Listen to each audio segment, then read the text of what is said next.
Hello, everybody. We are back into this SNK World Championship. It's a pleasure to be here. My name is so cold. The voice is loud. The accent is thick, and the hype is boiling under the skin. I am so happy to be here with you, Abe. Always. Good afternoon. Good afternoon. Good morning, good night to the world. We are back into it. This is the story that we have been telling so far. This is the bracket. My heart has been crying a little bit, I cannot deny it, but we are searching for the best of the best, and so far, Southeast Asia is proving to be incredibly strong. Yeah, and I was saying, when I was in commentary before, I was like, wow, I really think that Paco is one of the favorites to win this tournament, and somebody put him on ice, man. Somebody cooled him off. He said, go take a break. No, you get no breaks. You go to the loser's side. Look at that score. Shanghai will be fighting in the top 8 winner side, as well as M-Dash and Lagia. The teammates is going to be a team kill right there, and it has been such a ride so far, but don't go anywhere. We still have crazy champions around us.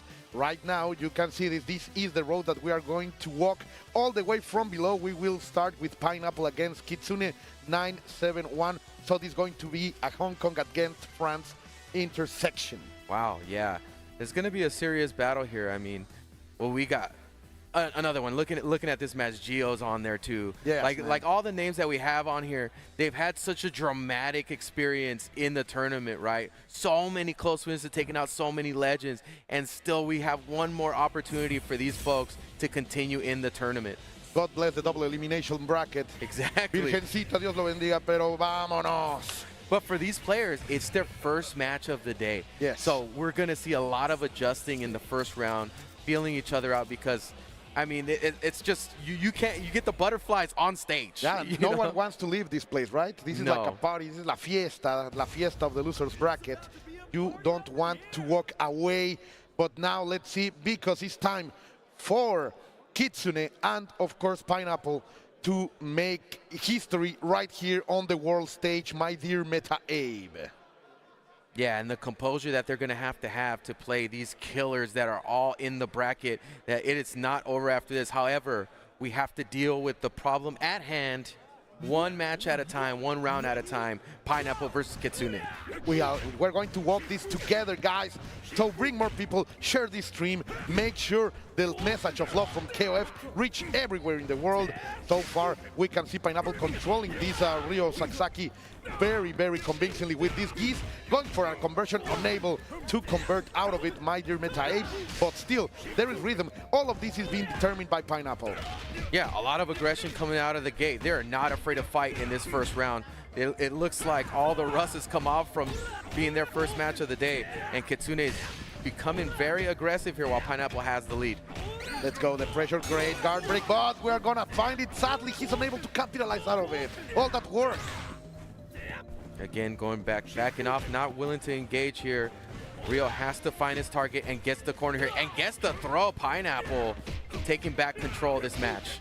1, 2, 3, ending, of course, with the fireball going forward into it. Pineapple is controlling everything that the Kitsune is throwing at him. He has been very patient. Many of these first round matches all over today have been very slow. They are analyzing, they are not risking everything. They know this is the finals. They know this is the road to be the world champion. Exactly. And they are not risking anything. You know, and that patience is going a long way because they're really learning each other's patterns as quickly as possible. But also the risk, the high risk that they're playing at this point to get eliminated in this match too. Yeah, man, the nerves have to be part of it. But Pineapple is adapting incredibly. He has the corner, unable to punish the roll body yet again, and now he gets the punish. It was going to be a deja vu, but Pineapple says, no, I am ready. The first guard crush of the tournament here for today, and Pineapple is fighting to win. You know, that's a criminal head boss, if I can see one. That is the final boss in this. Now in this mirror match, can Kitsune catch up? It's gonna be hard, but he has a lot of resources. Those are 4 bars, all in check, lock and loaded, in order to hunt for Pineapple. Wow, he got to find maximum range over there. Yeah, this is good damage, gonna get a nice knockdown. Is he gonna go for it? Okay, keeps him in the corner and sets him up with the empty jump low. And Kitsune is taking this right back. Oh, las cochinas. right there. That's what we wanted to see. Kitsune spent all of his resources, but he has the character out. Now he is able to move forward. Let's see what Pineapple can put out with, of course, Shunei. Because this character, man, we haven't seen many of it during the tournament, but he is a beast. Oh, definitely. Gets the jump seat, gets the overhead, gonna take him back to the corner. Kitsune in control so far, lands the palm strike once again, and so far, huge control shift here in Kitsune's favor. It has been a battle of geeses. They have been controlling the match incredibly. Now he goes for the tricky stuff, going into the air dashes in the diagonal. Those 3 dashes, my friend, it looked like it. And now the hunt is on incredibly. Pineapple wants to get these geese out of his way, and he's gonna find it, but this is just chip damage. Little by little, he is probably... Oh, now he's gonna go for it. 1, 2, how many levels? No, he went for the goes reset. For the reset. Pineapple is playing to win, my friend. You see ultimate confidence here from Pineapple. Yes. He's been swinging at the gate, which is not something we've seen so far in a lot of these matches, right? You've seen a lot of apprehension in the first round, but Pineapple has never stopped swinging out the gate. Yeah, fantastic stuff over there. What an offensive series. 2 openings, one just to shake and the other to deliver the victory. Pineapple looking very, very strong. Still rocking all of his swag. Yeah. His drip. All weekend he has been showing that he is a fashion policeman. Definitely. So an officer of that law. But let's see, because now we don't care about how he looks. We only care how he plays. Wow, the range on that palm strike, just being able to control a lot. Wow, again, that presenting that wall towards Kitsune, gets a full combo here. Gonna control the corner. Oh. Wow, dangerous fireballs really in that range, and still it managed to work out for Kitsune. But now he has the blowback, and we are gonna push him back into it. Oh, no, a little bit of a miss over there. Wanting to keep him on the floor. He gives a little bit of ground all the way in the middle side of the stage, going from corner to corner, but just to make him feel comfortable, and then deliver the killing blow. After backing up that much and then Pineapple jumping right back in, Kitsune really wanted to get that last attempt to try to take that, and Pineapple smelled in the water when the opportunity was right for him to take it. Now Kitsune has to fight this 100% health geese. No damage has been done. He has to do all the work from the beginning. Let's see, trying to find something with Yamasaki. Interesting choices of kicks over there to maintain the pressure, but Pineapple is not giving anything out. Finally a mistake, and we're gonna feel the toxicity in Massetti. Oh! Great! What a read! That was a perfect bait over there by Kitsune, forcing the mistake. Sadly, he's unable to capitalize much out of it. Yeah, again, Pineapple still able to play this patiently, and Kitsune is going to have to put that offense on and gets a big combo here. Stop on him, yeah. He's not your boss. That's the dream, right? You don't own me, man. Now, Kitsune finally waking up, removing that piece from the equation, able to fight this match for the first time. The Yamasaki and the Shunei face to face. Let's see, great over here. What the pressure from Pineapple is never ending. Kitsune is only trying to get some breathing space, but Pineapple is in a hunt. Yeah, that's the best way to put it here. We got a nice, some hits landing here for Pineapple. The offense has not wavered one bit and still continues with the combo to take that round. Yeah, the offense is so strong on Pineapple's favor so far, and Kitsune is really just trying to go toe-to-toe and is not coming out ahead in those exchanges. Let's see what will happen now. Kitsune was able to control Shunei very well with Geese for some time, but now he's gonna go for that dash. And now the mix of La Mezcla, he's feeling it all the way. Crossing it hit him with that's so nasty, bro. Las cochinas. That's so nasty. He hit him with a few nasty ones. They hit him with the dirtiest ones he's got after that. Man, disgusting, I have to say. That made me feel disgusting. Pineapple playing incredibly. He's feeling happy. Of course he is. He was really dancing over that stage. Now he is able to keep up. But of course, congratulations and shout-outs for Kitsune, who all the way from France has been defending the colors of the Gallic flag. Yeah, man. I mean, Katsuna is has a great history with KOF and really represented here and played some great players. And Pineapple was just really able to turn it on and play with so much confidence. I think the most confidence I've seen anybody play their first match today, Yes. and it's very impressive. It's going to definitely be a beast in the losers bracket. He felt warm, right? No cold, no need to give up. He was more than ready. The temperature is right. Yeah, and let's see the adjustments because the bracket has moved. The story is changing. Now we know that Paco will have to face Pineapple on the next part of the losers round. Now, for sure, I am looking at not yet, but I think we're going to see Sua against ET next.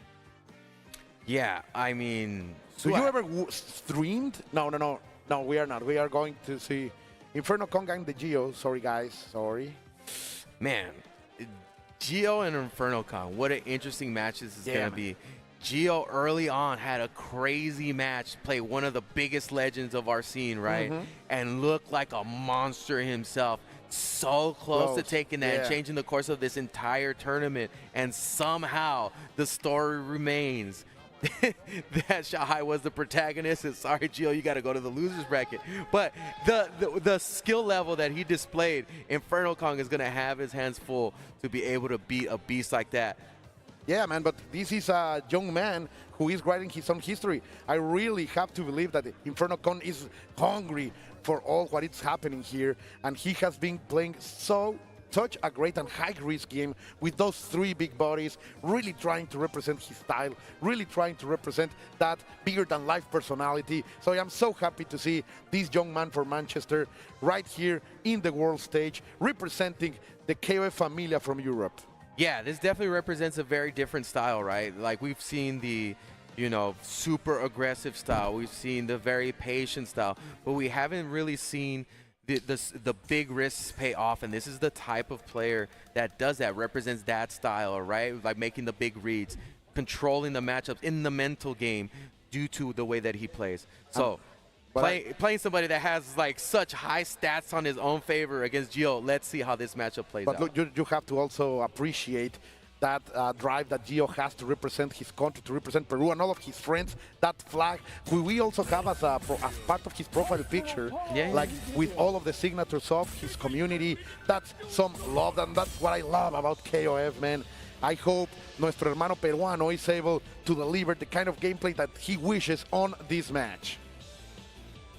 Yeah, we're taking our time, picking our characters, doing the button flick. I mean, yeah, man. I mean, these players, every single match has been crazy. Yes. You can actually feel today, right? The pressure is so high. The stress is so high. This is losers bracket. Somebody's going home, man. The dreams are over. Yeah, it feels like one of those Hollywood movies about championships and tournaments, right? It really has that vibe. And all of these guys are so wishing to reach that top 8, that chance, that last step into glory. So let's see, Gio, of course, is choosing that Marea Azul, that Blue Mary, all painted in blue. The full waifu team against the big bodies. Blue Mary, Yuri, and Isla will be facing Omega Rugal El Prohibido against Dinosaur and, of course, Antonov. All right, thumbs up, folks. We're getting into the match. Two styles gonna clash here. Very different selection of characters. This is not something you're gonna get to see too often, and what a treat it's gonna be for the World Championship right now. Oh, Gio really getting that refined hydration. Always toma agua, some champions would say. But let's go. It's time. It is the moment. Let's get these beasts unleashed. Let's talk with KOF. The moment before the match. The moment before the storm. The eye of the storm. Are they going to come out swinging? What are we going to have here? Let's see. Oh, yeah, he's definitely coming out swinging. The first Genocide Core is going to get punished by the Geo and then going for the command grab. El Comando Sambo trying to run it. That was a great neutral hop. Great punish there from Inferno Kong. Great read. Like it's a clear way to say you're not going to intimidate him. And I'm not scared, no. I am going to prove that I am able to fight legends like the Geo is. This is a let's say, experience against youth match, my dear Meta. Oh, wow, committed to the DP there and gets right back into the corner. Inferno Kong has this, and it loses the side. Oh, that he's getting mixed, that's for sure. La mezcla, el ceviche is showing up in el comando sambo that Gio is using with this beautiful version of Blue Mary. Now it's time for Dinosaur to shine up, perfectly painted on pink. Yeah, Inferno Kong has to try to find its target. Puts him on pause and gets the command grab off. That's the way Wow. to show that you are not scared to face these legends. Great anti-air over there, going for the setup, but Gio is more than ready, using the guard break to blow back that Dinosaur. She doesn't want to be close to such a beast. Finds the opening yet again. Inferno Kong is fighting back. I like what I am watching. He has 3 bars. He only needs to spin one. Oh, he's really trying to open up Gio in many ways, and even if it's not confirming, he is gonna take it. He's gonna recover all of that health. This is neck to neck. Inferno Kong willing to put in that hard work and try to make those reasons to close out that round, and Gio got put on ice there, and Blue Mary is knocked out into this. But Yuri has been a fiend this entire tournament. The stuff that Gio's been able to show with Yuri has been ridiculous. You are completely right. Let's see, on the middle range, Inferno Kong finds a little hit just to make himself be respected. You won't approach to me, little girl. Gio is jumping and jumping, but unable to open up. And Inferno Kong, trying to use the guard point there, but is not going to work. Both come back into a very slippery neutral. Yeah, defense for Dinosaur is very scary, man, because you're a big body and you're against characters that have like really nice cross-ups, and it gets even worse for you. So Inferno Kong's trying to put that offense in and get that mix-up started. Connects the low, but doesn't finish the combo. Gets him into a corner. Oh, Gio, that's scary. He was feeling, normally his offensive is way more dynamic. Finally, he's gonna get ahead. Going one into it, going for the reset. There nasty. You go. I was talking about that kind of offensive, explosive from Gio, and he's finally finding. But Inferno Kong sadly is unable to reach. That could have been it. That was so scary, man. The angles that Gio was able to command. I don't even know how Inferno Kong was able to block that whole series, but still an opportunity here for Inferno Kong to take this round, and not gonna happen as we wind down to 9 seconds, and Gio takes that round with Yuri. But still, Inferno Kong has a lot of resources, 4 bars and a half. And one single opening from Inferno Kong is going to be enough to take out Yuri. So Gio has been spending a lot of bar, like he has not been saving anything in order to take out the first 2 characters. Nothing that I am against of, but Inferno Kong only needs 1 solid hit, and we will see the anchor battle. So scary to play on defense with these big bodies, man. I'm telling you, these angles that Gio can come at to really open up Inferno Kong are very dangerous. And he connects one here for a combo to set him back. Nice change of the arc over there. Do not fall into the Hikosho. And going forward, nice. The command grab, the Koken comes out, trying to find something. Now, patience from Gio yet again. He wants Inferno Kong to commit, and when he makes the commitment, Gio is ready to hunt. Good stuff over there by the Titan from Peru. Inferno Kong is also showing his gameplay. He has been very uncomfortable for Gio, but he needs to take the initiative in order to take this game. Yeah, it's very scary for that big body team. I mean, there's, like I said again, there's so many angles so that many Gio, ways you can face. Yeah, and then it's hard for you to tell what side the characters are going to land on, if it's going to be cross-up, if it's going to be in the front. You know, so Inferno Kong has to try to be as slippery as possible to get out of that prime range that Gio has been very often in this match. And if he can achieve that, I think he'll get more opportunities to really put on his game plan. Totally agree, my dear Meta Abe. Let's see. He has a chance, he has a path, he has a way. Gio, of course, is standing there. Such a strong player, man. Love to see him in these kind of stages. Love to see him travel more. He really is someone who will only become stronger as he traveled the most. So I am always expecting what our brothers and sisters from South America are willing to do in these kind of events. Absolutely, man. And it's this great representation also from the UK with having Inferno Kong here and these different styles here, battling it out in the losers top 16. Let's see what El Prohibido can do. Omega Rugal right here. Oh, that haymaker all the way over there. Using that, but here we go. She wants to be close to you, of course, trying to get those places. But you go, the genocide Koteru. People love to see that. Yeah, willing to roll the dice there to take the turn back, but Gio has been stuck on him like glue and is not letting him breathe so far. Let's see the pressure. That on the right side of the stage, we go for that arm, breaking the joints. Oh, another command grab. Fantastic stuff from Gio. Very tricky, oh, yeah. God. He's on a roll now.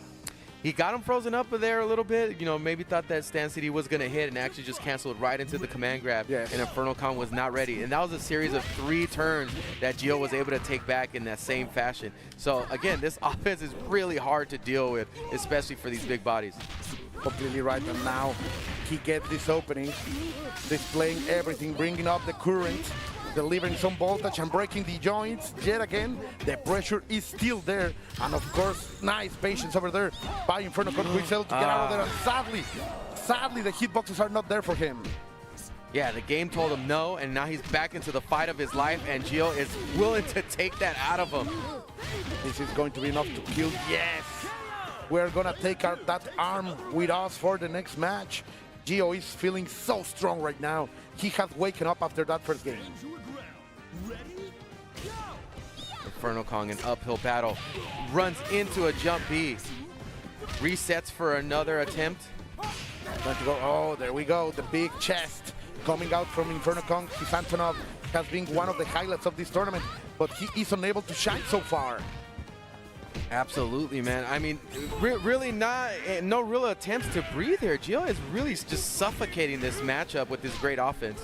Look at this. Now he finds it, but he drops. There is a jump back over there by Inferno Kong, delivering a lot of space, finding a hit, but unable to confirm. And now Inferno Kong, he needs one touch with all of that meter. Blue Mary is out, but he needs to find the right one. There we go. That was a mistake, and we're going to see it, Abe. All right, seeing signs of life here for Inferno Kong after really just suffocating so far in those first 2 rounds. And now an opportunity for him to try to take out this crazy Yuri. Again, a problem at every single character, man. This is a very uphill battle that Inferno Kong's going to have. And that's why he's being very careful. But Gio is going to land it, and he is going to deliver the climax. Of course, El Oculto, El Potito too. And we are going to see Gio move forward, but please give an applause to Inferno Kong. This man deserves it, of course. Look at that the glory of Peru over there. Yeah, fantastic. What it takes to get here on this stage, man. Like, yeah, give this folks a round of applause. What a great performance they had. What a journey it was to get here, right? Like, yes. To solidify your spot to be able to fight on this stage is no easy task. It is crazy what they had to do, all the traveling, all the work. Being one of the best in one whole continent, to travel to another country, to find all of these great players, to only become better with them, it's just the dream of any KOF serious player. And of course, Inferno Kong lived that dream here with us today. So I'm so glad that he was able to be here with us. Yeah, definitely. These opportunities that we have. I mean, again, the honor to be able to call this match with you and to be able to be a part of this whole thing, man. I mean, it's difficult it's very easy to get emotional about this whole weekend, you know, as we see these people trying to implement stuff that they've created over, for some of them, a lifetime of a skill set, right. You know. That's right. And now we're going to see Sua coming into the stage fully dressed and ready to perform. Because let me tell you guys, she is wearing Orochi Shermi's dress, and she looks fantastic, to be honest. Yeah, she looks great. I mean, also the gameplay she's represented looks fantastic as well. What a scary player. She had an unfortunate situation where she had a malfunction on one of her joysticks. Against Huevo, yes. But man, that match was getting on fire, bro, and I can expect it to be no different against one of the other legends in KOF. E.T., a champion, an Evo champ. Someone that no one would have told that would be here in the loser side of the bracket so early in the tournament. A proof that this has been the highest level of competition ever in an SNK World Championship tournament. It's just incredible, and of course, E.T. knows, and he has to work so hard now against so many legends. And Sua, of course, she loves the crowd, man. Yeah, what a vibe we're getting from Soa, and then the difference in visual between her and ET, right? But ET always looks stressed like that. Yeah. You know what I mean? He's always playing in his mind. And what's crazy about him is he's ran the gauntlet to a crazy degree in the past. When he won Evo, it was an Iron Man match that That's right. the will to win was always there in Pushing the him craziest. forward. In the craziest situation. So he's going to need to dial that in again. See if he can do that one more time and run that loser's bracket. But of course, everyone is becoming better and better. That's everyone true. is studying, everyone is improving. So it's going to be harder. Of course, ET is no stranger to success, no stranger to glory stories, histories. But now he will have to write another one if he wants, and of course that would be over Sua, who has her own desire to win. Yeah, I mean, just the visual here, you could tell just the difference in the approach of today. And, you know, I don't know. If you just looked at the picture, you would think, wow, the comfort, it seems like Soa's going to win, right? Like, yeah. like the confidence there. But ET, man, you just can't tell, you know? Is this what promotes him to be at the next level? Just he's rack always, up the stress levels? He is always there. He's always in that pressure, feeling it on himself so that he can pull it forward. So it's going to be simply fantastic. The match against Korea and Taiwan, of course, super international tournament. The most international of tournaments, I have to say. Yeah. Is going to be insane, my dear Meta Abe. All right, man, taking our time to see how this goes off. Again, this is the first match for these two folks today. So we're going to see some interesting interactions. And let's see, what are we going to have, man? We're going to have straight aggression out the gate. We're going to have some patience. I don't know. I can't predict with these teams. No, and even with these players, man, like the Chris has been just insane. Of course, running that new blood team, but with Orochi Yashiro, it's going to be simply fantastic. Ready to bring the code Zoa with her keyboard. Modified keyboard right here. So here we go. Again, we will talk with KOF. I love this stage. We're going back to the classics. And look at that. Just blow out immediately. Sua showing that she means business. Yeah, she's not scared. Going in for the offense. Controlling this geese. Oof. Using the advanced strike. Using the tools to maintain this offense. Wow, look at the pressure from Chris. Like, this boy is unrelenting and finally getting out of there. Look at that smart, beautiful play. Walks just forward to corner ET and then converts afterwards. Very smart player then from Sua. Showing that she is a genius in this game, perfectly practiced. She's against the corner, gets out of there. ET is feeling the pain, and Sua is gonna take the first character in a fantastic way. She is looking so strong. Oh, yeah. And she's calling for the power of Orochi. Wow, came out of that like a bullet, right? Like the offense was represented. Wow, the range on that whip punish is so ready. Indeed, talking to the hand, make the man of the discipline get punished by the young boy. Es el futuro anciano. That's what he's saying. Is the future old man. Have to adapt to it. Oh, and now discipline is going to be applied. Exactly, and now it's going to be ET's turn. Going to get the knockdown here. You're on the floor, you have to decide. On the same side, good block by Sua. And Sua so ready just to take back that turn, right? Yeah, but she is going to face that knife of a hand. Second character for each player. ET getting a little bit more of his momentum. The gears are moving, the X gears are moving from X gear ET. Yeah, I feel like ET will be a lot more comfortable in this match because as long as he can successfully keep out Oyashiro, he has the game in control. But once Soa gets in, it's problematic. Here we go. Challenges again, not going to let those mix-ups rip. Going to continue to control this matchup. The slicers have been very risky for it. He has landed them all, fortunately. And now see the pressure is on.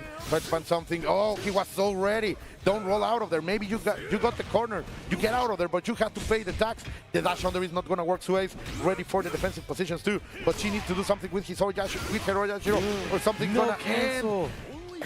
She had it. She had it. She had that opportunity that she needed. It was presented there, but not able to fully convert. And, you know, like I said, that's a tough matchup that ET probably felt very comfortable just being able to control with the zoning. And this one is kind of similar, right? Like, Jeremy, of course, wants to get in. ET will be able to keep her afar with the tools that Hayden holds. The discipline is being applied over here. The no fashion is shining so far. Yeah, there we go. Feel the fear of the beauty in front of you, going from side to side, maintaining the pressure. Oh, he's gonna press buttons right there. You have to make some real big decisions here. Oh, gets the cross-up, doesn't get the full combo. Now, two eyes against the corner. ET is allowing to get her a little bit of a space to breathe, but it's all a trap. Oh, gets him out of the air, and we are going to see the full spectacle. A little bit of patience here for Soa, maybe trying to bait something out, and ET takes the turn back. Again, the buttons are connecting. The control is established here from ET, and it's on Soa to make a big bet and make something happen, but connects with the button. Very nice. Now respecting the turn, she brings the challenge, delivers the full commitment, and it's able to move forward. We are down to the last characters, down to the anchors. This is what we want to see. Now Isla with 3 bars. That's a lot of Pisco to deliver, and we are going to burn them immediately. Going for it, bringing some paint into those beautiful clothes, and I think it's more than enough. Dear Egg. No, not yet. Oh, so very close. We go. One more hit, and the trade, unfortunately for Soa. Good business right there. Seals that up. Oh, and the crowd is here. Look at these boys. They didn't make it to the top 8. Yeah. All right, ET trying to get back into this. You know, nice performance. So it came out like a bullet, man. Like I said, like very strong crisp play. But you also talk about like the advantages and the tools that Hayden has to keep characters away. Yes. And those 2 last characters from Zua, her core, are characters that want to be so close to him. So let's see if she can bring it again, because this Chris was looking amazing. He was able to shut down Geese. Let's see if ET had adapted or Isua is able to maintain that tendency. Which, you know, in this matchup, there's a lot of angles that Chris can come at that Geese maybe doesn't really cover, just to the way that that character's hurt box is, and when those buttons interact with Geese.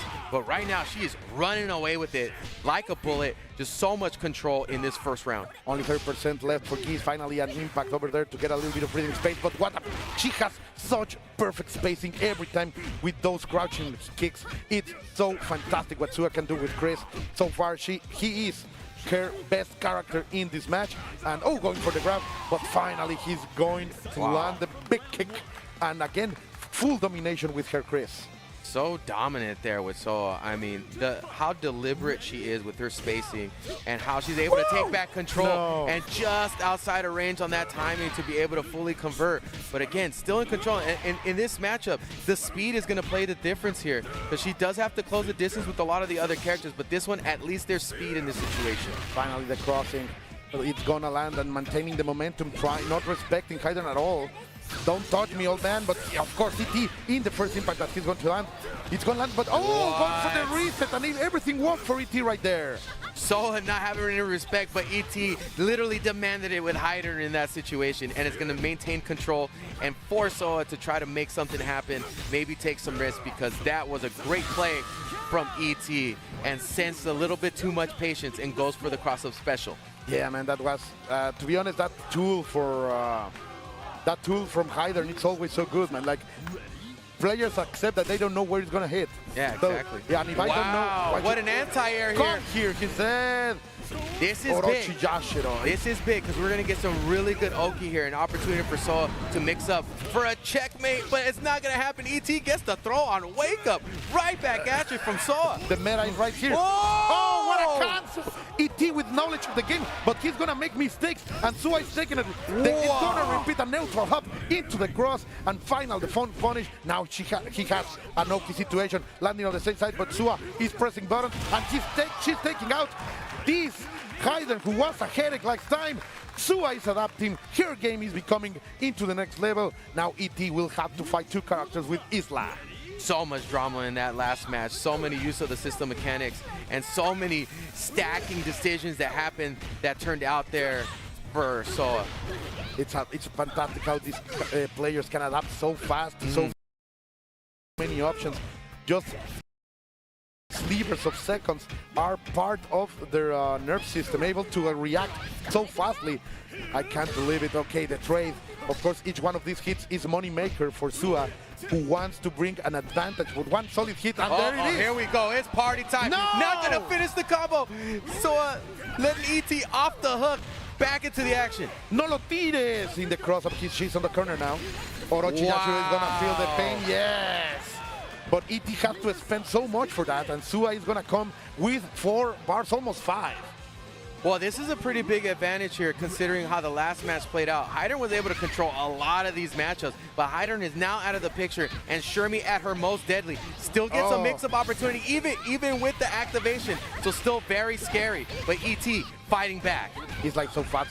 She was able to punish that mistake from Sua, and now the pressure is on. He wants to finish it. He smells blood on the water, but Sua is able to roll out of there with elegance, with a lot of confidence, and even going for the shimmies or something, and maintaining the pressure. Oh, able to take out of there. Oh my God. Hit, but not confirm. And ET is on the hunt. No!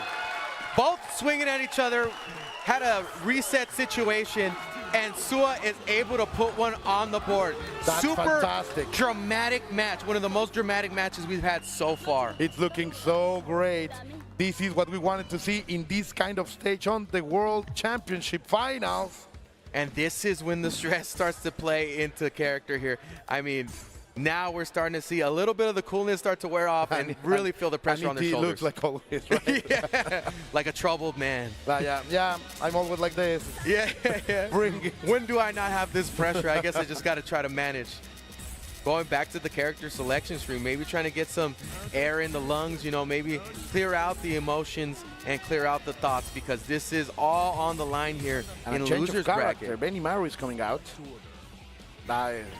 For sure, Geese was not cutting it, man. Indeed. I mean, again, those angles that Soul was able to take advantage of Geese and the speed that she was playing at, and the perfect spacing for some of the most difficult punishes I've seen. She's showing a masterclass of this character that doesn't get a lot of representation. This is like what a character specialist is able to do, right? Exactly. She's not looking at the tier list. She's not looking at the theory. She is making her own science with these 3 characters. Of course, Orochi Yashiro and Shermie are way more used. We are more used to them.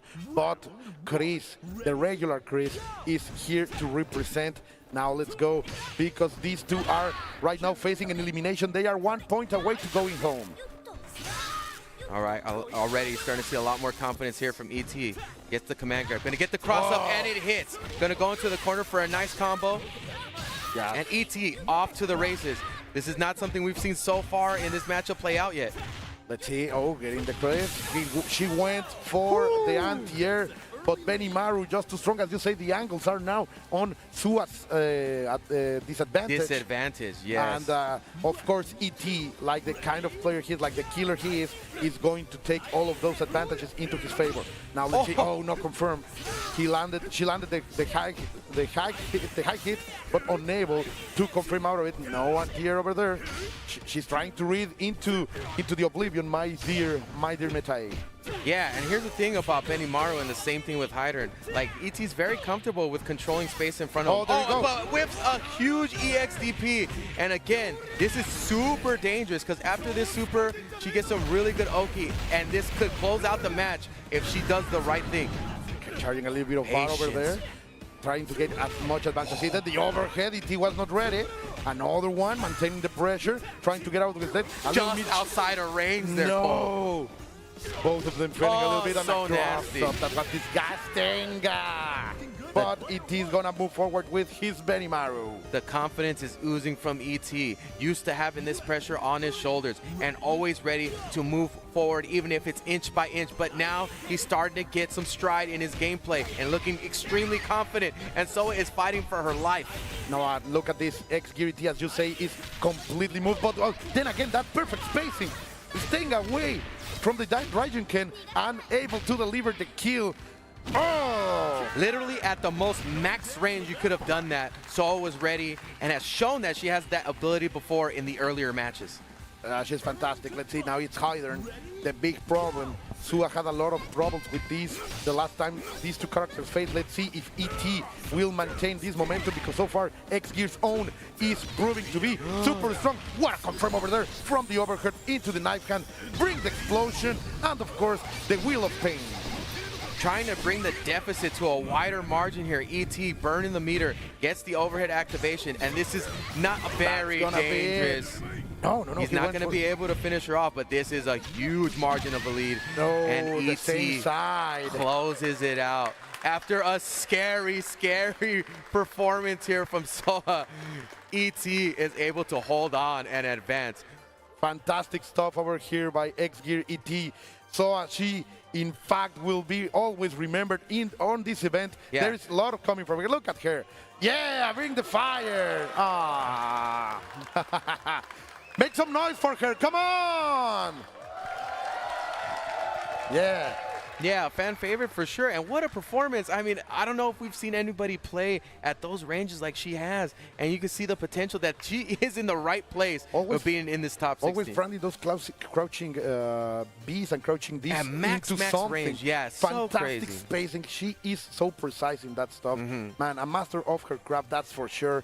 But sadly, she will go back home, and we have to move into the next step. That's because right. Another pair of killers will have to take it, will have to be our next main characters, and those are Violent Kane from TXC facing Taiwan's CJC. So this matchup is complete opposites of styles, right? This, to me, seems like a very dangerous matchup for Violent Kane, because ZJZ is one of the masters at just taking the air out of the room, right? Just really dulling everybody's blade. You thought you were sharp, well, let me dull that blade for you. And, you know, Violent Kane is a very aggressive, big read type of player. So this butting of heads is going to be really interesting, man. ZJZ, a former Evo champion as well, you know. Another one who fell into the losers bracket super early. Another one of those upsets that no one was expecting so early in the tournament. And of course, Violent Kane trying to stay alive, trying to bring the hope of Kyo, right? He has been switching in between Kyo, in between Shune. Yes. And his team has been looking fantastic, also making some upsets of his own. So these two are not strangers to success, but of course, in this stage, anything can be unpredictable. Yeah, I mean, Violent Kane plays the best when the pressure is on. We've seen some crazy comeback, some crazy comebacks come from him, and the biggest reads I've ever seen from some of the players, right? And to really just flip a coin upside down in the given moment in matches. So again, a exchange of styles here going from ZJZ to Violent Kane. And you know, these players, I mean, this is to be crowned the champion of champions here today. This is the world opportunity. Champion. Exactly. A bunch of champions Del here mundo in the mundial. bracket. There you go. The best of the best, man, today. El número uno. If there's ever going to be a tournament where you can lay claim to that, it's going to be this one. Yes, that's completely right. And he's going to open up with the Kyo. Okay, let's keep it leading classic. into the poster boys. Yes, we're actually very used to seeing this lineup here for Violent Kane, so we're going with what we know in this match, you know. I just love it. Yeah, we're going to open with Rock Anchor Kyo. Very interesting. Normally he's opening with him. So, of course, CJC is bringing that powerful meta with both Benimaru and Isla. Super strong characters. Of course, there is Chizuru too. I have to say that I don't like that color. The green Chizuru is not my style, but okay, I respect. Still, let's go. And first match for these folks too. Everybody's having their first match so far that you've seen on screen. So very, very interesting how we're going to open up these matches. Again, the two combating styles. What are we going to see in the first round? I just want to see fantastic KOF. Let's go. Vamos Violento. Let's go CJC. We're going to see them facing the man from the Tengu X crew against Brooks' own CJC. Let's see what will happen. Oh, the super Jirai kick controlling everything. 2 times Violent Kane has been trying to approach. 2 times he has been slapped. He's leaving just the right amount of openings, backing up, trying to see if Violent Kane's willing to throw anything out here. And ZJZ may be wanting to turn this up after seeing that amount of patience from Violent Kane. Completely right. Let's see, the pressure is on. Ooh, on guard the break was close. Ooh, he's able to fight his way out, but Guard break. watch it. There is no bar, and he's sacrificing. No. Oh, no big punish there from ZJZ, and still able to convert afterwards. The gift was gift wrap there for ZJZ. Nerves are for sure over there in that stage. We have seen so many mistakes from great players all over the place. Let's see if Violent Ken is able to cool down a bit, because so far CJC and his Benimaru is delivering a lot of beating. This is a class. This is a lesson so far. Yeah, and so far you've been able to see ZJZ slightly turn up the speed here and get more offense going, a little bit more jumps, a little bit more aggression, because Violent Ken surprisingly has shown a lot of patience so far, and this is something we're used to seeing. The double overhead right there from the B into the drill. Fantastic stuff over here by CJC. As you say, this is one of those characters who is able to chill any kind of red iron metal that comes to him. And now he's going to put some volume into it. Going to finish with the classic Shichangari. Going into the 1-2-3. Mistake over there, but Violent Ken is too far away to punish. Yeah, that Raijin can do so much work in this matchup. And gets the cross-up jump B as he tries to go low. ZJZ running ahead in this match. And Violent Ken not able to really find his target so far at all in this matchup. He went for it, but he hesitated. The hesitation. You could feel it. Ooh, that is not the type of play that we expect from Violent Ken. But finally, he finds his target, and it may be going to impose some of this confidence here with Iori. He's going to deliver a lot of damage over here. He needs to bring El Barrio with him. El Yori de Barrio needs to come up, but no, he's going to get shot down by CJC with that fantastic grab coming out of nowhere. Oh, it's looking so great right now for CJC. I wonder if he saw that little piece of hesitation. He's like, okay, if I could just play my game, I could take this first match. But Violent Ken is known to make big comebacks, and especially when the pressure is high. So this is the moment where we're going to see some big risks and opportunities he's going to create for himself. He's taking them for sure, going for the Barrigas. He's not hitting. He's here to prove that Kyo still has it. And he has to beat Benimaru first, but 1, 2, 3, what a confirm! Stop the Rekka with the 2B from that range. EX Rekka beat it out. That's amazing play from CJZ. Overextension, that's weird from CJC. He gave the chance that Violent Ken is gonna take their first character. He has 3 bars. He's gonna get up to 70% health, 60%, sorry. But now Chizuru, she's trained to control this boy.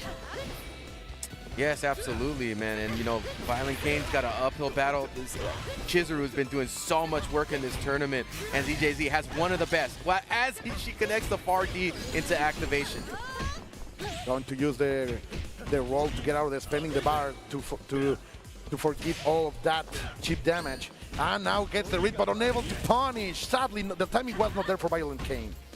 ZJZ got caught trying to get out, and now Violent Ken's starting to find his target a lot more often here. Again, the confidence he has with Kyo is something that is something remarkable to see from Violent Ken. That's for sure. Like, if we are going to see some changes from Violent Ken, Kyo is not the thing that has to change. Especially from that far back, yeah, we're gonna have to see some bigger adjustments. I mean, we saw a little bit of hesitation. It's more in the overall game plan. Yes, but sometimes it takes that one loss to really push you to be like, it's do or die, man. I am feeling the fire. I am feeling it burning me. I can't fall into it. So let's see. Because Violent Ken went back into the member selection, he's going to bring out Ryo Sakazaki. That's the change. It's do or die, man. We can't.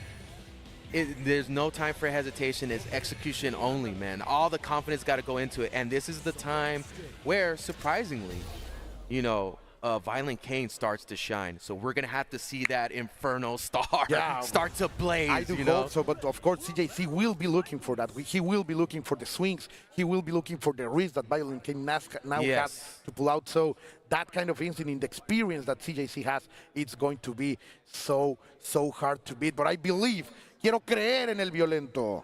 Absolutely, man. The opportunity is there. You just got to take it. And ZJZ is going to be an uphill battle. But Violent Ken showed some signs of life in that last match, was starting to find his targets, and hopefully that carries over into this next match. Let's see what this John Sakazaki's son can do. So far, patience over here. Those records, that starting record for CSC has been masterfully used during all the match, able to cool down both Rock and now also Rio. Let's see a little bit of approach. The trade, of course, is on the favor of CJC because of his style. And no parry. He's going to risk it like that. Benny Morrow is just so, like, capable at so many different ranges, man. I mean, he can play from downtown, up close, mid-range, and, you know, Rio is going to have to take, you know, the opportunity to really try to knock some damage down here on Benny Morrow, but the meter is just not there yet again. Oh, he got a chance. At least he's not there on time. 1, 2, 3. The Shitangari, no bar to expend. One last chance for El Violento. Oh, in the air, going for the chip. Oh, no confirmation off the far seat. Something could have happened there for Violent Kane. Missed opportunity, and ZJZ will be more than happy to take that back. Now, it was Kyo, the one who was able to control his former teammate. But can he do it yet again? No, 1, 2, 3, full combo into it. I like what CJC is improving, and he just stayed there knowing that Violent Kane is going to wait. Like, he knows that Violent Kane is not taking risks now. That's because he has to at this point, man. We got to hit another gear here. We got to get, you know, full exposure on that fire from Violent Kane that we so used to seeing. And ZJZ has just been able to cool him off and dull that blade like we were talking about earlier. Those anti-airs trying to maintain TJC over there, but he is going to escape yet again with Violent. Kane gives him the chance and delivers a helpful, a very hard-hitting punish over there. Now only Yori remains. Le saldrá el barrio. We need to see him burning right now, Mighty Dave. And ZJZ just seems in complete control. Really, not a lot of risks taken, able to really neutralize a lot, but we finally get an activation and signs of life from Violent Kane here. He should be able to kill it and move on to this Chizuru. Yeah, he has to spend a little bit of extra bar, but he is out of there. Getting with his Yori, almost, no, for sure 100% health. Chizuru has only 2 bars, but of course there's another character right there. Violent Kane trying to move forward right here, being a little bit patient.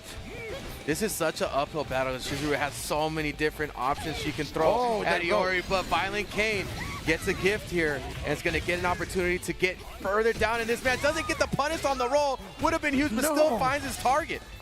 A little bit miss over there, opportunity. Now he's gonna wait, he has no chance to escape.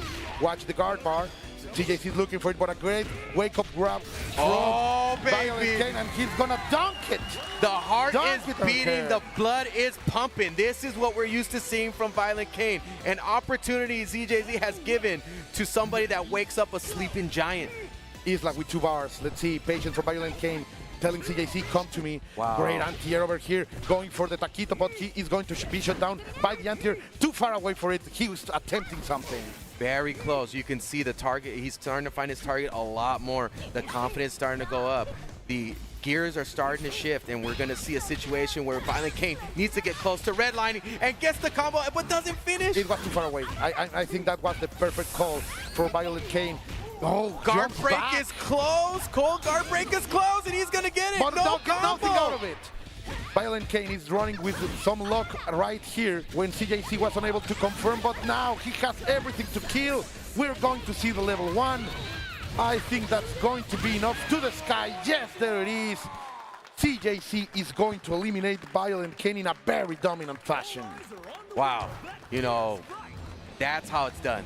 Right? Yeah, that's how you chill the hot iron steel. You know, and we felt the heat starting to ember up from Violent Kane, right? We felt it's starting to boil into a flame, and somebody like ZJZ has always shown that ability to really chill that out. Deny that kind of stomp out that flame. But great performance here from Violent Kane, able to make it this far into the tournament and show what he's got to offer. Let's give a round of applause for Violent Kane, folks. Woo! Yeah, congratulations. He comes from La Pura Ciudad. He's a boy from my hometown, so I always want him to represent, but sadly, today was not the day.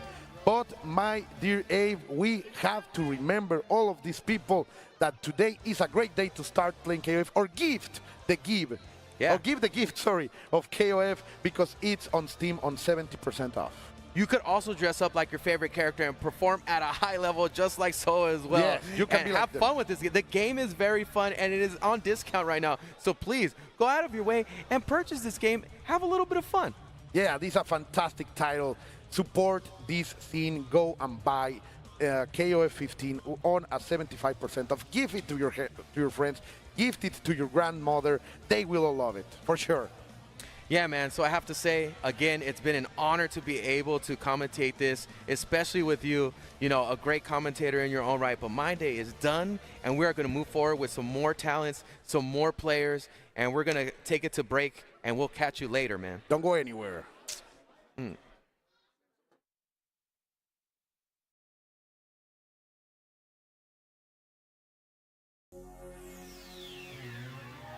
Blazing Storm!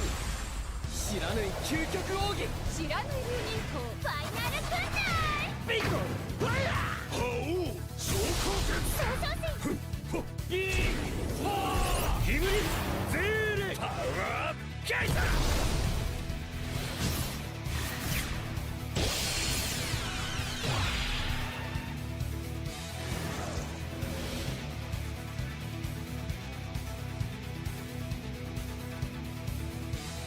野郎伝説 City of the Ribbon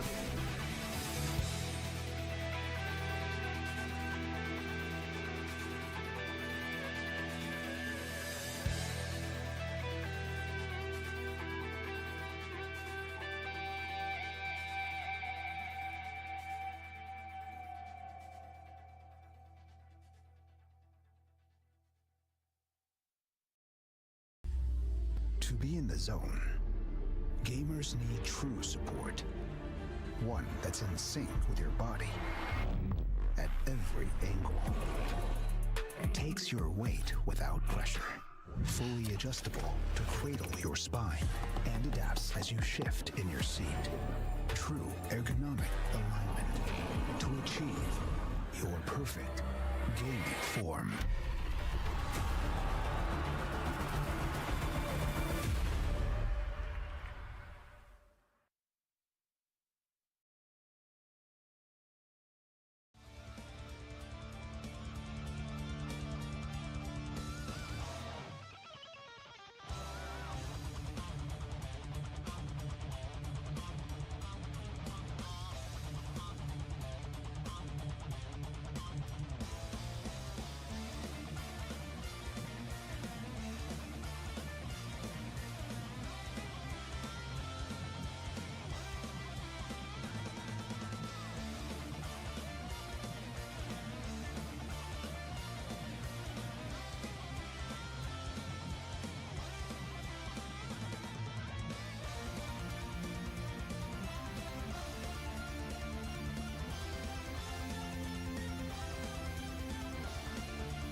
Hey, yo, we are back here at the SNK World Championships 2023. This is top 12, the final 4 players of this bracket, and I am Rome himself.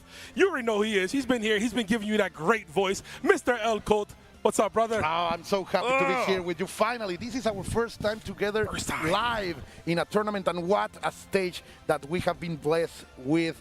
Right now, everything has been in a debacle, right? Yes, People yes. that we all admire falling from left, from right, from all over the world, and we still have to go forward. This is the story that we have been looking so far. Oh, yeah. This is the bracket, and this is what we is also expecting us. Yes, like you said, so many of the players we look up to, we put them on pedestals as heroes, as legends. They have fallen. Others have continued to go on, and you see the remaining 4 that we have that will be qualifying into top 8. First is going to be Paco versus Pineapple, Tamago versus Gio, Lacid versus ET, and then capping it off, it would be Mr. Cafero Ernesto going up against Violent Kane. No, So- CJC.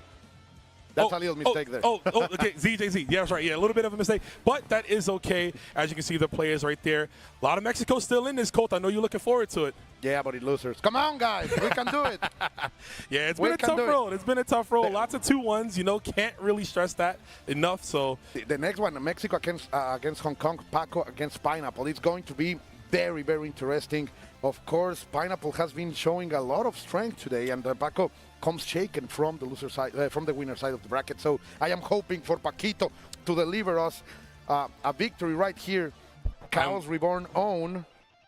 oh, yeah. No, dude, I'm so with you, man. I was thinking about it. Paco has been just on a tear, right? Woke up this morning, I looked at the LCQ, and I said, man, I can't believe it. The LCQ winners between Paco and Score have been dominating, man. They came through that tough bracket. You can see they're hardened, they're tough. Their heart is a little bit more stronger now just from that, and you're taking that into this top, potentially into this top 8. Paco can still do it, but like you said, the next match we have coming up will be Tamago and the Geo, but we'll go back into that when we get there, folks. There's a lot of KOF action today. They are right there, and the crowd, of course. Mexico trying to play the card, the home card, Yes, making sir. as much noise as they can for our heroes, our players. Brother, Paco has been cooking with Duolon, a character that was literally unplayable 3 weeks ago. Yeah, he has been developing that technology for sure. That is all developed in Sinaloa, all coming from Mazatlan, knowledge from Mexican's Pacific coast. And of course, that beautiful, beautiful Luong. I am such a fan of her Luong, of his Luong. Of course, Pineapple shows us that his Shunei is incredibly strong, very, very mobile. Finally, I am watching that character. I have been saying that he is a non-explored character. The mobility is just fantastic, and of course, Pineapple is putting a show with him. For sure. We have been seeing Shunei rise to the top. I think he's a top 3-point character. We are seeing Pineapple put that to use. But here we go. Will it be the long limbs of Duolon to keep the anime boy at bay? Interesting that he's playing Geese, but decide not to open against him. We have been seeing that many of the counter characters have been able to deal with Paco's Duolong, but he chose not to. He's trusting in Shunei. He's trusting in the young boy, and he's going to deliver a good punish right here. Yeah, definitely works right there. Gets the knockdown double overhead with the EX. Spend a little bit more meter with the DP. Takes him down hard, knockdown, fist bump. Gets it right that time. The nasty stuff, my friend. Hand into fist, and we are going to see a lot of damage. Paco is able to survive that barrage, but not for long because the offense is on. You don't have to let him play. You have to harass Shunei, because if not, this starts to happen. Shunei will be on you like white on rice, brother. Just not letting you breathe, not letting you get away from him. Wants to swarm you around with those hands, and you saw that right there as we go into the Luong. Luong, an interesting character in this top 8. Did get some nerfs in the last patch, but Paco's showing you that he's been the best all along. Oh, it was far away, too far away for him to complete that combo. Paco tried it. Oh, but here we go. He has the corner. Luong in the corner can be very, very dangerous. The pressure is on. Trying to maintain there. No, a little bit of space. Facing out there. Yet again, allowing Pineapple to play with Shunei. That's very dangerous. Yeah, definitely for sure. Stays out. Okay, there's the Geki. Gets the standing one. Looking to keep him out again. Hop CD finds his way in. Shunei looking to get some shenanigans. And there we go. Gotta check those EX dashes. We haven't seen Paco do that just yet. And the goes for the low. Watch your ankles. Watch your dome. You gotta look all around you. Now, wear some boots because that girl is not wearing any kind of shoes. That's gonna hurt. SDM out the corner. Time to guess. No, we're not guessing at all. DP, baby. Why should I guess? Why should I guess if the fire hand is gonna come out? Pineapple suddenly delivering a very consistent display with Shunei, and making also Paco to spend a lot of resources, and there is no advantage in terms of money. Ooh, the shatter strike, showing no respect at all. Like, there is no moment that Paco has been feeling comfortable in his offensive. the Pineapple has been able to shut down every single thing. I will definitely agree with you there. You see that every roll getting checked, every low getting clipped, and there's a whiff DP. We are seeing Paco sweat a little bit right here. Pineapple in cruise control, looking like the calmest fruit in the bunch. Let's see if he can get this, what a potential OCV, and Shune will do it. Wow, Pineapple, what a display. My heart is crying, but my KOF fan is enjoying this in some way. Like Pineapple suddenly becoming a beast that we haven't seen yesterday, and now facing Paco. No one has been able to shut down Paco like this in all the tournament. My brother, I literally just said it. Like the LCQ players in general came in so hot. Paco got an OCV over Matt KOF yesterday with Duelon. And right now, look at him. He's looking a little distraught here. Down the game on OCV. Pineapple looking poised, ready to get into that top 8 and inch himself closer to that $50,000. Completely right. Let's see. We have to witness them. We have to believe that only the best player will move on. And so far, Pineapple has been looking so strong. I hope the people of Hong Kong are feeling that pride, because this man is really showing himself. Let's see, Dulong is back into it. It was the one who looked the best last time against Shune, but can Paco really make him shine? For sure. Duelon, once he fell down like a stack of dominoes, the rest followed. Really got to start checking those air approaches, right? We haven't seen him get comfortable yet. He's been getting opened up by the double overheads and the EX dashes. We got to see Paco hopefully use those limbs to just keep Shune at bay. But there's the blowing. Okay, the pressure is on. Another one of those anti-airs, but not able to really deliver something to stop Pineapple. He's still hopping, he's still moving. He's catching Paco's approaches. As you say, from the man to the fist bump, and the pain is on. Yes, right, man. You have to. Tries the back roll. That could have went ugly for Paco. Fortunately enough, did not get opened up by Pineapple. Pineapple still in a good situation. Anti-air low, EX blowing, but we don't continue the combo. And that is not going to hit. Things are not working for Paco right now. I hope Luong is able to wake up, because there are alarms sounding right now on the Mexican side of the tournament. This sounds wild. I can't scream right now, but I would if I could make some alarm sounds to try to help him out. But Paco, definitely, we can see him make this comeback. It's just all about stopping the Shune, but you can't. There's the forward B for the knockdown. That cancel, but it's gonna get punished when he tried to approach. Pineapple is so active, never allowing Paco to play. Finally gets something. Is he going to find the cross-up? Yes, he does, but he is going to simply roll out from the advanced strike. And Paco needs to open up yet again. He's going for the grab. Already Luong is at less than 50% health. He needs to really gear up at this moment. Definitely needs to find a hit. There's the Geki. Doesn't get anything off it, but you got the tech throw. Oh, back into the corner. And the counter hit conversion. Good stuff into this SDM. One more hit should do it. Shatter strikes out, nobody home, and that's so unfortunate. Pineapple right now on a potential double OCV and to qualify into top 8. Something is wrong with Paco. I have never seen him in these kind of stages so shaken. Shune has really been doing a number on him, and he's unable to adapt again. Those double overheads are really messing him up. The change of rhythm is simply running. And Pineapple is just pressing buttons, and everything is working. Why stop when it's working so fine? Yo, everything is working like you said, Colt. We are seeing Paco fall down. Potential stun. If you're not dizzied, drop a health left. Can't see if he's going to make this comeback. Pineapple in dominating fashion, double OCV, and eliminates possibly the MVP as far as spectating of this weekend. I don't know what happened right there. Paco really didn't felt in his best moment. Still, I just want to say that I admire him, and I love to see him in this stage. He deserves to be alongside the greatest, but today is going to be Pineapple who takes the best side of him. Pineapple, I don't know what switched in him.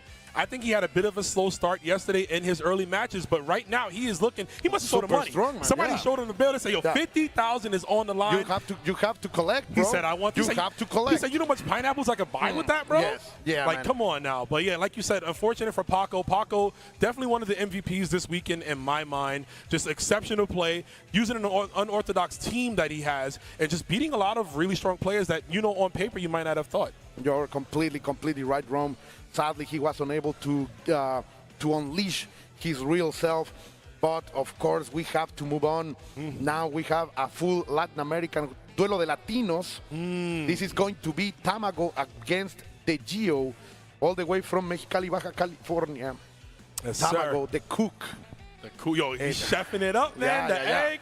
Huevo. We got another name for him. Against the Gio, who is a legend on himself, Yes. coming all the way from Peru.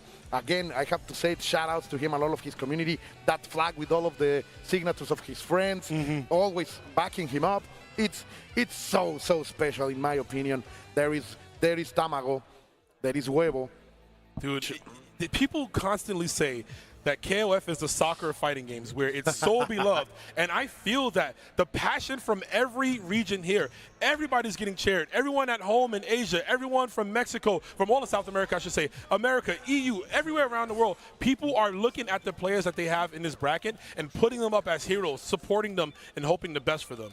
For sure, my dear Rome. You can see that crimson color shining bright from the Peruvian flag. Of course, Huevo has his people here. Many of his friends are right there cheering for him. And we're going to see a very interesting match with two Blue Mary specialists. Sir. Normally they use them to open, but is that going to happen here? I wonder. Yeah, maybe not, want to do the mirror matchup instead. Maybe dodge. We might see Tamago to potentially put her on the middle, but we shall see here. And again, Gio, one of those players. Oh, yes. There it is, yep. I was going to say, Gio, when coming into this tournament, I told people, if you don't know Gio, you better know now. And we saw yesterday he claimed this close, man. Poquito, as you could say. Close. So close. Just a little bit more to beating Shanghai. Let's see if he can get back there. But Tamago definitely looking to be the one to stop his run. These are two players who respect each other so much. You can see it in their eyes. They are looking to each other, giving the thumbs up.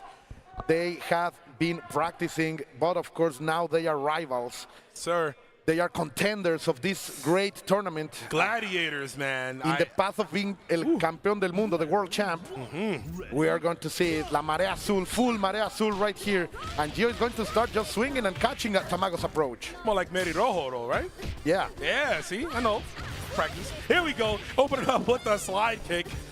And we see the Gios, one in the blue, in control. Just jumping. Tamago, no answer for the anti-air. Just okay. that was very dangerous.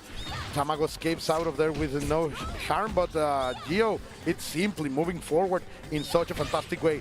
Great anti-air over there, sorry, air to air, maintaining the pressure. Gio has been shouting down every kind of approach that Tamago is trying to give, and the big mistake comes out from the Mexican, and of course, Gio is going to punish that, taking that arm. Gio showed excellence in that mirror match there. Knew exactly what his options was to deal with Blue Mary. Took advantage of those. Tamago had no answer, but here comes that Beni Maru. Yes, that's right.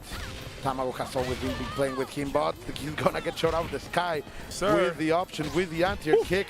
No, but the pressure is there. The right hand, 1, 2, 3, dropping the lightning. We're gonna see it, finishing with the Jirai kick and maintaining the pressure. He's not respecting Gio right now. He feels in control. For sure. Tamago's such a king at just hitting those that was close. Highs to the lows. Yeah, didn't get open up there. Try to open up again with the low.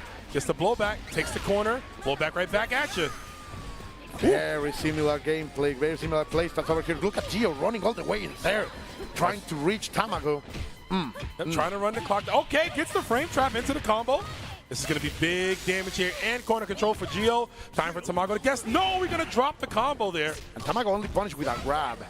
It comes fast, but maybe we have another result over. Oh, very good, double attempt over there, and the neutral jump. In the end, Tamago knows that kind of tricks. He's a Blue Mary main himself, and now, of course, with a little bit of lore behind this battle, we are gonna see Yuri Sakazaki, who has been a monster in terms of offensive by Gio. The only Yuri in this World Championship qualifier. And putting it on display, gets the super confirm. Good damage already. Beni Maru just hits you, man. Like a truck, but we about to get hit. A truck meets a freight train. I'm gonna run and hit you, that's it. That's it. That's the strategy. Gio. Listen, I'm gonna swing my arms, and if you run into it, it's your own fault. Talking strength to power, talking strength to power right there. For sure. Rock Howard coming in. Oh my God. That could have been a big whiff punish right there for Gio. He was giving gifts, and there again, the command grab after the hit, and anti-air perfectly executed. But I'm going to wait for you to come here, and I'm going to punish you fully. Rock hasn't been shining over there for Tamago in his match before, and right now it's also being shut down by the Geo. Let's see, from side to side. Now he has the corner. Are you gonna let him out? Okay. Great.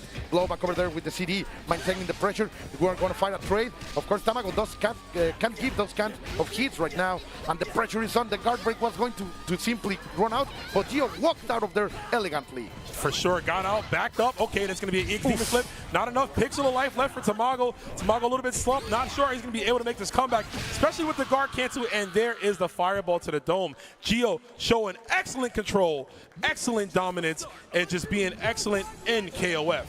Such a monster. And we saw him yesterday playing against Shanghai. He is really a phenomenon. Now, Huevo is feeling those fires yet again, burning his back. He needs to push forward. He needs to gather himself. We know that he is made for great stuff, but Geo, man, he is also right there waiting for him. So far, it has been a fantastic display from the Peruvian player. Let's see if Mexico can step up. For sure, for sure.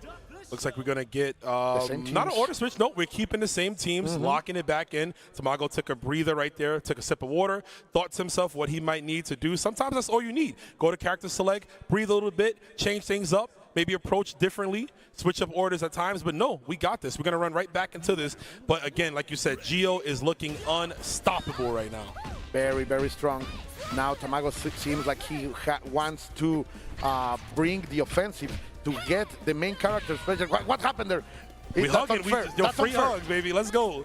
I'm going to call the referee right here. What's going on? That's how it is. All right, air to air. Like that, stare into your eyes with the throw. Spitfall misses. That was super weird yet again. Tamago with big mistakes that are very expensive for him. Right now he's paying it in blood. And the perfect come and grab right there. Beautiful German suplex. Kurt Angle style right there, baby. Woo! Commando Sambo. You already know. Blue Mary with the double point war again for Geo, showing his prowess with this character. And getting an almost perfect situation. Like that, Blue Mary is perfectly healthy, and she is already delivering a lot of pain to Tamago. Let's see, the blowback finally happens, but an approach good very well cut. done. That was very risky, to be honest, Rome. It was definitely paid off, though, yeah. And gonna jump in. There's the air throw.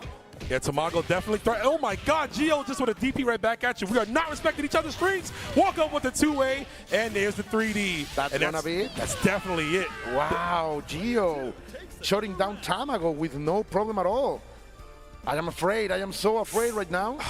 I know, I'm afraid for you, man. It looks like Mexico's kind of getting eliminated right now in the losers. Tamago still has a chance, though, down the rock, but we need this rock to click, Colt.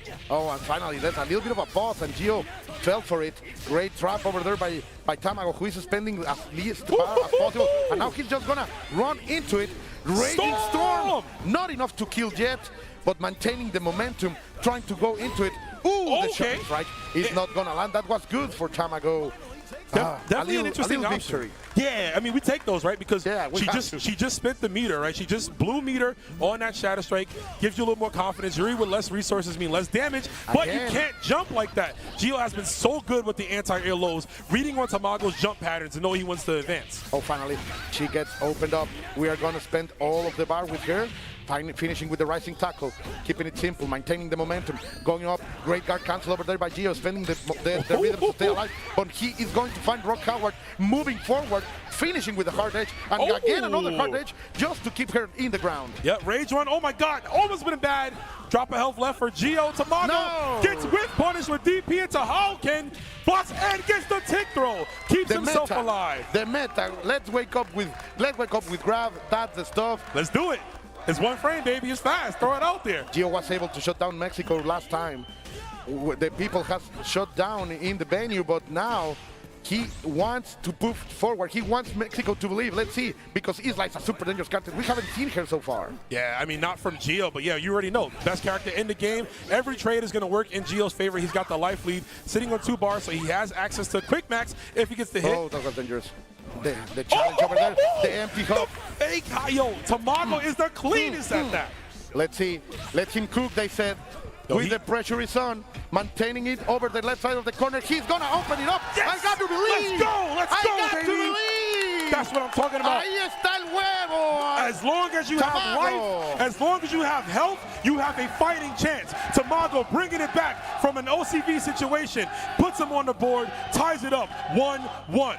Wow, what an answer, as some great commentator would say. What an answer. What an answer. Wow. Of course, man. Of course. I love it. Keep it competitive. I want every game down to the wire. Show me how much you want this. How much do you want to be the king of fighters? How much do you want to be the world champion? Because the crown is right here, man. The crown on $50,000. That's a lot of pesos. That's a lot of pesos, both bro. in Mexico and in Peru, I can tell you that. I can imagine, man. You got to take me out there, bro. Whoever wins, we got to find the winner. We got to go out there and get bring $50,000. I take you everywhere. All right, you know what it is? I'm going to go wait for the winner, hit them up. Be like, oh, come on, all right, we out. Let's go. Huevo feels fire up. Let him cook. That way say que lo dejen cocinar. Let the man cook. He's going to have to. He's been losing the point war in the mirror match. Let's see if he can take what he learned. Hot start already with the stand CD. We are at max range. Now he's stopping. Look at that. Those short stops have not been happening. Gio is opening up, but unable to confirm.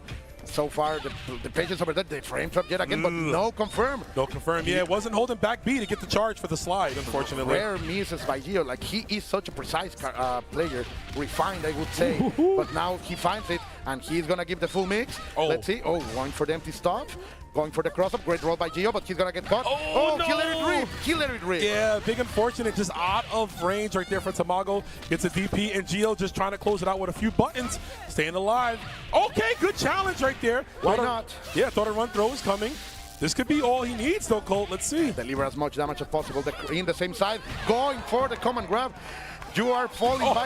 Oh, yeah. 1 too many command grabs, my guy. Yeah, you can only brave one. You can only get one of those miracles, right? Only one. Like Spider-Man, right? Everybody gets one, bro. Yeah, man. It's a Caballero de Oro instinct. Techniques will only work once in the Saints, in the Golden Saints level.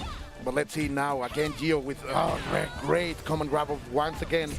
Bro, Real Count has been blowing people up since 1997, man. Such a good move. Keeping them locked down in the corner. Oh, okay. Switching sides. You don't want to get out? Let me take you. Let me take you out, Gio said. Stop being an introvert, right? Let me get you out the corner. Yeah. I see you too close down. But let's see now. Huevo has the corner. Blue Mary has been a nightmare for the Mexican player. And he's going to find another hit, and that's going to do a lot of damage. Yes, extend the combo. Could it be enough? Going for the reset. And finally, the super Jirai kick is going to control everything. A slash. Don't jump at me. But it's it. Benny Maru doing some work, but it's not that much of it. Yeah, drop a health left. I mean, he can definitely, with some right reads, close this out as fast as he can. He's always one touch away from death when it's Yuri Sakazaki hitting you and taking you to the morgue, as she always does. That's the hit. That's the prodigy right there. Gio moving forward. Tamago in a terrible situation once more. What last time he made us believe. Now Gio knows that he is never ahead of this man, and he has to play very safe because in any moment, Huevo can explode, Tamago can explode. Absolutely. We've seen The Rock do it last time. He is ready with the 2C anti-air. You know Yuri likes to take to the skies. Tries to go for it again, but that jumpy, awkward hurt box on it. That's an unfortunate shattered strike trying to catch something. Finally. Immediate damage. He wants it. But he gets into the corner, and this is going to hurt. It's so hard to cross up on Yuri, man. She shrinks herself into the ground. She's so tiny. Got to watch out again. Nice guard cancels out. 2C, the challenge. No DP, though, from Gio. And Gio looking for that big jump. Tamago's got to watch those fireballs. Jumps in. No resources for Tamago yet. But he's going to get it to spend that last little bar that he has. 34 seconds on the clock. Rocky's going to be in 60-something% of life. Yep, just about with zero resources, Colt. A lot of openings he has to do, and you don't get that many chances against Gio, let alone a character like Isla. Yeah, and so risky. Huevo's defense is going to be tested. The guard bar is also going to be something so troubling. Some by moments, Gio allows Huevo to play in order to find a mistake, but Huevo is playing safely. Okay, the blowback over there with the RCD. I like that jump back blowback. I think it's a really good tool in this matchup. You know she wants to approach. Go for cross-ups. Good block with a double La Chueca. The triple La Chueca is blocked, but we are going to eat a throw. Defense, people would say in basketball, and also here on the KOF stage, the max mode is over. Huevo has been waiting for something. Tamago wants to bring something into the table. Can he do it? Now he has the turn. Great defense also by Gio. Falling for Oh, for the fireball right there. Okay, Hop CD gets in again. 25 seconds on the clock right now. He is blocking every single one of those challenges with the 2C. Oh my God, max mode. Again. Yep, but not a counter hit. We are not able to follow up with that. And we got some meter. Tamago closing in on 2. Perhaps a max mode of his own. He's making Gio, he's exigiendo a Gio. Oh! He's really trying to bring something into it. Oh! 14 seconds, the blowback. Hop CD. Right there. Get him Another again. one. He has the turn. No Just the kick. BTB. No! No! Wait a minute. No, it's not over yet. Everybody's failing. The Drop the off, here on but the jump C is gonna The do it. trade. Oh my God, the trade did not have the health. Unfortunate right there for Tamago. Oh my God, he was hunting, but it was too late. His health was too low. And Gio, yesterday, he was unable to finish his plate. He dropped a game like that against Shanghai, but today, against Tamago, he is going to land the victory. What a man. Sadly for Mexico, sadly for Tamago, he's going down like that. But congratulations to Gio, who's still alive. I am proud of Tamago never surrendering. Thank you for talking, because I am stumped right now. Don't worry. I cannot believe that. I am beside myself. No bias aside, but I was pulling for Tamago. The way he was playing, he wanted that comeback so badly, and he worked so hard. But Gio worked just that much harder and showed again. I cannot let what happened yesterday happen again. I have to close this out. Yeah, he I'm feels it. sorry, bro, but I have to do this. He was feeling that fear for sure. Like he was feeling the victory slipping out Yes. from his hands. Yeah. It happened to him yesterday, and now he has learned. He has become more clutch. He was able to hold to the victory. So congratulations to Gio. Congratulations to Peru. What a match that they delivered to us. What a privilege, man. Again, just seeing the amount of legendary play this weekend, we are so blessed. We are so blessed to experience this. This is a once in a long time thing. There's no way to get this consistently every weekend. But No, man, there is no way. No my, way. my heart will, I would be dead by now. Come on. Camera, come back to us. Me and Coach just passed out, bro. Can't do it. But we do got to recover because we got another match to call, guys. And it is going to be E.T., that's a long name, almost conceded, versus another Mexican native, Mr. Cofeno Ernesto. Yeah, that's going to, no. It's ET against Lacid. Oh, I am crazy. My Don't bad. worry. I was looking on the bottom. ECT versus last year. Sorry, guys, Taiwan versus Korea. My bad. The See, I'm blood, outside of myself. the blood is going up and down in this body. We are sorry for that, but yeah, it's going to be Lacid against ET. Korea's against Taiwan. Yeah. X-Gear ET facing Lacid. It's going to be so great. These are two legends who have battled each other so many times. They know each other, but today that doesn't matter. Today is a new day to rewrite history. And I will agree with you 100%. We need to see the history rewritten. Lacid, a player that gets so close constantly. He gets these top 8s, he gets these top 6, suffers some bad losses. We saw earlier versus Shanghai closing it out when we looked like Lacid had it. And then we saw ET earlier defeating Sua, the fan favorite of the weekend. So I know the crowd's not too happy about that. Yeah. So, but you know, you cannot deny talent. Skill is skill, and both these guys got it all. ET with the chance of becoming the Korea player with both their champions facing him, but of course Lassie doesn't want that to happen. He will have to face this legend with his maiden Shermie and Ash in that order for sure. Meanwhile, Athena. That is very interesting. Oh yeah, it's an interesting pick right there. I don't think I've ever seen that one.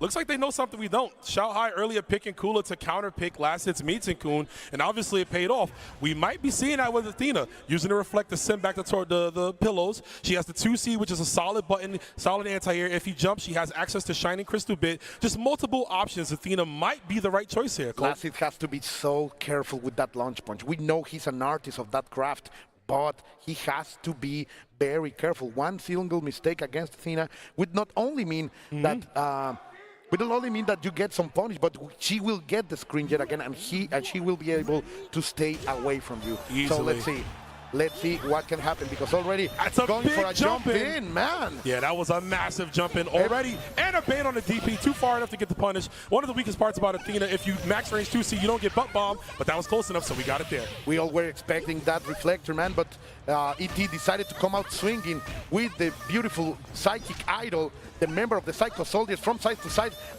Lassie is unable to open up ET. The kicks are going to get punished. The launch punch is right there. I told you, an artist of his craft. Yes, sir. EX Long Punch Punch does beat Fireballs, but it's not going to matter when you got no health. DP, and look at how fast that round was. Colt, the pick for Athena, it might not be traditional, but it's clearly paying off. Qué preciosa morenita, como mi novia. Looking fantastic right here, ET, with her Athena. And he is going to move forward. No, you're not going to do that to me. I am going to do an EX command throw just like that. And come over here, girl. You're going to get German suplex. Another one. We love them for days. Here we go. Fireball strings. Gonna go back to the zone, and nice anti-air with the 2A. But why the retreat suddenly over there by Lassie going for the level 1? Don't touch me.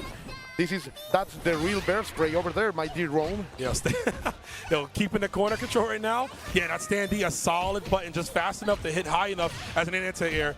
Double hop, but the anti-air was just in time for ET, who is now controlling everything with this unorthodox pick, going into the empty jump for more damage. That's gonna be it. Step on that girl. The beautiful woman walks out of it. 30 seconds on the clock. There's gonna be some regeneration, but not that much. A much needed stabilizing there for Lassett. Did not want to go into this with any less health. It's gonna be hard enough. He's going up against Isla. Yes, sir. Time to guess. Okay. Oh, looks like you baited the roll, but she needed to get those nails a little bit longer to slap that girl. She got to add on some acrylics, man, you know? Yes, just small pixels over there, but now Lassie is on a hunt. His Shermie is looking super dangerous, but the dash under. That was so sexy. Just running right under with the cross and the 2B. And the reset, man. Yes, sir. Oh, ET sacando las cochinas, the disgusting stuff. Nasty work. How do you say nasty work in Spanish? What? How do you say nasty work in Spanish? Cochino. Cochino. Sucio. Sucio. I know sucio, yeah. Desagradable. Sabroso. Oh, that cross-up was sucio. Getting opened up. And in the cross-up, no, in the same side. Lassit has all the resources to take cover Isla, but he has to be also very careful. This is after all our economy these times, and we are gonna see the movie. Oh, we are gonna be taken to the cinema, going for it. Yeah. Spin all that tax return, baby. Let's go. Let me hear you, crowd. Hey, hey. Hey, hey, hey, hey, hey, hey, hey. Nicely done. Lassett stabilizing, and of course coming in with more resources as well, so perhaps another Sans Collect combo could happen. He just to gather one more bar, and it's going to be hard, but oh, that man is bringing the guns to the fist fight. That's crazy. Not fair. That is. Now, who allowed that in KOF? Oh my God. Oh, this is about to be it. Who allowed this? Climax is coming. Yeah. And there it is. Let me check your back, boy. I think you have some tension right here. Oh, chiropractor high turn, blowing your back and defeating you. Taking the first game does ET. That's a brutal climax for sure. It's brutal, man. Okay. I never had blue energy just shoot out of me. Like, it's insane. It's good for your lungs. Oh, okay. They say, yeah. I might look into that. Okay, but let's go, because Lassie is thinking about something. Oh, I see determination in his eyes. Yeah. This is not the same face that he showed us against Shanghai. Yes. Like, I like that kind of hunger in him. Let's go. Lassie having to face this monster, and ET look like he's going through it, bro. Like, I have to do this, he said. ET's like, nah, I got to do this, bro. Round start, I got to do this. Dash punch, okay. Lassit was thinking about this. Lassit was thinking, yeah, I allowed Athena to play. Now I have to be the one who shut her down. I have to uninstall the game. And so far, it's working, already 50%. And where are you going? You're staying in there. The Pillar of Light is not allowing you in. It's a wall for you. Yeah, no challenge. But this is a quick turnaround from the last game. Looking good. Lassit potentially about to close it out here. And he does with the chip damage. Surrender that girl to your feet. With romantic lunch punches. Ooh, romantic lunch. Put that on a Valentine's Day card, man. Romantic lunch punch. Yeah, let's go. Because now Isla is out. We know that she's a menace. But Maiden could. This is going to hurt. Yes, optimal stuff. Yeah, I like it. Oh, no, not optimal. Hold up. Okay. Well, get a challenge. Let's see. Oh, nice. Dropping all over the way. And nice anti over there by ET. You can never count him out, even with this rhythm from Lassit, who is growing and growing. But ET is an expert of showing that down and stealing that momentum for you. Another dash under. La Cochina yet again, showing that ET has all that colmillo. What a setup right there. The fake spin, trying to go for it a third time. We're going to block the EXDP. Hold on, I got to marinate on that one. That was a delicious setup right there from ET, busting out all the stops in this World Championship. Tasty, crunchy. I can feel it, man. It was delicious, as you say. But now, let's see what Lassit can do. with his Shermie. So far, it's against the corner. He has to escape. Okay. Yeah, that's a punish. We Yep. are not going to respect your turn. Cero miedo from Lacid. And now the pressure is on. Look at this. Going for the reset. Okay. Oh, That's fine. I'm We going got to it. reset just 5 times. Yeah. I don't care. He did that on purpose. That was real. I mean that. And we got to up a character right now. Lacid looking good, taking ET down to Hydron yet again. We do have a lot of health on Shermie. We can run the clock if we're Lacid, slow things down and try to get this Hydron out of here. This is what I wanted, man. Only game number 3 events, only game number 3 battles, and I am hoping for this. I'm not going to jinx it. Let's go. Hydron is on the pressure. Yet again, trying to find something. Now maintaining the momentum. Yes, crossing on and getting that girl into the corner, maintaining the momentum, maintaining the offense. But no, Lacid is fighting back. What a dodge! What a confirm! That was the most of max range. Throwing out the blades. Time to guess quite a few times. If we guess right, we block it. Lacid is so ready, bro. Oh, yeah. He's a charge character. They always block. They always hold him down back. Let's see. Nice. Get the blowback. Shermie's fighting back. He has 2 bars by now. If he lands a good hit over, Hydron is going to be enough. But no, the cross-up is going to land. 3.5 bars for Lacid. And his closing character, Ash, who is ready to play us that movie yet again. Hopefully he can play and win, but Hydron looking poised. ET, one more round to take this. No! Stormbringer, hands in the pocket, man. Give me your tax returns. The government taking your life away, Yo, that's for Uncle sure. Sam Hydron. That's his first name was Sam Hydron? Yeah, He's man. the Uncle Sam? He's Spending the doing cash right now, a lot of it. Oh! I don't know what happened there. Okay. But we are going to see it. No, Lacid wants another kind of situation. 50%, eat the flames.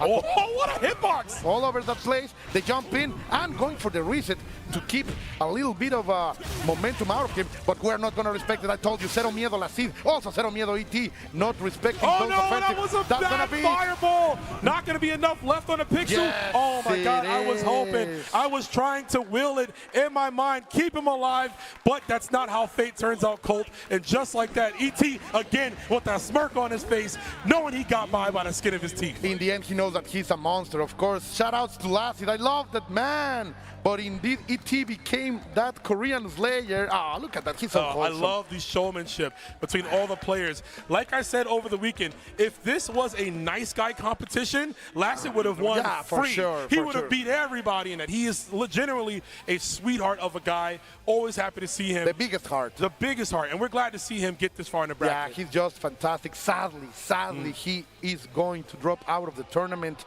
A big legend, one of the most consistent Korean on this game during all of 15 history. Sure. We know that we are going to see him come back, but today, sadly, he has to go home on this stage of the tournament. Yeah. So many friends are going home drunk. It's getting to but that point. Yeah. We have to. It only Yeah. at the end, only one will be the king.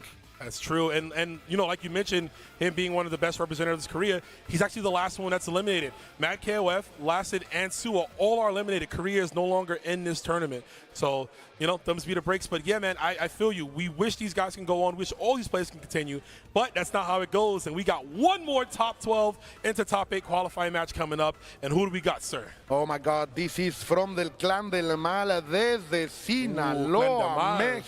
México. Desde Los Mochis. Él es la Yeca, el cofer honesto. The honest one. And he's going to be taking on ZJZ, the former Evolution champion, the one who has also grinded his way here from losing first round in the World Championship yesterday so many to come world back. champions in the losers bracket, bro. Listen, man, it's rarefied air. You can smell it. You can breathe it. The level of talent is at an all-time high, and we are seeing it on display today. Oh my God, here we go.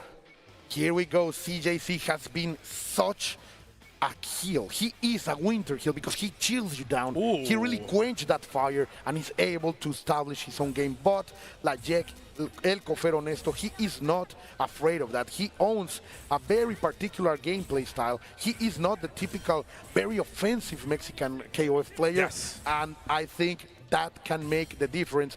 He is, I think, our last representative. So estoy prendiendo todas las veladoras. I am really holding that candle alive. Let's go, because this is going to be fire. Let's see the last representative of Mexico. Can he shine the light in the darkness that is the other players? Will he continue, or will ZJZ show his dominance as we go into our final qualifying match for the top 8? It's going to be ZJZ contra Cofero Ernesto. Let's get it popping. My God, look at those teams. Cofero Ernesto rocking as he has been doing all day, all weekend. That Orochi Chris on the anchor, bringing the power of evil to his gameplay. I hope it works this time, because so far the Asian Pacific has been going insane in this tournament. I mean, as we know, Asia has been very dominant at KOF in a lot of the recent ones, and we're seeing that on display here. But here we go, and on the world final stage, very, very appropriate. Yeah, completely. Like, we are going canon. Let's see. Oh, the cocken into the face. Those records from Benimaru were very, very hurtful before, and Cofero Ernesto is aware of that. Oh, wow. Right at the end of the fireball. Not the easiest move to punish, but good awareness. Gets the clean jump in, does ZJZ. He wanted to read beyond what it's able to, using the Sword of Omens right there, but unable to land What it. a challenge! Interrupting that two-way stream, but we got jumped on. That's gonna hurt. EX Tatsu straight to the corner, baby. Layak, one of the first Rios, tried to guess something, got opened up instead. Now, the reads are not coming out this time. Layak has to play in another way. TJC is not biting those baits. He needs to do something else. And Yamasaki, I think, is one of his best characters in this game. Has been very special for him every single time. Even his emote is with Yamasaki's clothing. Oh, so yeah. He loves this character. Let's see if he can really push that love forward. For sure, I would like to see him continue. Got some feints right there with the snake arms. Gets the corner, this could be good. DJZ guard gauge down and an offensive guard cancel roll. Maintaining pressure, we get the blowback. Will we cancel into poison? Yes, sir. Toxicity. Oh, of a city. Like Twitter, bro. Oh, my You God. can feel it boiling inside you. It's eating you from the inside. Oh, my God. Getting a little bit of resources right there. Long, extended foot seats, Yeah, I you would know, say. clean stuff. More like hands. He's just grabbing them up, touching the loafers. Got him out of there. Let's see. Now with the most ugly of all chisels, to be honest. I hate that color. I hate the purple one more. I think this one's okay. No, the purple is good. The Bro, purple is good. she looks like a banshee in the purple color. What's going on there? Let's go. This is like mixing all of your Play-Dohs in one color. Yeah, when you ain't got enough Play-Doh and you got to mix it all together and mom won't buy you no more. It came out like that. Sometimes it be like that, just like that dash in. They got the corner already. ZJZ looking hungry. Oh, we like clones. We like sisters. Let's go. Indeed, the sister is not going to work yet. Again, trying to go for something sexy, going for the guard break. Fantastic stuff over there. El Cofero Ernesto has no resources to get out of there. Zero. And yet again, he is going to fight. Oh, he's going to fight his way out. He said, Let's I may go. not have meter, but I And ain't you're out of going into the options. corner. Let's go. Wipe the dirt off my boot. Get the Play-Doh off. Oh, so many guard cancels over there by CJC, expending all of his bar to face this Yamasaki. And Cofero Ernesto now on the defense yet again. The guard bar was going to break, unable to kill, but finally, just with a slap, get out of here, he said. Almost a checkmate. You punk. You get out of here, scum. Almost a checkmate situation, right? What are you going to do there? You can't roll. You're going to get baited. It's hard to tech throw. But you know what? We can put everything we were thinking of into this Chris. Let's see the exotic option. Then are you aware of the evil right here? She has been trained to contain this kind of evil, but can CJC maintain it so far? The pressure is on, and Layak has been unable to do anything with his Chris. Finally getting a blowback over there in the corner, but great. And here, CJC overextended, and now Layak has the chance to deliver some damage. It's gonna be enough. Look at that evil Orochinagi. Orochinagi with the purple twist on it right there. Oro twist, definitely, if he's known for anything, it is his massive damage. We used to compare it to pre-patch Cronin damage, but he still got it. Let's see, on the air to where CJC moving fantastically. Red, good defensive options over here by Cofero Ernesto until he gets opened up. Only human, CJC would say. And the pressure is maintaining. Great balls over here. That's what Isla can do. The offensive will never end. But he spent the bar.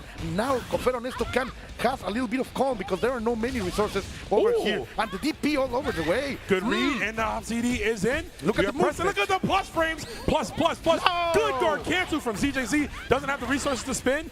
Chris is going to stay alive a little bit longer. Blocking the streak, getting mixed up. Waits his turn, and it looks like patience wears off. Okay, let's see what we got. About to build the bar. Plus frames in, but there's the overhead, Colt.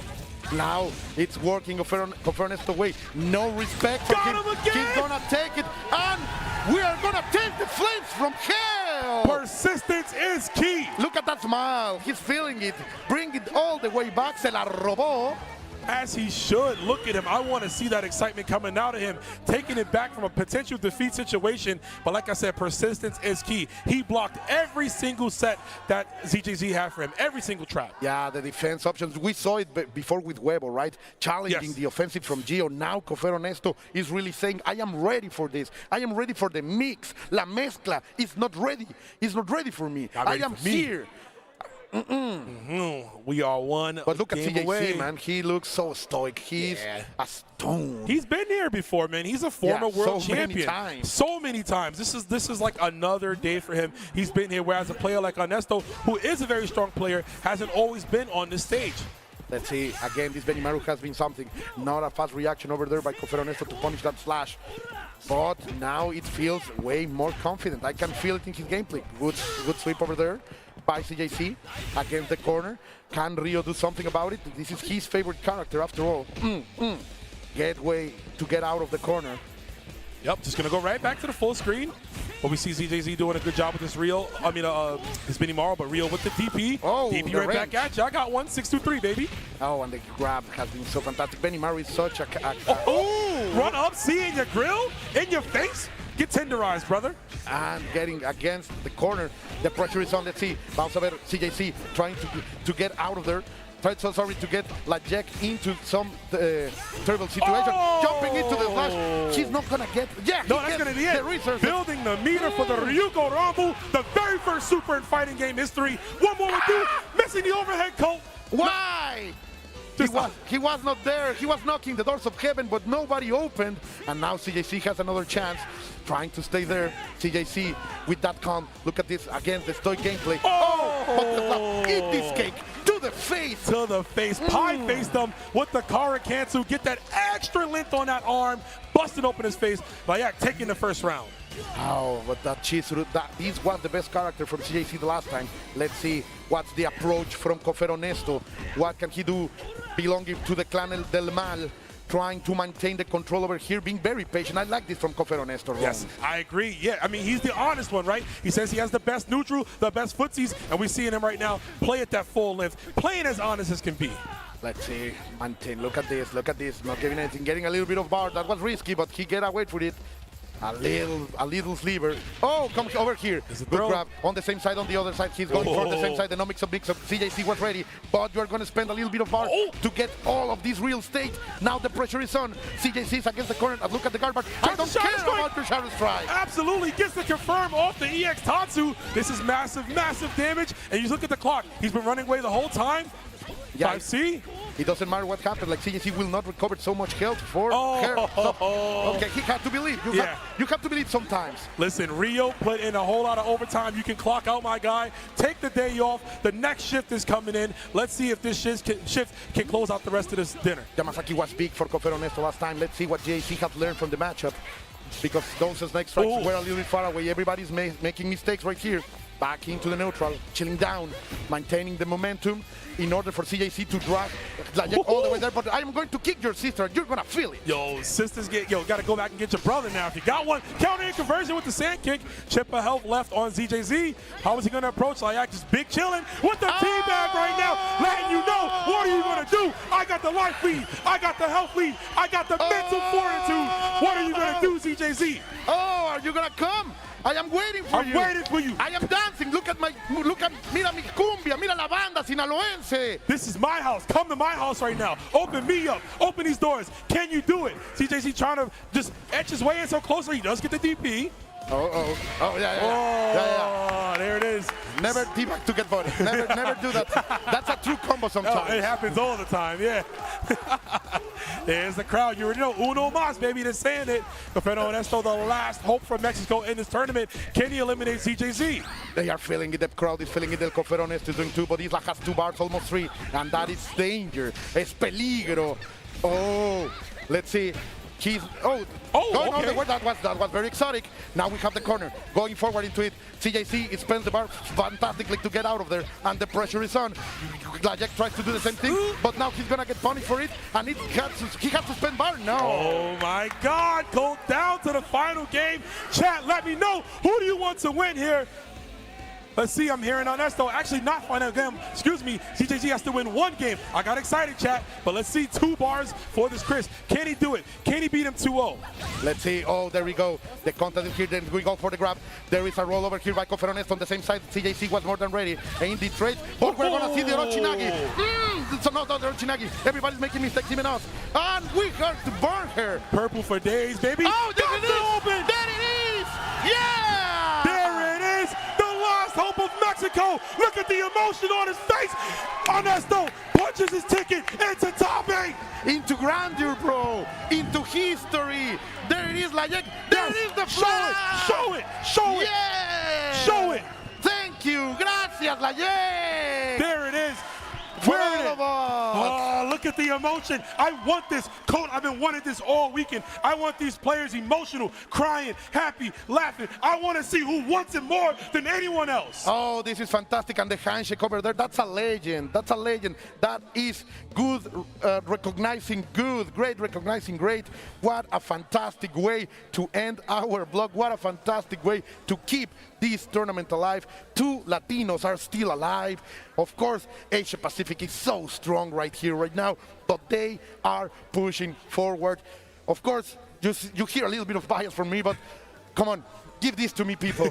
Give this to me. You Look need at to that. Look at this right here. These I two love are it. so good friends. Yes. They are brothers now, and they have been pushing each other so forward. It's just fantastic.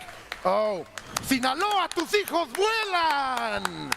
Give it up, give it up. And look at that. The way it looks, it almost looks like Ernesto was eliminated, but he is not. The fact that he is getting this celebration now, that means we are going to party hard if he wins this whole thing. But of course, we have to get to that, folks. But we have them. The final 8 from so many tournaments around the world. 32 players qualified, and we are Only down 8. to 8. We are almost down to finding that diamond, to finding the King of Fighters, to finding the SWC champion. But before we get there, I think we got to take a quick break, guys. Yeah, of course, but remember that right now, the King of Fighters 13, the game that reignited the blood in this community, is back in the global match for Nintendo Switch, for PS4. Go there, be part of this phenomenon. Love this game, I love it. This is my favorite KOF, by the way. So please go and be part of us. Become La Familia. This KOF is why I am sitting in this chair right now. Ooh. And I want to say, before we wrap up, Colt, it's been a pleasure. A long time coming, my brother. I'm so glad we got to do this. Guys, we are wrapping it up. We are done for the day. But our brothers, Hell Pockets and Aru, will be coming to wrap this up for us. So, guys, stick tuned. Don't go nowhere. No se vayan. You got to plant yourself down, and we'll be right back Los with queremos. the top 8 finals.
To be in the zone, gamers need true support. One that's in sync with your body at every angle. Takes your weight without pressure. fully adjustable to cradle your spine and adapts as you shift in your seat. True ergonomic alignment to achieve your perfect gaming form.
Oh, man, I can't believe we're almost down to the end of SWC 2023 Grand Finals. We are in the top 8 scenario. Aru, are you ready? Bro, I mean, I'm as ready as ever. You know, I mean, these matches have been so good. And, like, we've narrowed this playing field down to the final 8 players. Somehow. It's been a bloody weekend. Absolutely, man. Well, tell us who we got lined up right now. This top 8 is looking nuts. Yeah, so we've got Score versus Shanghai in the winner's side. That's going to be our first match of the night. Also, we've got M- versus Lagia coming up afterwards. My goodness. All Asian winner's side top 8. Would you believe it? You know, we've been doing this a very long time, Aru, so I'm not the most surprised. The biggest surprise, I got to say. You know, it was almost a rhetorical question, right? They asked us earlier in the interview, who do you think is going to be up in the situation? Who's going to win it? And we all gave the answers we did. I saw that video, too. I might have been featured in it as well, you know. I mean, no surprise here, really. But in the loser side, what we got here? We've got Cafero Honesto, a.k.a. Layek, going up against ET, Mexico versus Taiwan. Man, a top eight situation, Mexico versus Taiwan, and what a top 8 situation. I got to talk about it. The match we just saw. Incredible. Dude, that is going to be in the books. Yeah, seriously. If you guys somehow managed to miss that, make sure you go back and watch it maybe before the next. Actually, no, you know what? We're probably going to go into it soon. So before we do that, though, let's go to the last match of the top 8. It's going to be the Geo representing Peru going up against Hong Kong's own Pineapple. Pineapple, man. Pineapple All these team. players impressive in very different ways. Okay, well, that's what makes this top 8 so interesting to watch, because there's not going to be a lot of overlap in play style. There's going to be 8 different schools of KOF 15 happening right now for our eyes to feast upon. I can't wait, man. Yeah, and they're all, the thing is, they're all playing at that very top level, you know? I mean, all these guys, they've been on fire all weekend. That's how they got here. And like you said, 8 different play styles, 8 different, you know, tons of different characters that we're going to see on display. So really cannot wait to see what we got coming. And not at all. And we talk about Score, a guy who had to qualify through last chance qualifiers on Friday, ran the gauntlet, didn't win the LCQ, but finds himself in the winner's side of top 8, 1 game away from winners finals. Imagine that, man. This guy's been on fire, but you know what? This is Xiaohai he's going up against, and everybody knows by now, if you've even any interest in KOF, you know Xiaohai is considered one of the greatest, if not the greatest. I would say at this point, there's no argument against him. He is the greatest KOF player to ever live. You know, I'm with you right there. You know? And that hurts me to say it, because this is a guy that consistently knocks me out of tournaments. I've only ever lost to Xiaohai. That's right. Hey, you know what? No shame in that. All right, so here we go. Wow, finds the jump in right away, Xiaohai. And finds the low B, but over-committed to the second low B, did get the combo off of that. But still, the offense remaining on Xiaohai's side, and Score unable to really mount any kind of defense or offensive effort here. Oh my gosh, look at the containment. Okay, finally managed to find a hit. Score gets the knockdown, but he needs to make something happen here. Managed to get the invincible command grab. Yeah, that was crazy, because that close C was out, baby. Yes, sir. Nice containment this time from Score's side. Wanted to pick him off that jump counter hit CD. All right, another knockdown. This is exactly what he needed. Oh, and a great psychic jump from Xiaohai, getting over the command grab attempt. I would actually argue he telegraphed that a little bit, because he was turning the butter up just a little bit there in the corner. And also, we know that most Orochi Yashiros are going to go for the Okizeme throw at least once again. At least once, yeah. I mean, he was going to that well a little bit too often that time around. Xiaohai, up a character, has a strong life lead already. It's a scary place to be in if your Score. While Chizuru is one of his specialties, having a healthy Geese on point on the other end with even half a... Wow! Oh my goodness. He's so good at placing those. So whenever somebody thinks that they have an opportunity to continue their pressure, he just hops right over them. It's actually especially impressive against Chizuru, because finding the windows there is not easy. It's risky, because if she just does like an EX clone to launch you in the air, she gets a full combo, you know what I mean? And you lose all your special moves for at least 5 seconds. That is true. So, I mean, Score, he really needs to find a hit in the next few seconds here. 30-second mark is coming very rapidly. Oh, no. Man, might not matter here. Even if he takes down the Geese, he's going to be dealing with house money on Xiaohai's side. Not even going to get a chance to use any of that meter. This is so unfortunate for Score. I mean, he's made some crazy comebacks already this weekend, but this is, of course, Xiaohai. This is the toughest challenge, man. Yeah, dude. With the high turn. If there's any character to do it, for high turn with 5 bars, this is the one that you want to place your bets on. Oh, yeah, the Hydrons have been doing work this whole weekend, but the Hydron that's been doing the most work is Score. Absolutely, absolutely. Nice. Managed to find the roll. Challenges with the down C. Don't come too close. Exactly. Nice hop over. Manages to keep him in the corner. And you see right now he's just steadily holding him in place with the cross cutter, saying, you know what? We are not going to mix it up too much. Oh, why did you commit? He countered that so early, but I think that Score was already committed to the jump D. It did seem like it, yeah. I mean, that's a pretty slow to start up button. What? Okay. Oh, okay, advanced strike. That's what that was beats the supposed to startup. That's plus. Nice defense from Score, but oh my goodness. Bruh. Just jumps right over the fireball. He's not going to get a chance to use that meter at all. Xiaohai looking dominant as ever, taking a first game very, very convincing. Yeah, Xiaohai at the beginning of this week when we all arrived here, we didn't see much of him. You know, he wasn't really out mingling with the other competitors, the media, or whatever. He was like meditating for 48 hours. Hermit mode. I don't know what happened. Yo, you know what I heard? I heard he was a little sick. He was a little under the weather? Yeah. Oh, no, is this the flu tournament? It might be. No. Uh-oh. the Jordan? The Jordan flu tournament special? Uh-oh. You do not want to mess with this guy. I mean, if anyone's going to do it, it's definitely Xiaohai. Oh, yeah. I mean, he's one of the greatest to ever do it.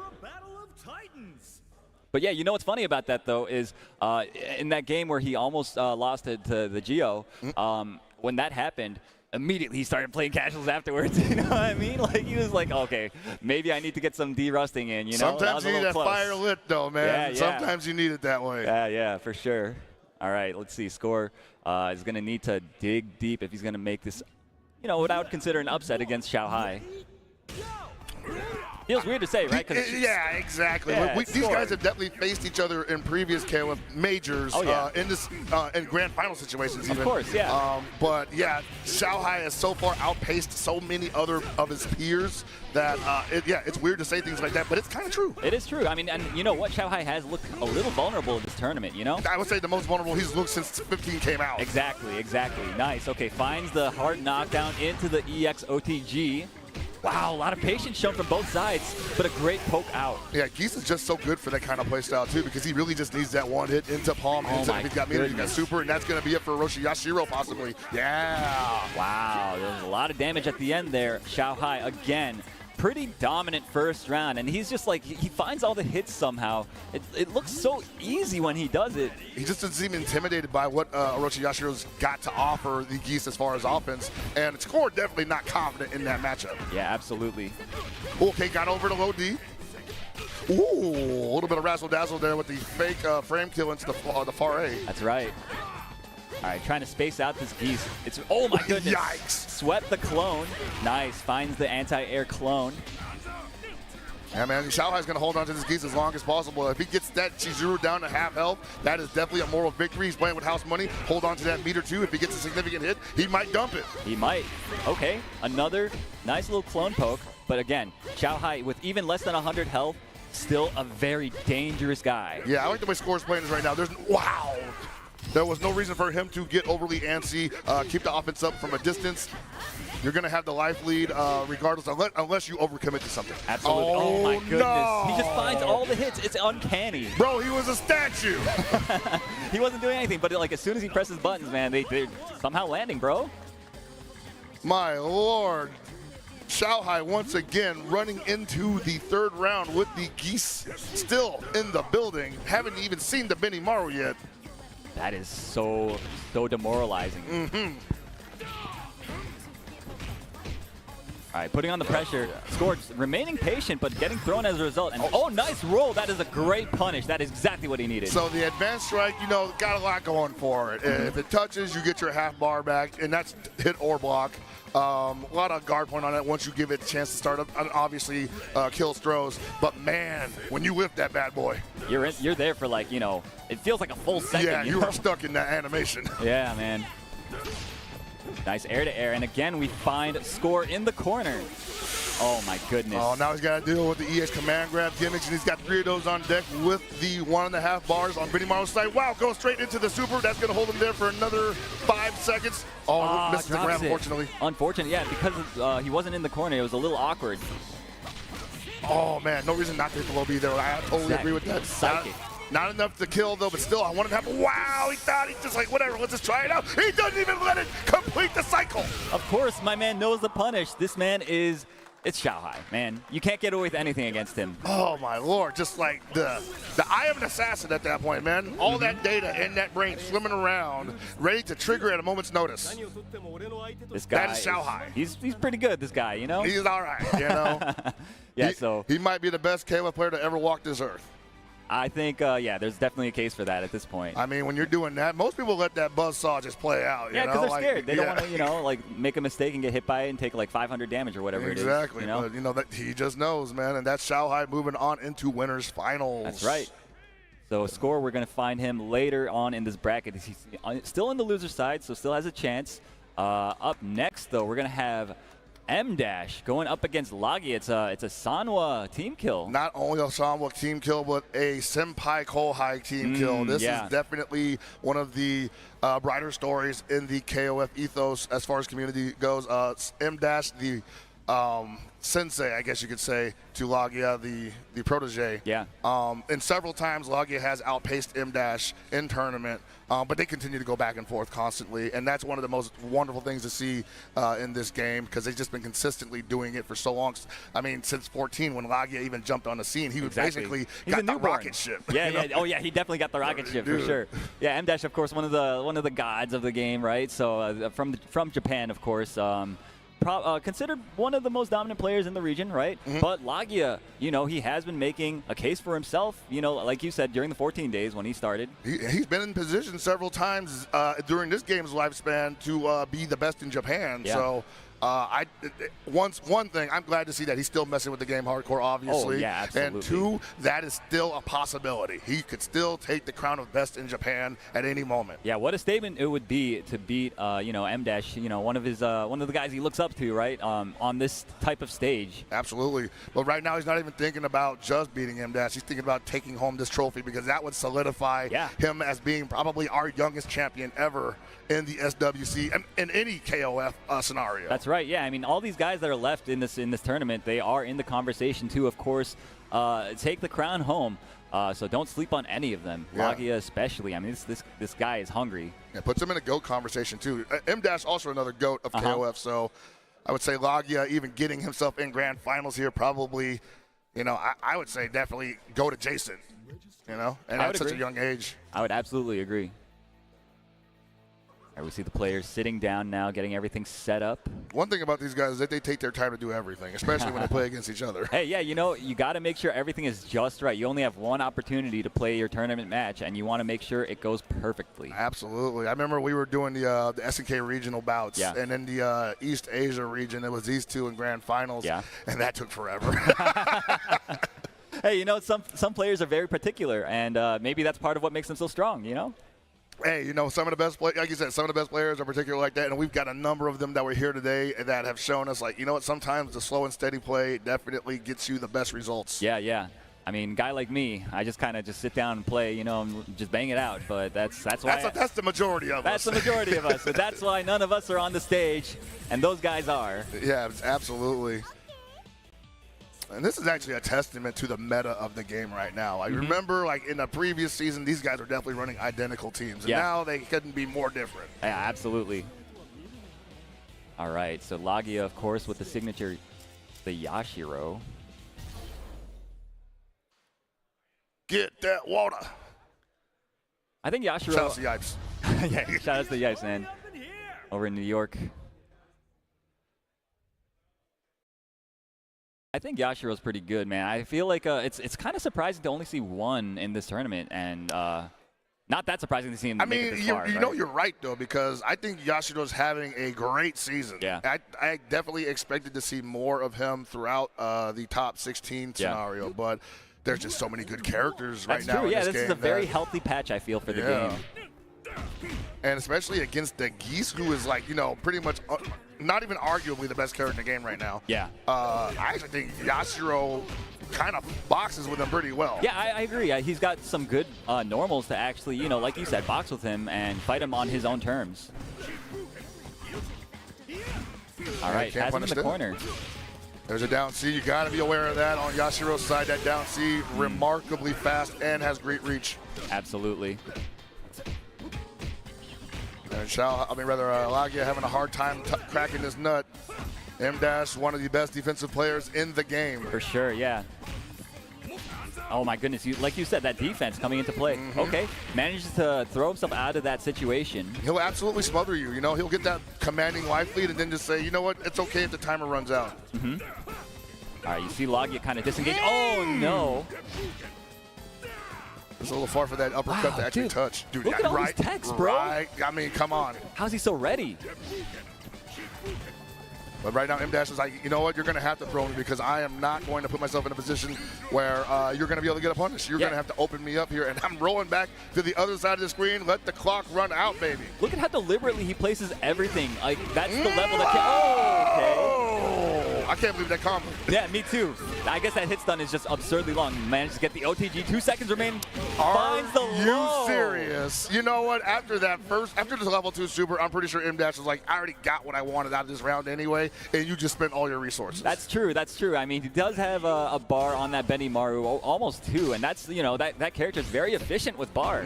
Doesn't need to spend any of it to get rid of the Yashiro in this situation, especially if you're going to do a DP like that. Absolutely.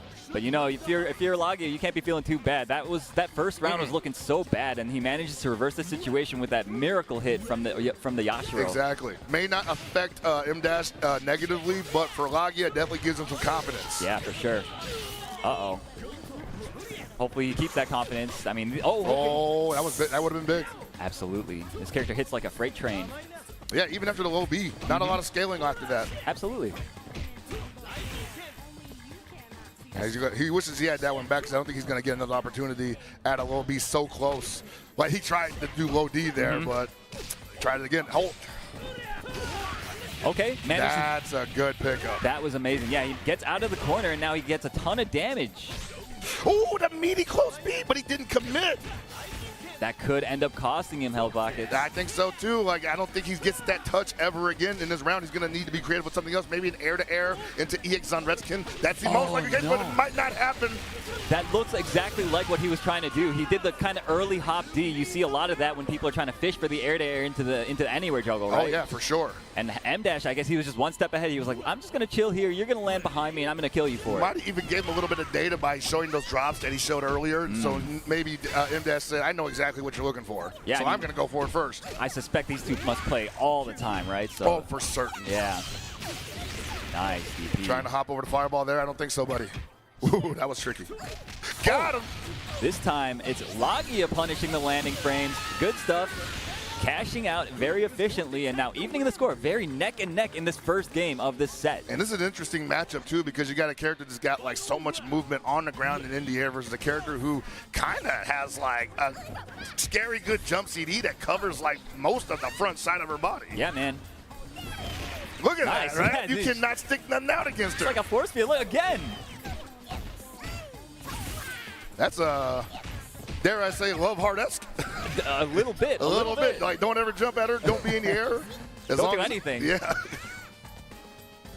Okay. That looked so dangerous there. Oh, couldn't get the backside on that one.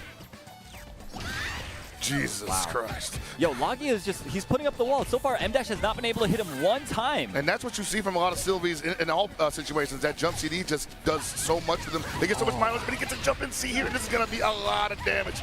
This is exactly what he needed. Gets the hard knockdown. We're going to get a ton of pressure off of this. Oh, man, got the throw, too. Now you're in the threat level orange. Get out of the corner. Yes, sir. Still has 4 bars, does Lagia. Oh, my goodness. What a bonus! That was beautifully done, Hell Pockets. I wonder if he had seen that response from Lagia in the past, because he was ready to go with the perfect response. You got to think he's seen it before, because that was just surgical. You know, it was just perfectly timed, and he was so ready for the punish as well. Yeah, man. Like, I bet you Lagia right now is like, dang, I can't believe he remembers that. I haven't done that to him in 2 months. Exactly, exactly. No, but you can't get away with anything against these guys. You gotta just... He's like, I remember everything, bro. What do you think I'm doing with my life? I'm watching our old YouTube footage. That's true. I mean, they had some time to kind of prepare for each other. Oh, absolutely. Once they saw the brackets. It must be so, I mean, cool, but also just like kind of insane that you guys are on a plane to America together and you're just like, see you in top 8. Right, right. Yep. M-Dash, though, looking dominant as ever, man. This weekend, he's been playing so, like, it's kind of quiet, right? He's like, it's not like explosive, but like he wins pretty convincingly, every single time, too. And he hasn't made a lot of mistakes here, and I think that's really where he built his namesake off of, just kind of not being a robot, but just having perfect input. Yeah, and that's incredibly difficult to do in a game that moves as quickly as KO. Absolutely. Wow. Great challenge there. You know, you got this freight train Yashiro running right at you, and you're in the corner, and he's just like, whatever, low A. Full confirm. Ooh, the whip honey. Oh, no, gets punished now. So what he's doing is, because like, and this happens to everybody when they get an anti-air and they think maybe I can hit him on the ground, right? And I go for command normal follow-up, what it ends up whiffing. M-Dash ready with the proper response every time. Yes, sir. And this time, M-Dash taking the first round very convincingly. Lagia was not able to make another miracle happen like he did last game. Yeah, I think in the last game, M-Dash probably got a little confident at the end of the round count there, the clock countdown, and just let it go a little bit. And Lagia just didn't, well, rather he didn't give Lagia the opportunity to even see that opening this time. Exactly. Oh, that was a big chance, but missed the anti-air. And this has got to be like exhausting to think about as Lagia. Like, man, I got to go through this geese with this 1.5 bar Rio. It's doable, but I know my boy M-Dash not going to give me the chance easy. Okay. Ooh, big cross up. Finds the hit. How much is he going to spend here, though? I think he might want to go a little harder than that because M-Dash is not giving these hits up for free. All right, retreating. Oh, and again, no anti-air on the jump D. And that's so far as the difference between these two guys. They are both getting glancey hits like that, but M-Dash is making them count. Exactly, exactly. Has to be careful with the spacing. The hop D is ever a threat from Geese, and that's been posing a problem to him. Oh my goodness. The hop D, you say, I mean, I agree with you, but once again, I just think M-Dash has seen the scenario so many times, up 2 characters at this point. Yeah, that was a bit of a wild jump from Lagia there, and that you know, obviously M-Dash ready to punish because there's not much else for him to be looking for at that space. Nope, he says, well, it's going to be a low B after an air. Oh, almost had it again. And he's ever so slightly moving into that range whenever he sees that Lagia is taken to the sky a little too frequently, where he knows that it's going to be an overjump. Wow, look at these. He's placing those down Ds so efficiently. Shifukin, get off me. Doesn't have to really do a lot here. If he can get this character, Sylvie, down to like even a third of it of health, I would say more than moral victory, obviously. Again, the glancing hits turn into full conversion. He is just running away with it at this point. M-Dash looking unstoppable. Oh, yeah, this guy's looking real nice. And gotta say it, finally, the Geese is out of the building. We see the Benimaru come in. But you know what, Lagia, he does have 5 bars on the Sylvie. And Sylvie, again, one of those characters that is capable of making large comebacks because she cashes out very efficiently. Very efficiently and has very good methods of finding those hits just like that. Exactly. Found the hit right when she needed it. All right, opts to spend only the 2 bars, but look at that, 500 damage off of a low B quick max. Most characters do not get that type of damage. Absolutely not. You're Nice dealing pressure. with 2 like hit damage scalers there. I'd hate to see what that's like off a close C. All right, you see. No DP? Oh, yeah, I'm surprised. No DP again? He's so scared of the ground game.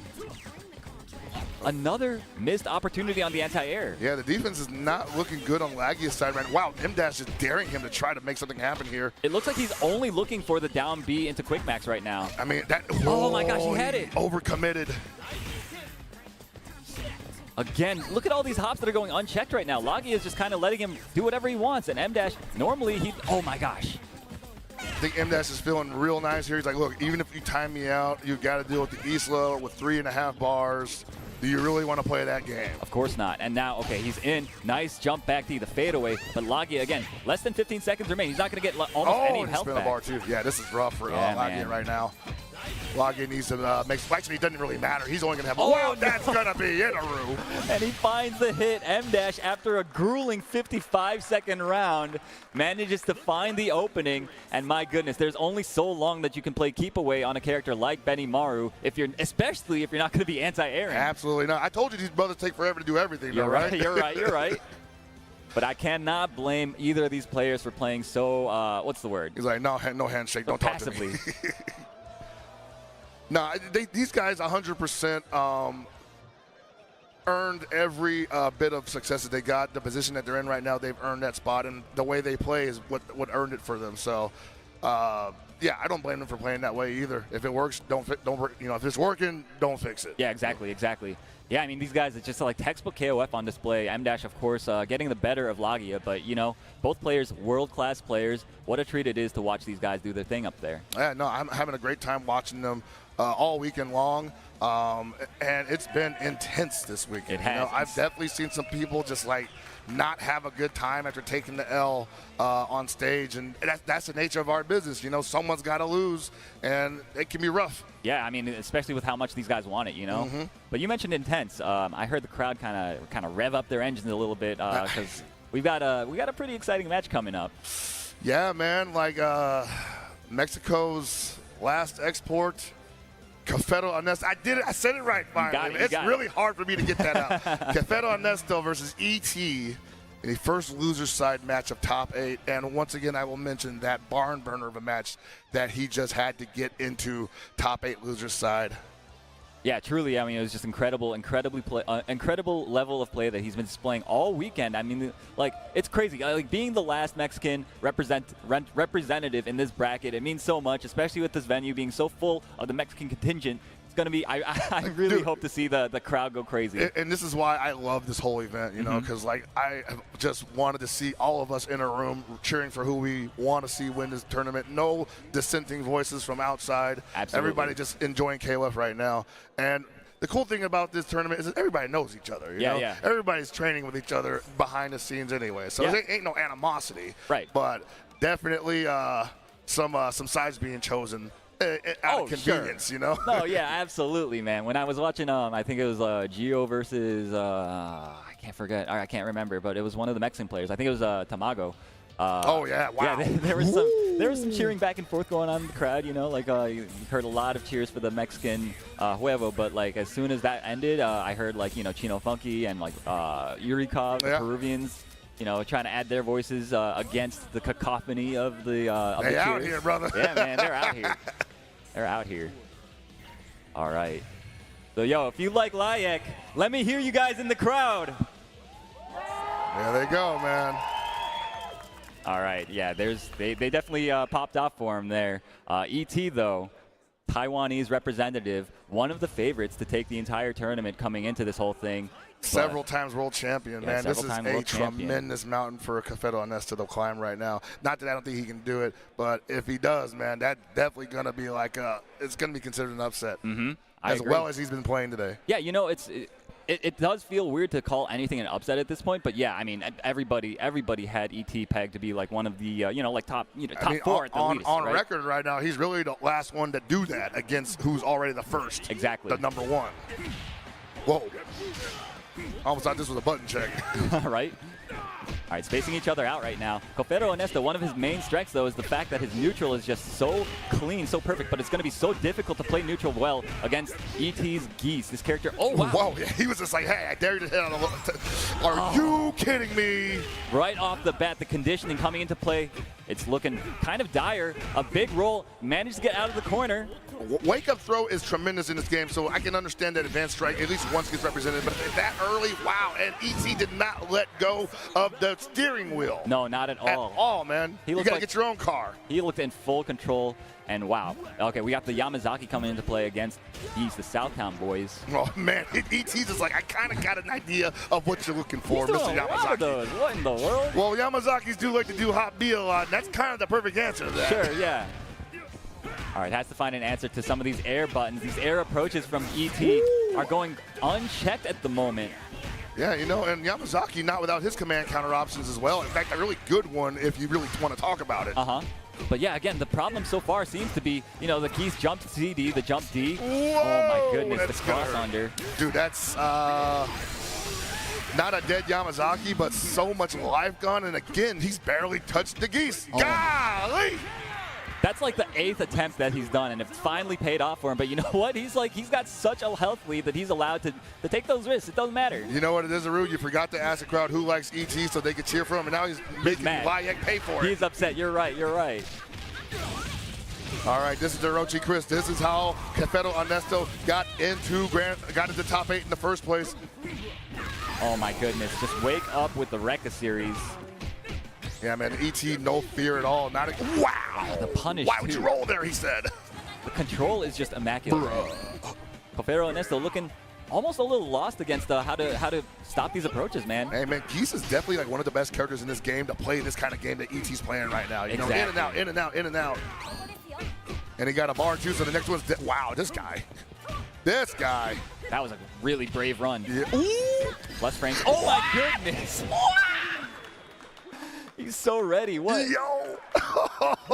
Yo, ET looking so comfortable. The OCV very convincing win over Layek. Cafedo Ernesto in this first game.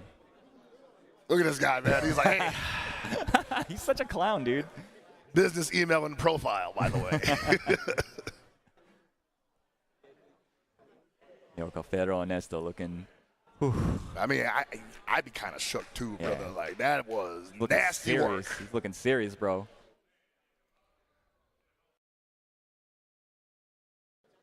I think right now, Cafedo Ernesto, I mean, I don't know too many answers to that. You might have to change the entire play style that you came into the building with.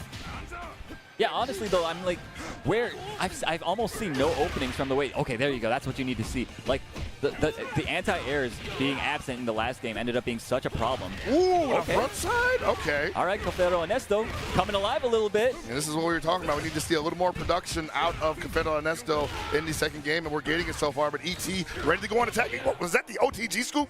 Looked like it. Must have been a misinput. And wow, okay, Cafedo Ernesto taking the first round of this set. The crowd coming alive a little bit. Interesting turn of events here. ET being forced to make some mistakes early in the second game. That's right. Look, as soon as that first anti-air hit, I guess it turned the tides a little bit. I mean, I guess I took the wind out of his sails. He's like, oh boy, that's a lot of my options cut off. Exactly. All right, but this is so dangerous. The pressure from Isla, especially when you're in the corner. Yo, the run up low B.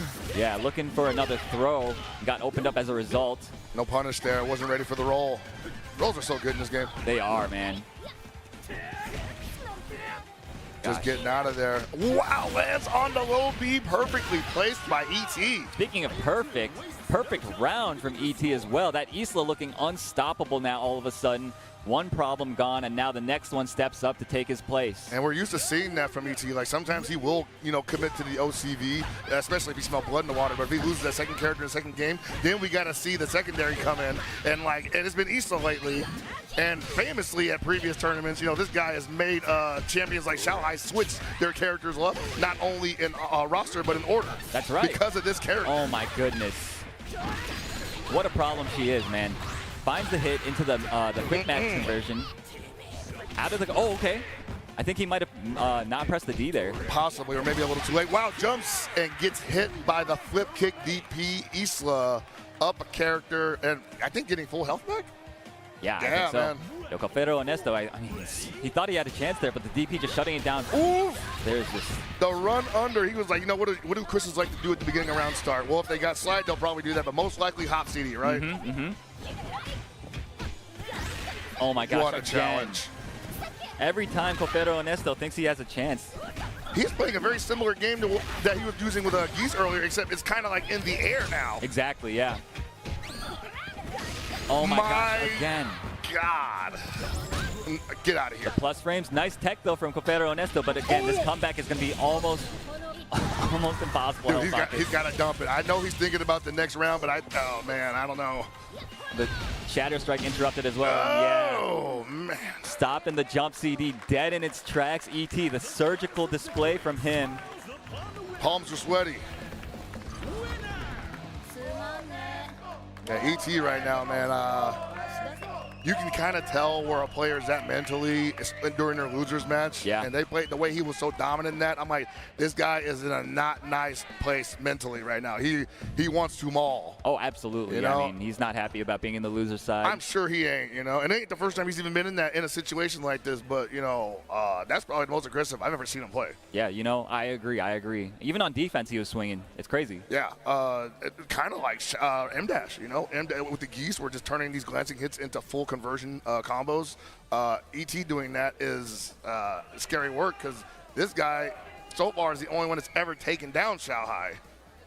That's true, yeah. On in the grandest of stages. In the current in the current company. Exactly, yeah. So man, that was a. I'm a little upset about that. I mean, I know. I wanted to see more out of Confero also, but man, he had a great run though. That's the most important. Sure, part. Yeah. I would absolutely commend him for his run, and if the audience want to give him his props, he definitely deserves them. Oh yeah, no, they were cheering for him a bit when he was walking off, giving him his respect. But up next, we've got Peru's The Geo going up against Pineapple, again from Hong Kong. Hong Kong, man. I've heard this guy trains with Ball, KOF legend of Hong Kong. Oh yeah, of course. Yeah, man. So not at all surprised to see that some of that domination is rubbed off on him. And he is a Shune, bro, so I'm definitely gleaming some of that tech.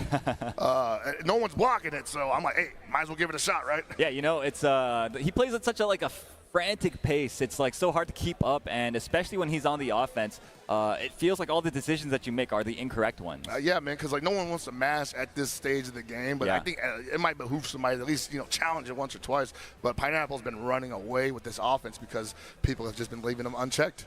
Yeah, but I mean, the Geo, of course, the last Western hope, right? Yeah. Peru's own. But he was, again, coming into this tournament, he was one of the guys that people were throwing around, one of the names that people were throwing around as a potential, top 4, top 3, maybe even a winner type of situation. Potentially on his way here. Yeah. We obviously have several more matches of loser side to get through after this, but if getting past Pineapple, I believe, would be a gigantic step forward in that regard. Absolutely. But again, both these guys, Titans. Yes. So it's going to be so difficult. Both these guys, they really want it, man. You really don't know what's going to happen until it shakes out in the ring. And then honestly, I didn't even realize he was a pad player. What the heck? He's a young guy, so. Hey man, sticks are expensive. They are. But you know what else is expensive? Buying a bunch of pads. That is true they too. wear Yeah, out, you know? They definitely do. I am witness of that. Look at the not the champ yet, but the champions circle hanging out there in the crowd. All the the American homies in the back. Nice. Yeah, man, this is a nice venue too, bro. Like I'm really impressed with what SNK and Tenno have been able to put together here. Yo, the homie there. Mexican contingent, of course, always representing, always supporting their boys. One of the things I love the most about KOF and its community is just like you get so many different cultural walks of life that show up ready to represent, you know? Yeah, and it's great too because like it don't matter like where you're from, you all speak the same common language. It's KOF, right? Exactly. The love for the game. Sets in the lobby, baby. Yes, sir. All right, looks like we've got the Geo on player one side and Pineapple going with the Genets against the Geo. We saw the damage dump yesterday from Genets, man. I think, I don't know who was commentating that, but they definitely were like, wow. That's kind of criminal. I famously got it wrong. I was like, no way that kills, right? I don't think anyone blames you in that situation, man. Like we were all just like, whoa. Yeah. What is this guy on? The character does absurd damage. He's able to find those hits too fairly easily by stopping your approaches. When people like to hop at him, he just sticks out the giant EX tornado, right, and launches them. It does everything, right? Yeah, it's so great. It's a great poke. And in Pineapple's hands, it seems to find the mark more often than not. Mm-hmm. All right, man. Geo, he's been playing so well. I've been enjoying his Blue Mary the most. Oh, yeah, no, his Blue Mary is really just, I mean, it's just so clean, man. Mm. And the one you were going to say the closest, the one that got closest. The closest to beating Shanghai. That is so we keep mentioning that. That is a big deal, ladies and gentlemen. Yeah, dude. Seriously, everybody was so excited. That's all anybody could talk about after it happens. Mm-hmm. Both guys playing very patiently, just feeling each other out, you know? And they see Pineapple kind of playing a similar game plan to M-Dash and ET here with the in and out, no overcommit. Usually see Geese's play that close-up game because up close he's pretty scary. That's right, but you know what? It looks like the Geo caught Pineapple, maybe trying to move. Okay. Has him in the corner. This is exactly where he needs him. My goodness. That jump D is so active. Yeah, and look how slippery Pineapple's being right now. It's so hard for him to get a clean hit on him. Yeah, no, but at the same time, that life deficit is tremendous on Geo's side. Wow, that's going to be it for Geese. Got caught by the cross-up. Beautiful, perfectly placed jump B. All right, Geo opening up with the first shot of the game. This is a good momentum builder, but this is the momentum killer. Even with no defense on Shune's side, if he gets started, super hard to stop him. It's really just whether or not he can get that game started, because the Geo, I'm sure, is also aware that that's exactly what he needs to avoid happening. Yeah, there's a lot of Shunes around the world. Ooh, almost got hit standing with that stand CD. That would have been a lot of damage. This is where it starts, Hell Pockets. Uh-oh. Oh, he jumped out of there. Okay. He was like, yeah, no way you're touching me on the ground. You have to air me. Yeah, really well played, avoiding the situation. Wow. Oh, no. That's unfortunate, man. Yeah, you know, Pineapple manages to find the sneak in the hit kind of in the same way that the Geo did, you know? Both these guys, have to be looking out for the air approaches maybe a little bit more. I don't know. Speaking of air approaches, look at it. Yuri Sakazaki, man. I think one of the last Yuri in the bracket, too. Yeah, that's true. And this character, the reset. Absolute menace, man. Anywhere juggle, command grab. Oh, too high for confirm, no. Yeah, but it did seem like it hit in front, and Pineapple wasn't ready. Nice DP into the Hao Shokoken. He's got that on lock, bro. He's always trying to do that. Ooh, so that's that big commit to the command normal that comes after a normal hit that can end up betraying the aggressor. Shune definitely one of the biggest offenders in that regard. Yeah, absolutely, absolutely. I know exactly what that feels like as an Iori player with the forward beat, man. Oh, boy. Leaving me wide open. All right, but this is not, I feel like he has to really be careful approaching the Genets. As you were saying, yes, very, very careful. Oh, man, this is going to hurt. Oh, yeah. I think he should dump it. Actually, he doesn't have to. That's a lot of damage just for like that. Next hit. Wow. Oh, this is it. I think. Yeah, man, I think so. Oh, not quite. No, not quite. TG? Okay. Oh, but misses the chip I'm gonna out. stop guessing. Wait, this is really dangerous. Oh, okay, nice smash out. Wow.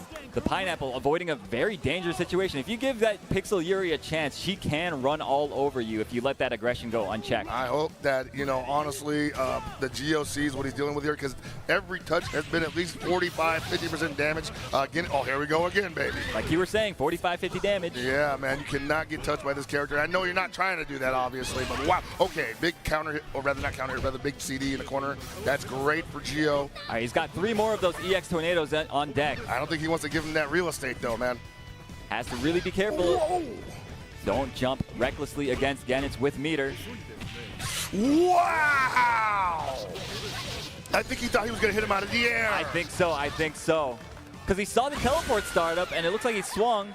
But the teleport, it was like it a never little came too late. back, Yeah, right? exactly. It just stayed invisible. Oh my goodness, the movement, the mobility of this character, especially while piloted by a player like Pineapple, what a treat to see.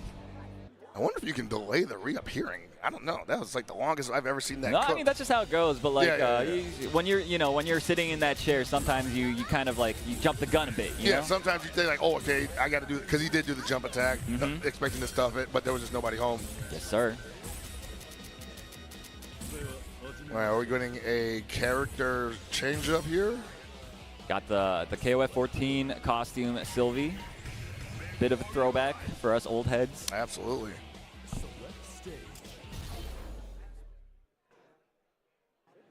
All right, the Geo again. The West's last hope, man. Hey, man, I'm trying to remain calm here because you got to be unbiased as commentators, but I mean, as soon as Geo gets that one lead going, this house is going to explode. Exactly. The Pineapple, the way he's been playing, he's been leaving very few openings. Yeah, there's definitely there's not a lot of cracks in that armor. Yeah, although the way these guys have been running away with the geese, it's just like, how do you even approach? Those buttons are so gigantic, The coverage is just insane. Mm-hmm. All right, could be the last game of Geo's SWC run.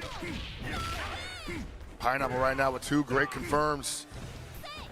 Working on a huge life lead. And once again, playing that mid-range, come at me, buddy. Yeah, he's forced, Geo is forced to play at this range that, Blue Mary's not that comfortable at. Not at all. Looking for the command counter, but a little too far for the rolling. Whoa, okay, we'll just go all the way through with the string. Yeah, rolling the dice. Nice, okay, a little gimmick there. And this is what he has to do to make this work. He has to make Pineapple make a move. Looks like he went for another one, but got thrown out of it, unfortunately. But again, he maintains the corner. Pineapple not actually out of this yet, but at the same time, this is definitely the Geo game. It was, at least. What a turnaround for Pineapple, man. Just did it, bro. I mean, he's got one of the better downbeat, 5A or 5Bs in the game. Why not? The Yuri's got to clean up so much right now, and I don't know if she's going to get a chance to do it just yet. Hard knockdown in the corner. What's up for breakfast? Yeah, got him. Oh my goodness, bro. Pineapple. Getting a little desperate is the Geo. What did you say earlier? Complete control of the game right now? Exactly. Complete. The pace is just completely insane. Look at that. He can't get anything started right now. The evasiveness. And that far C, it was interesting to see that connect while the far B whipped on Geese's side, but he couldn't make anything out of it. Manages to get a good jump over a fireball, but wow, he took a ton of damage in that round. The Geo, he's going to have to play very conservatively to get this Shune out of here. And wow, Shune against this character, I feel like it's going to be, a tough order. And yeah, this is a character that can, wow, that was front side again. Oh, big drop. Wow, I need to see the replay on that one. Exactly, yeah. Okay, rolls out of the mix-up there. Yeah, right now, you see that the Geo definitely wants to keep this on the ground. Shune trying to bait the uppercuts at this point. Yeah. Great air, great control. Nice defense so far from the Geo, but you can only block for so long against Shune, man. You got to mash on that, bro. Yeah, I mean, listen, everybody knows that that's like fake, right? But like, he's got real block string options as well, right? For real. Well, no, it's always a gap. Oh, always. But that's just something that he has, he may not feel comfortable swinging at. I guess so. Oh no, spends 2 bars on essentially nothing. My lord. He just knew. He just stuck out the far C. Yeah, man. Oh, into a reset. Okay, nice. I was going to say, he's not even plus in that situation, and he still got the far C. All right, that's plus for Sylvie there, but Gio already on life support. Yeah, he's just playing so defensively right now. Oh, I got him! Okay, this is how it starts, Saru. It is. He really needs this to count. He needs to stay on Shunei. Shunei not known for his defensive capabilities. Nice, okay, outspaces the far C. Okay, I like it. Don't let him sail in on you for free. Wow, the super taking all of the wind out of the Geo's sails, and Pineapple moving on in the bracket on the loser side and eliminating Peru's the Geo. That is a classic jump scare if I've ever seen one. Yeah, seriously, I mean, who's ever expecting that? You never, like you were saying, Shunei's defensive capabilities aren't really what you think of when you think of the character. Exactly, and I know that people like to use that level 1 super for that specific reason, but I did not think from that distance it was going to be threatening like it did, so wow. Yeah, he just puts that gigantic, the claws just out there, you know, clapping. The clamps on you. Right. What a way to end it. Right, for sure. Pineapple going to move on. The Geo, Western Civilization's last hope in KOF Landia, out of the building. Yeah. Bit of a shame, but you know what? That's how these tournaments go, and we've got the best of the best remaining. Hey, man, like I knew it had to happen one way or the other, right? Yeah. Just like I know I had this slide for Evo Japan registration being open had to happen. April 27th to April 29th at Ariaka Gem EX Tokyo.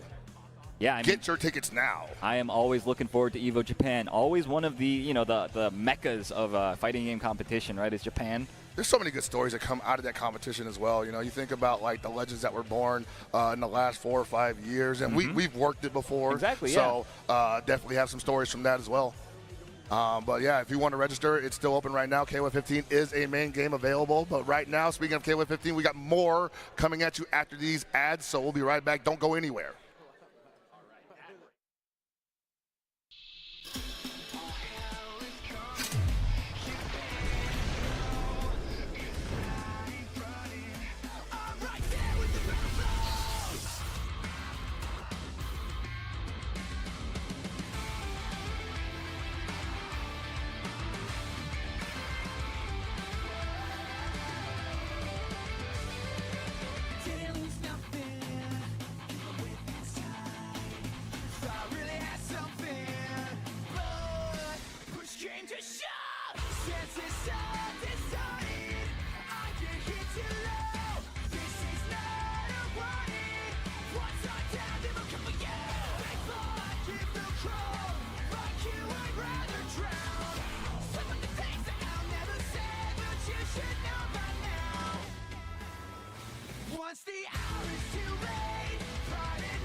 To be in the zone, gamers need true support.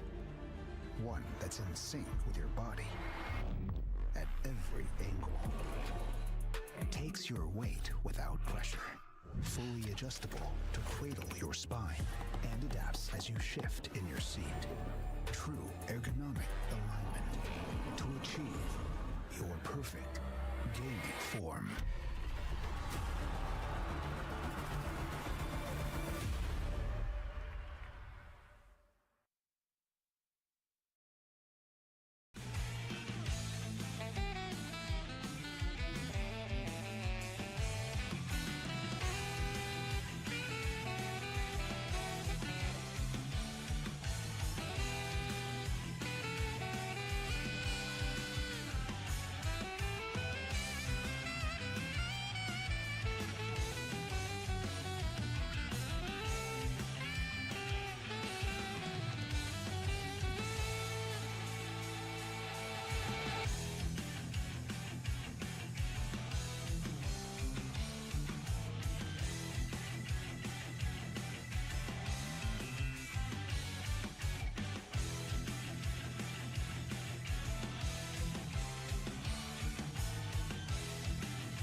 All right, ladies and gentlemen, we are back with more SWC 2023 Top 8 action. We are getting down to the semifinals of the final bracket here tonight.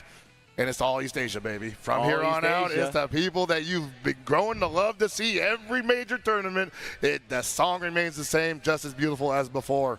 Exactly, yeah. I mean, these guys, they've proven time and time again that they deserve to be up here. These are the guys to beat.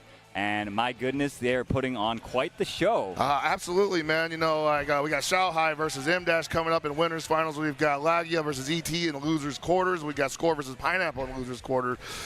It's absolutely the best KOF you're going to see anywhere in the world. Mm-hmm. Yeah, I mean, this is exactly what we're here to see. The best players gathered all in one place. We've got it down to the final 6 players, and we are about to see probably the best KOF ever played, right? I mean, a 15 caliber, right? Oh, you know, sure, like yeah. the game has been out for at least 3 years now, and we're in our 3rd year, and you know these guys have been dominating ever since, but they've been getting better each year as well. They've been honing. They've been honing their craft. They've been playing, you know, long extended sets with each other. It's been really a treat to watch because these guys, again, like both those guys up on the stage, everybody left actually. They all just they stream their very long sets, you know. Yeah. For study, you know, for us, and it's again, like I said, it's just so great being able to go back and watch. I would say ET's probably the most active on that front. You know, this guy's always on YouTube streaming, making archives of long sets, sometimes just playing random select with some of the best KOF players in the world. Yeah, man. And sharing it with us every week. But I guarantee you, that's also for his benefit. Like, he's like, okay, what do I need to improve on here? You know? Yeah, absolutely. All right, so we've got ET going up against Lagia. Going to be another Taiwan versus Japan affair. Very common in KOF tournament lore. Of course, yeah. I mean, both those regions have some of the strongest players to ever do it, right? Absolutely. And both these guys, of course, are among those guys, among the strongest to ever do it. And it looks like they're both ready, picking their characters now. And I know Lagia's beaten ET in the past, so at least I believe he has. Yeah, he definitely has. He has, yeah. So this wouldn't necessarily be an upset if Lagia moves past him. But in the conversation of Lagia being on the echelon of like M-, Shanghai, ET, this definitely once again solidifies that conversation in Lagia's side. If ET wins, it's just another day for ET. Yeah, sure. It's kind of like what you expect from him almost. And that just speaks to his accolades, his skills. Which aren't many, man. Like, this guy's probably got like the trophy case in the homestead that's like just covered in gold, you know? All right, loading in now. The players are about to start. This is, of course, going to be one of the most blood-soaked battles that we've seen. Yeah, definitely, man. I was going to say, that's the best way to describe it. Yeah, These guys are going to leave it all on the field.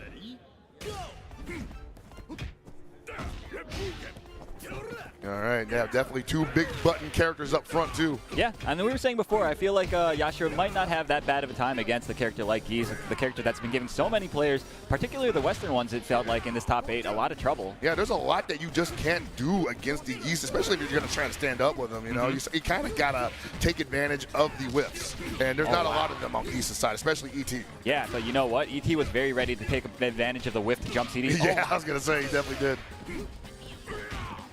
But one big hit from Yashiro can even it up in a heartbeat. Oh, yeah, no, we saw that earlier as well when Lagia was playing.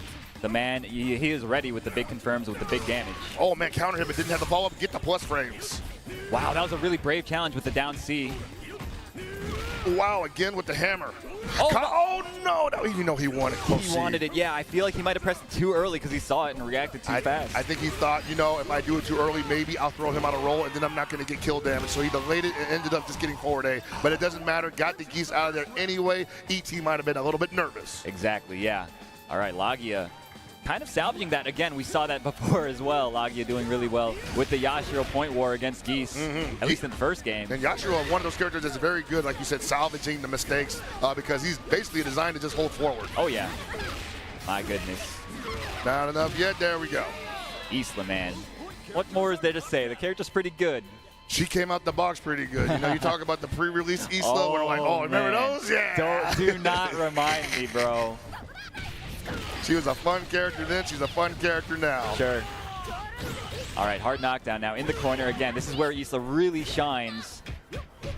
Yeah, Oh, she man. takes to the sky so much, and you just think, like, you know, why doesn't the Rio just parry her DP? And I'm like, dude, those are all safe jumps. Have to be ready for anything, really, because her mobility options, she can keep you guessing constantly, and it's just really, it's overwhelming. Oh, and she can do that from a very surprisingly far distance, too. That's right, yeah, and that was just Lagia getting a little too thirsty to get out of the corner, and ET standing at the perfect position to punish, you know, the kind of the bad jump attempt there. Very greedy. Yeah, correct. And now we got the Sylvie coming in with almost max meter, but up against two characters basically here. We got a full health Isla and a full health Hyder in the back. And I guarantee you ET's not going to try to spend too many resources. I agree. All right, manages to get the full combo. Has 3 bars remaining as well. Lagia not looking too bad at the moment. He needs to find the next hit very soon. Yeah, a hit right now. Oh, okay. That's not that bad, but he needs a bigger one. He needs something that he can hang his hat on. Oh, no. That hurts. Again, a little outside the corner. The cross-up, yes, he is very aware of it. Oh, double overhead again. Oh, and a nice DP, but he didn't commit to it. Wow, the Shatter Strike catches him in the air. He just knew. He was like, listen, I know you're standing at that range. I know you're about to do the dashing move, right? Certainly. Let me just Shatter Strike that right quick. ET with those kind of responses, too, those reflexes. Hard to beat a man like that. Absolutely. Yeah, I mean, those reads, out of this world. Lagia, I mean, he was looking really good with the Yashiro, but like as soon as we got down to the Isla just kind of started running away with it. Right? And yeah, ET's Isla is definitely in the conversation, I think, for the best, right? I mean, it's definitely him and Xiaohai. Yeah, exactly. And we saw that at EVO. Like, you know, ET whips up the Isla, and all of a sudden, Xiaohai's on the back foot until he whips out the Isla. Yeah, I wonder why that happened, right? Ready, go! All right. I imagine this will probably go a little bit even. The previous game did in the point battle. So it's a 50-50. Wow, a big jumping out the gate for Lagia. Yeah, Hold I'm on not sure. ET, he looks like he whiffed the forward A. I'm not sure what he wanted there instead. That was never going to hit. Right. Lagia unable to hold on to the offense there. He's about to, whoa, okay. Very nice. Gets the pickup as well. Wow. Backside, baby. Yes, sir. I said it was going to be even, but I lied, man. Lagia just steamrolling this geese. Yeah, only missing 100 health coming into the second round with the Yashiro, man. It's going to be looking pretty good. We will always take it. Absolutely. But yeah, ET's Isla, this was the problem last game.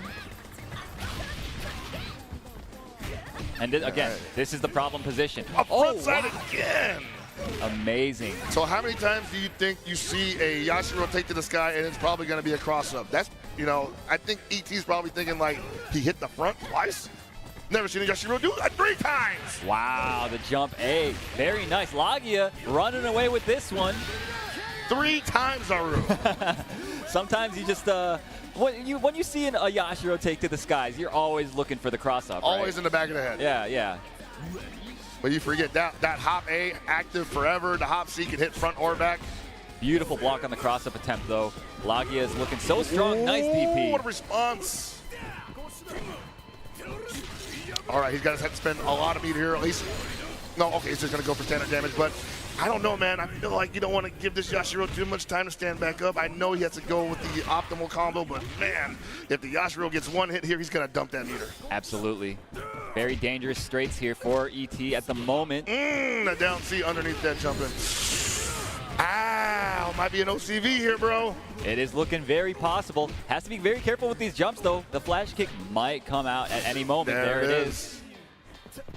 I imagine Lagia's got to be feeling like $1 million here, though. Up 2 characters, and he's probably going to OCV on top of that. Yes, sir. Very nice response from Lagia, man. I was going to remark on like the fact that he was jumping so much on Hyder, and you normally don't see people jumping on flash kick characters like that, but the fact that he was up so much, he was so comfortable taking those risks and attempting to overload ET over and over and over with those jumps. I mean, because it's a charge character, right? Sometimes when you catch a charge character not charging the anti-air reversal during a jump, it's over. You can just keep jumping. That's true, yeah. Because they're never going to have time to charge it again. You just keep hopping. Exactly, yeah. All right, we've got, looks like an order change, yeah. We've got Isla in the back now for ET. I don't dislike that. I think Isla in the back, if ET can get past the Yashiro without obviously without losing the gi stab, be the best, Right. but without losing too much of the high turn, and then the Isla comes in with mad resources. I thought, did I see wrong? But I thought it was Hydern in the. Oh no, you're right. It was the geese. It was the geese. Yeah. Wow! Uh-oh. What an idea! Using those shrunken hurt boxes on that attack from Yashiro. Wow! Just sails right over the fireball. Lagia And might a be punish. seeing it, bro.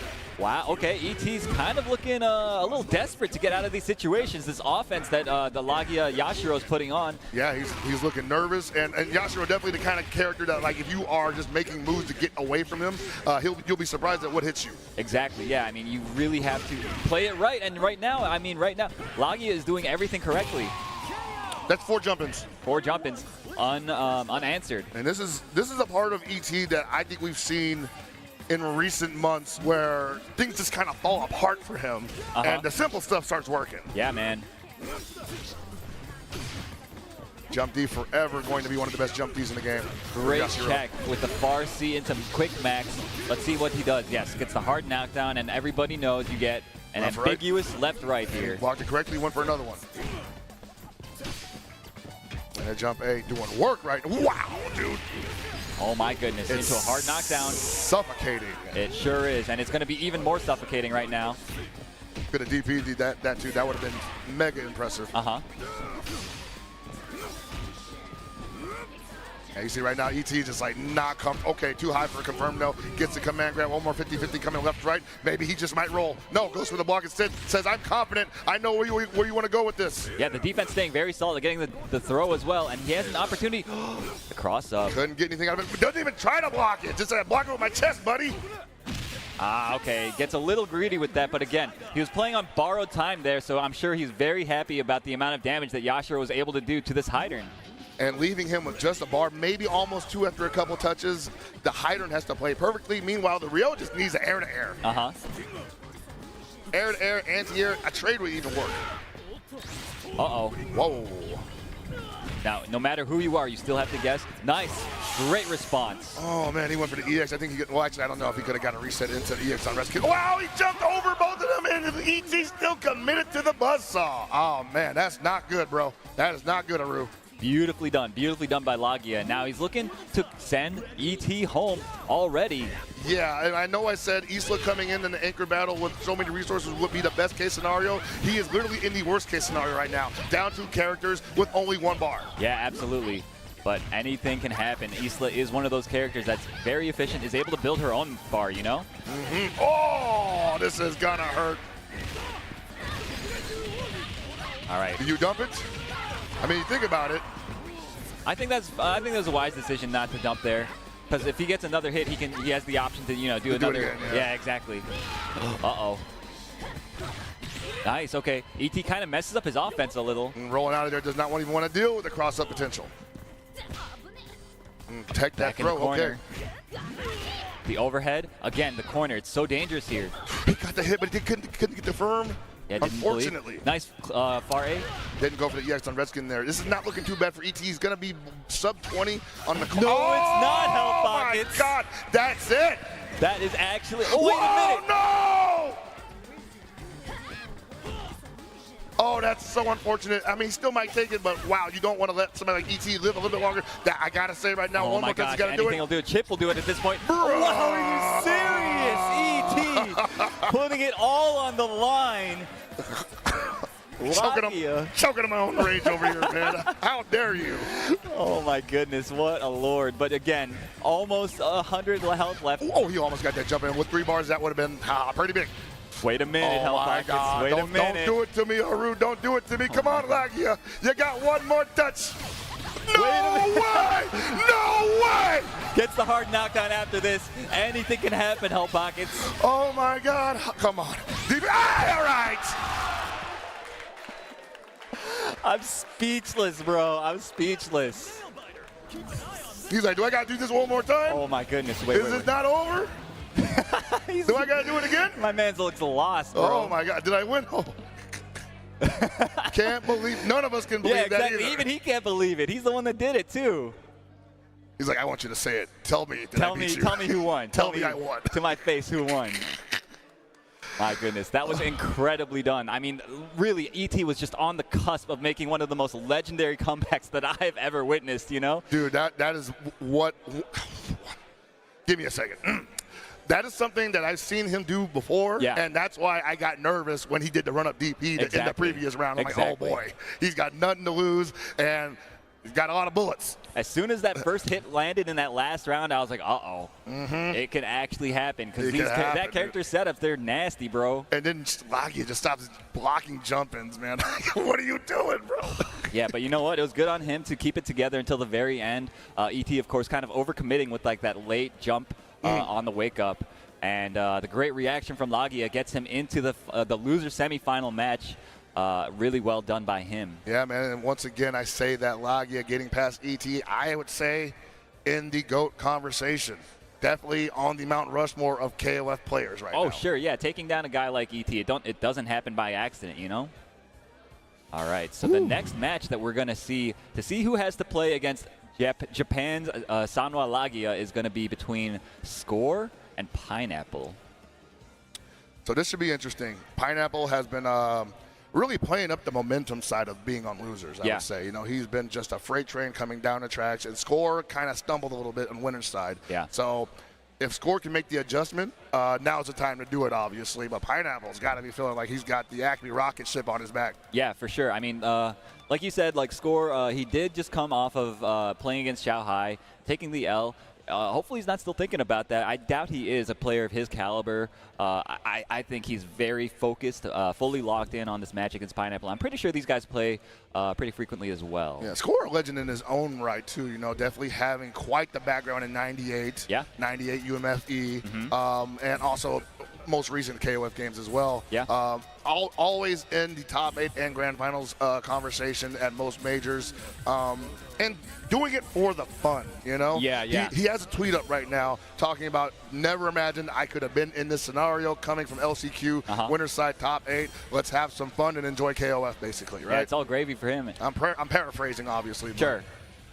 But Yeah, hitting the translate button. I'd be doing that, too. Yeah, definitely. I'm like, just don't, yeah, all right, let's just make this up. Yeah, sure. All right, we're going into it. We got the thumbs up from across the table. Yeah, man. I'm so happy to see Score back overall. Yeah. But to see him in this position, man, like he's got to be feeling like $8 million, dude. Like heartwarming. Yeah, absolutely. All right, we got Score on player 1 side, rocking his usual team: Orochi, Yashiro, Chizuru, and Hydern. Meanwhile, Pineapple, that Shune has been quite the problem, I gotta say. He's been doing stuff, man. The Shune been Shune-ing. Yes, sir. Let's see how familiar Score is. I'm sure. I mean, they've got like one of the premier Shunes out there as well in Moke, right? Yeah, definitely. And I know those guys get down on a regular basis. Yeah, man. Uh-oh. Nice. They swinging. All right, I'll have to take the damage on the OTG there. And right now you see Score. Unfortunately, Orochi Yashiro got some good buttons on his own, so he can't kind of box with the geese, but the bulk of his damage is going to require he get basically up close and personal with the geese, and I don't think Pineapple's going to let that happen. No, it's not looking like it, but again, he's in the corner now. Hasn't got much say in it anymore. Pineapple, though, wow. Snipes the command jump. Yeah, keeping it calm and composed until the very end. We're seeing so much of this. The point geese putting on so much pressure, making it so difficult to get in and get anything started, and you've got to do it so many times since it is a point battle. Yeah, you know, and it's like it feels like the less resources you have, the more health the opponent has, you know? Chizuru's have been represented well this year or rather this tournament today, and Score one of the original Chizurus of KOF 15. That's right. Yeah, definitely representing her for a long time. Nice. Okay, catches him out of the air, but a big trade actually. Oh man, didn't want to commit to that. Again, Geese is near the corner, but Pineapple is playing so well. Picking every spot perfectly. Ooh! Didn't want to commit to a forward A there. All right, doesn't continue anymore. But again, disengaging to neutrals, we're going to see that so often with Geese. Look at those backdashes, bro. He's like, listen, I'm going to stand here at 3/4 screen. You're not going to be able to do anything. You can't even come close. Yeah, it's so interesting because, like, normally you see people saying, like, I don't want to give her that real estate because then I'm just going to be guessing on what mirror clone she's throwing at me, right? But Pineapple finding the optimal space, saying like if you throw it out, the sweep's coming, bro. Exactly. Yeah. No, he's so good at the spacing, man. And again, he's got that huge life lead, 2-character lead. He's able to play, as far back as he wants. The onus is on Score to close the distance and get him out of here. Most importantly, 3 bars. So if he gets a significant touch, that could be a lot of damage. All right. Yeah, He's finally out. Score stopping the bleeding, at least for the time being. But Pineapple now, this is the kind of the story of this player. The Shunei coming in with 4 bars. Fascinating stuff here, though, because this character Hider actually the counter pick to a lot of what Shunei wants to do with those air dashes. If he shows that air dash too many times to Score's got a level 2 that'll catch it. There's no evading it. That makes sense. Okay, catches him doing something, messing up his offense, and now Score gets the 50-50 here. Rolls out of it. Yeah, I respect it. It's not really a 50. It's more than a 50-50 since there are, some other things to do besides block. Oh, be careful. Nice, gets the counter hit. Okay, nice, gets out of the situation. Okay, Score bringing it back right now. We have seen Score make these miracle comebacks with this Hider, and so Pineapple really cannot get too comfortable. Yeah, man, but then again, we got this powerhouse of a damage dealer here. Yeah. I mean, the next hit is probably, what, like 70%-ish? Yeah. Oh, that was a little too high. Not flush enough. Yeah, glancing blow. Oh, wow. I can't believe he couldn't punish that. That has so much recovery. Nice. I love to see that. Don't let him get it for free. That's a big neutral jump from Score. Not enough to kill, but he's not going to be in a happy place. Yes, sir. Again, now has to guess. What a reversal from Score. Wow. Okay. Just like that, Score in the driver's seat of the loser side top 8 battle. Pineapple on his heels. That was absolutely ridiculous. I honestly did not expect that to happen. It was just it looked like a hopeless situation, but you cannot ever count out the Score Hider. Nah, man, Score, he's having too much fun right now. Yeah. Why would I give up? It's too much fun playing this game. It's interesting. You see a lot of the characters that are represented in this top 8, or even throughout this entire weekend. A lot of the characters, they get really good setups off of their combos. You see a lot of that happening over and over and over again, and I feel like that's kind of the direction that the meta has been going in this patch, So, I mean, instead of the damage dump, we go for the reset. Yes, exactly. I mean, it's like you can never count anybody out because once you get your offense started, even the best players have to guess correctly for their lives. And rolling, like you said, rolling is an option that technically takes away that 50-50 scenario, but that rolling also leaves you open to a lot more damage if they call it out. Yeah, and these players, they're so good at calling it out and punishing it. And, as hard as it is to do sometimes, these guys are the masters of their craft. Totally, man. Like, how many wake-up throws have we not seen? That's true, yeah. Honestly, I feel like I can count them on my hands. You definitely can, and they were all advanced strike bait. Right, exactly. Ooh. Nice re-jump. That far B is going to be very well represented from the Yashiros against the Geese because that could definitely outrange him and outspeed him in most situations. That's right. Nice down C, though. Score keeping it very close this time around.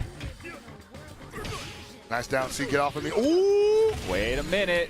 Score's kind of cooking right now. I'm saying I don't think Pineapple's got an answer for this Orochi Yashiro right now, especially with this life. Oh, no. What a bait. No. That was incredibly done. Score actually, he intentionally, it looked like missed his safe jump timing, and Pineapple recognized that and stuck out the EX counter to blow it up. But Score was just one step ahead. That was a bait. It was always an empty jump. Exactly.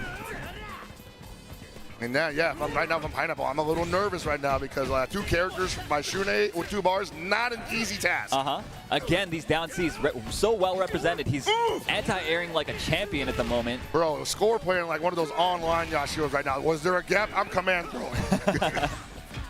Oh my gosh, dude, the coverage though is just so amazing. Everything is coming up Score at the moment. Pineapple now on the receiving end of what could almost be looking like an OCV. Potentially, yes. He doesn't get anything off of that ADP, but he gets to cross up anyway. Okay, what's up next? Doesn't get a lot of damage. He has to touch him at least 2 more times. This could be it, though. Yeah. Yes. Oh, he had to dump so much. Yeah, a little unfortunate, but you know what? That Orochi Yashiro was causing him so much trouble. I think Pineapple, he really needed to do that. And I think there was maybe 30 seconds left on the clock, so he's going to get an okay amount of life back from here. But at the same time, his Chizuru can run away the entire round. Yeah, man. But all it takes is one opportunity. Get in once, get him in some hard knockdown situations, and start putting on the pressure. But she can definitely swing. She can swing on Shunei. Shunei ain't got no real buttons that can fight this. Gotta be careful. Oh my gosh. Uh-oh, yeah, well, that's Dan CD. And that should It's not do bad, it. but when you whip it, oh boy. You're right. You're just sitting there for like for a minute, it feels like. All right, Chizuru now looking to seal the deal for Score. It's a 97 reunion. That's right. Genitz, though, not going to make it easy. Sticking out the tornadoes makes it difficult for the clones to, run around on the screen all willy-nilly. Absolutely. Oh, we see the guard break tech coming into play. He's not going to spend anything on the guard cancel. He's like, hey, you have to earn this guard break. Okay, finally. Oh, there it is. Guard cancel roll into guard break. You got to be feeling that one, Pineapple. And now sealed up, too. This is really bad for Genitz. Oh, my Lord. All right, this is exactly what he needed. No, he can't afford any more of those, and Score can literally just start mashing buttons right now, and all Pineapple has to do is run into it. And there's the far D, the perfect button to hit in that scenario. That was incredibly done. Score looking unstoppable as soon as he made that miracle comeback with that high turn. Looking, I don't know, man. I don't know who can stop this guy. Maybe there's one guy in the bracket left that can. He's definitely running up against him in the future because, man, that was so dominant. We need to know that. I'm not saying that he could win the tournament. Obviously, anybody in the mix still could win the tournament. But, wow, dude, like, how do you, like you said, put it into that?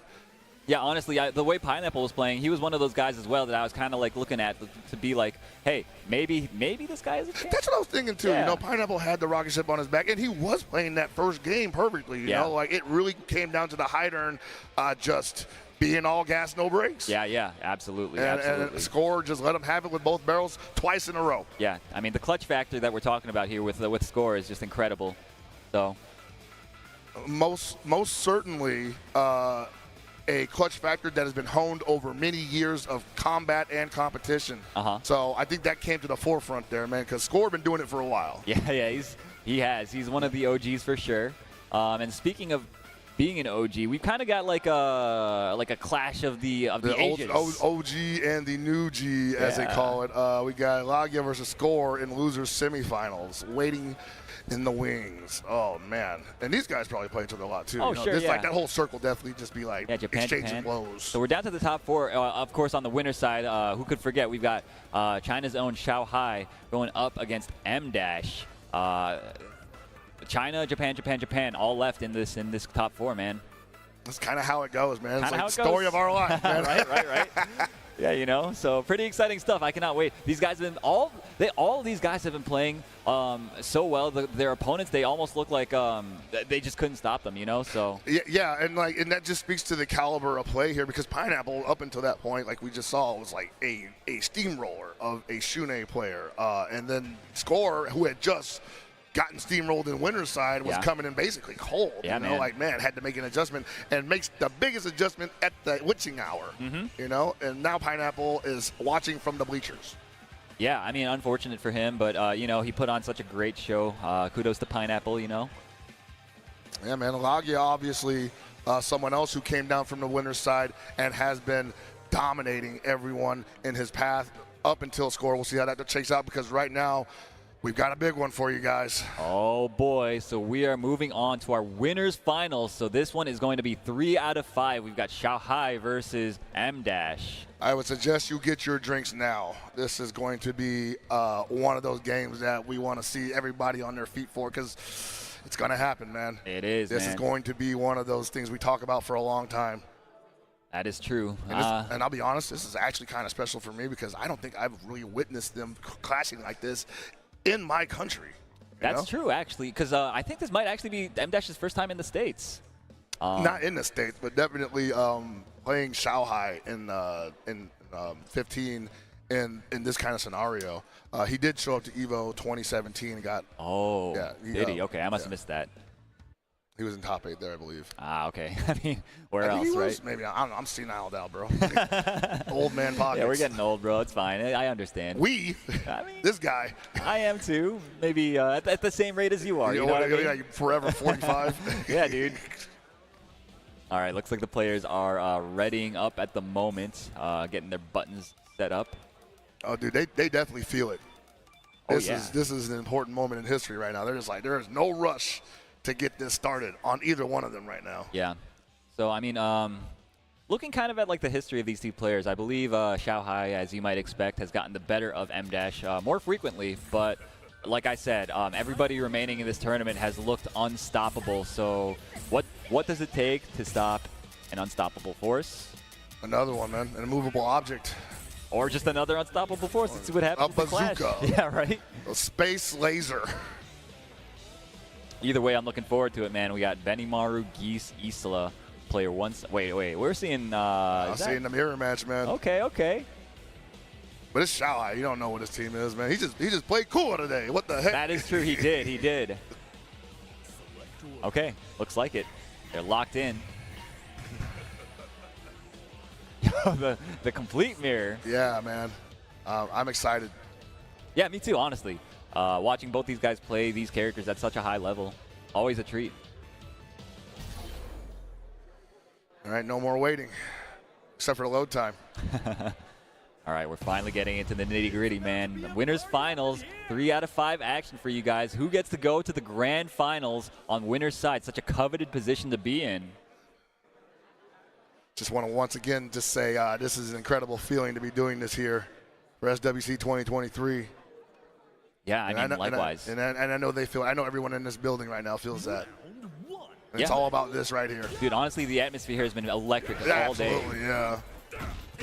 Not disappointed whatsoever. Yeah, M-Dash putting on the offense to start. As Xiao Hai in the corner now, but a great far D. Oh, that was a big whiff, but fortunately for him, that Geese was already in the air. Man, I don't even know which one's which. They already crossed up so many times. Right? Yeah, Xiao Hai, though, has a bit of a better position at the moment. Okay, Xiao Hai. Went for the down C. Caught him jumping. No. Now, you're going to see a lot of that going on in this match. Oh, boy. M-Dash finding the hop D.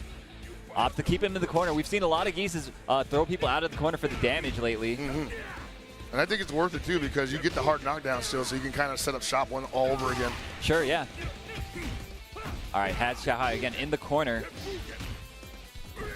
Nothing doing right now. But M-Dash, once again, with that commanding life lead, feeling like, you know what, I don't have to force the situation. He tried to force the situation, and Xiao Hai hits him with the surprise Shatter Strike. Okay, so this is what I'm noticing. I'm noticing that when the player is feeling more dominant in the neutral, they are okay throwing the person. Oh my goodness, another Shatter Strike. Xiao Hai psychic with it. You know, be it Shatter Strikes or DPs, Xiao Hai's got a million of them. Sure, yeah, no, this guy, he's always a step ahead, it feels like.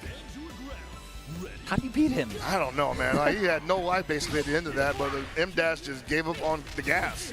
And once again, we're seeing that Xiao Hai floored it. Again, tossing him out of the corner. Like I was saying before, I think when the Geese player is feeling only a little like, yo, I got better at the neutral than you. I'm just gonna toss you out of the corner. I don't care. I'll just win neutral again. Exactly, you know. You know. But now, like, that was actually pretty fortunate for M-Dash. He finishes off the Geese pretty early in that round, gets a lot of that life back, and 2 bars, almost 3 to play with. Oof, big DP. Bigger DP. This guy's playing almost identically here. As you might expect. I think so. I think they study each other so much they're probably adapting to what they expect the other to be doing. Exactly, yeah. Oh my goodness. That big jump D. M-Dash finds an opening with the EX Raijinken. So important that M-Dash backed up in that situation because, you know, he was, Xiao Hai was jockeying for like a cross-up possibly. Yeah, absolutely. Okay, finds a hit, but no combo, unfortunately, for M-Dash. He really needed that. Might have been a little too high. Doesn't have the life lead to keep nice back. confirm. Jeez, 1 hit, get him out of here. Beautifully done. M-Dash keeping the lead right now, but he's fighting for every inch of this lead. Hey, man, that's what I've come to expect from an M-Dash and Xiao Hai matchup, man. They're fighting for their lives in there right now. Mm-hmm. Nice air-to-air. Oh, it chases down the roll. Yeah, but a little too far for the down C to connect. Oh, no no super to catch that jump back. Oh man, all that pressure. The guard gauge is screaming, bro. It is. Oh, and there it goes.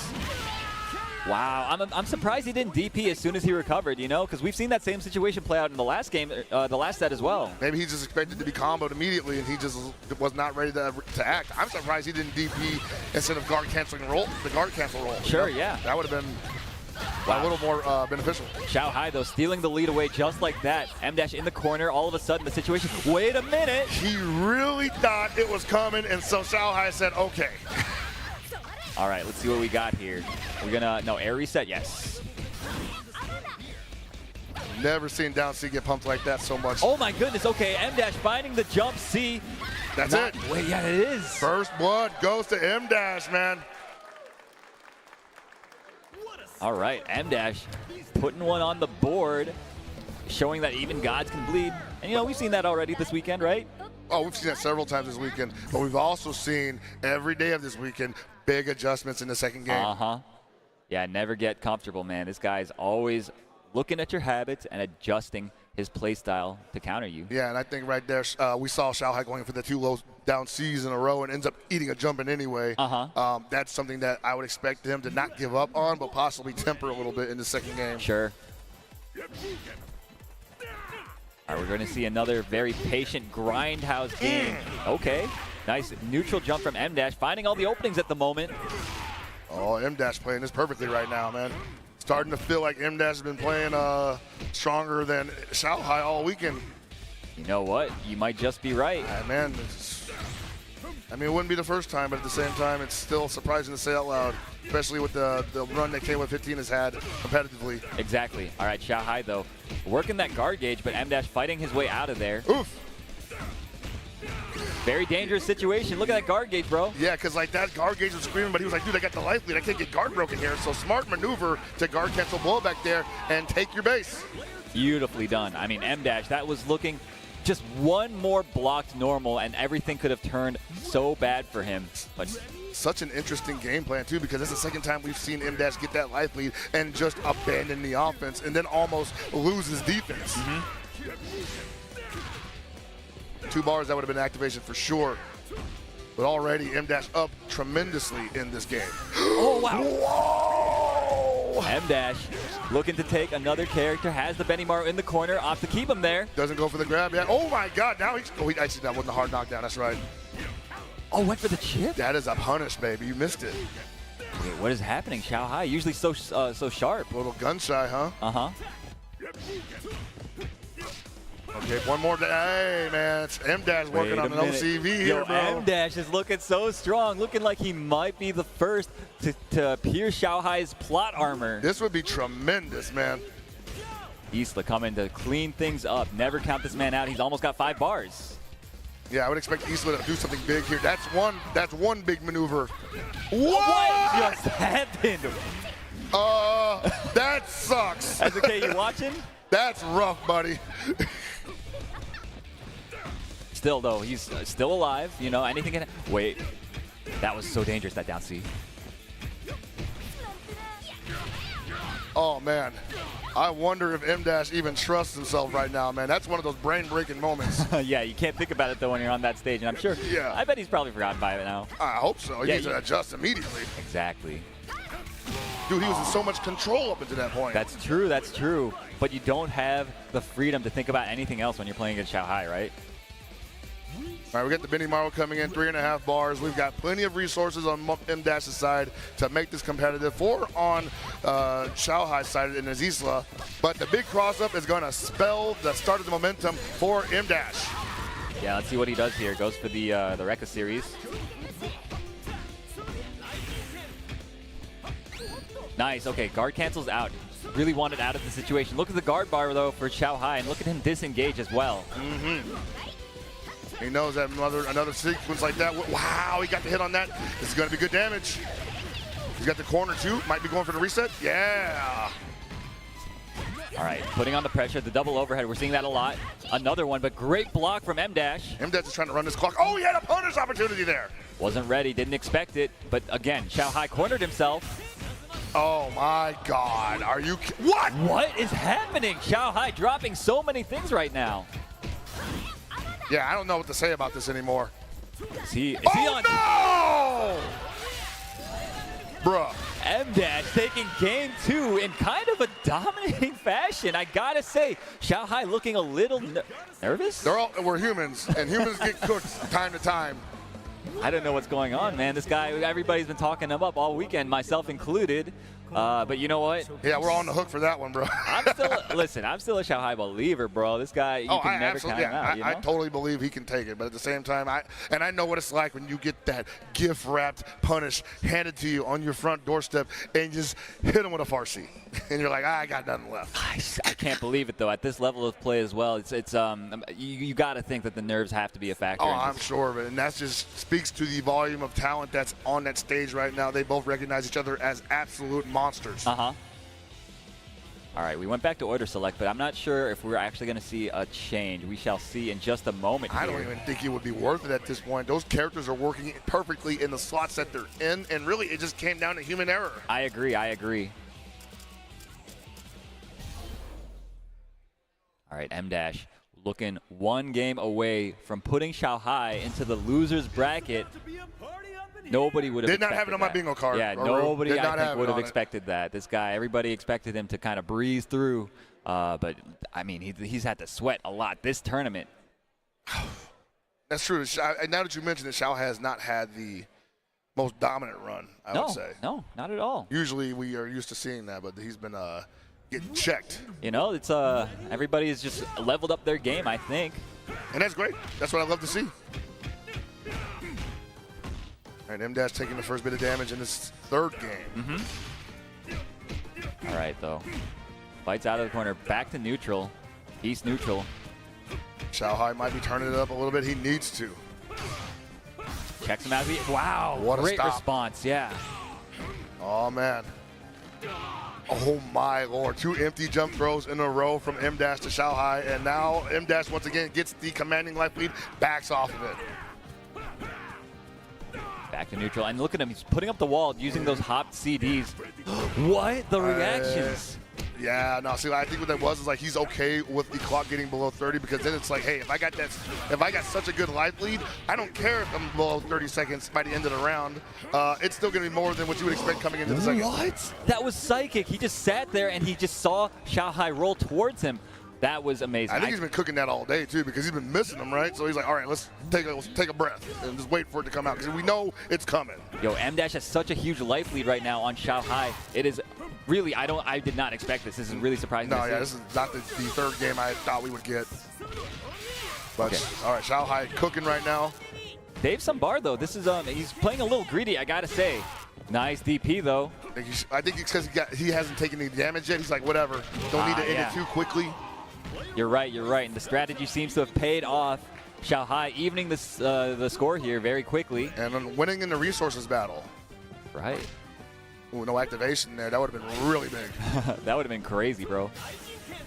No whip punny. Oh, you got to be careful, man. He sees that third time. He might have an answer for it. M-Dash playing so defensively right now, not overextending into anything. And Shanghai, it feels like he just feels like he needs to go in. That jump B to drill is a high percentage maneuver, brother. Sure is. Again, M-Dash just disengaging. He's so content to play far back. He's like, let's get sub 30 seconds, and then you got to come at me because you ain't going to get nothing else. Beautiful whip punish on the far C, and that is going to do it. M-Dash took almost no damage that round. Aru, M-Dash might be the god today. M-Dash looking to stamp his ticket into the grand final winner's side at the moment. Just Isla standing in his way. Don't want to speak too soon, but man, M-Dash looking so impressive right now. Psychic DP. Yes, sir. Wow, okay, just checking everything. Everything's coming up M-Dash, dude. And I think right now, Shanghai's thinking about how can I get rid of this Benimar without spending too much of that meter because I'm going to need it for the other Isla. Look at this, dude. He's just not going in at all. It's crazy. Yeah, he's playing it like he has a tremendous life lead, and he kind of does. Oh, my gosh. Okay, the double cross-up catches him eventually. Shanghai's going to need to spend a lot here, I think. I mean, he might just go for the reset. Yeah. Oh, no, super kill. Yeah, I think that was a wise decision. Ends the round before it goes under the 30-second mark. Of course, I keep harping on about it, but it's so important to get that life back. You want to get as much back as you need because if you end up in a two-touch situation versus a one-touch, that's big going into the final round especially. Exactly.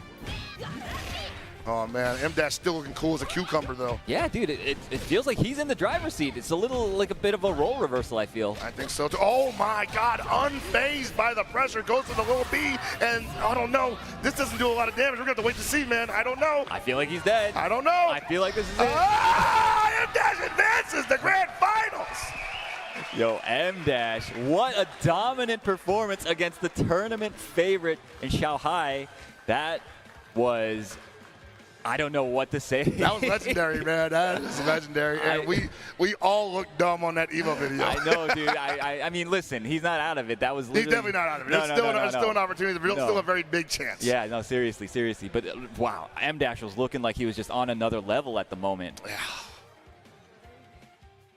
Well, he is my second best KOF player of all time. So. Oh, yeah, okay. Yeah. That's what you said? Okay. That's a little bit of a spoiler for you guys. Okay, yeah. Wait till that one drops on the Evo channel.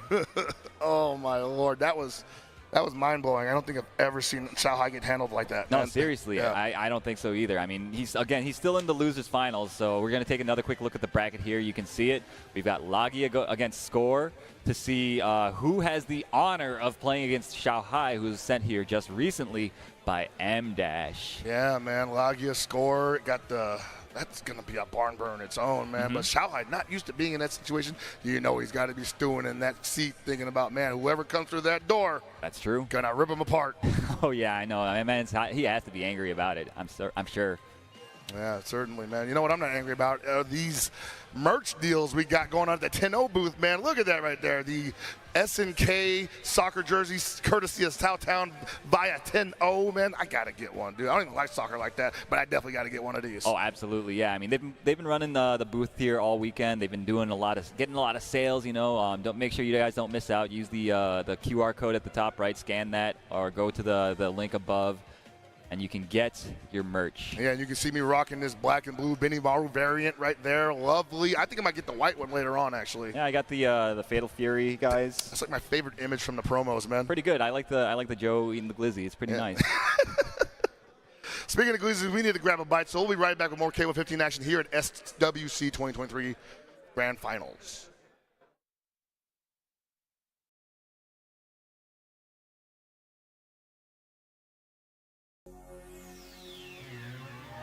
레이징ストーン知らぬい究極奥義知らぬユニコファイナル訓ビンゴファイヤーほう昇降練総称ビーフォーヒブリゼーレパワーゲイタ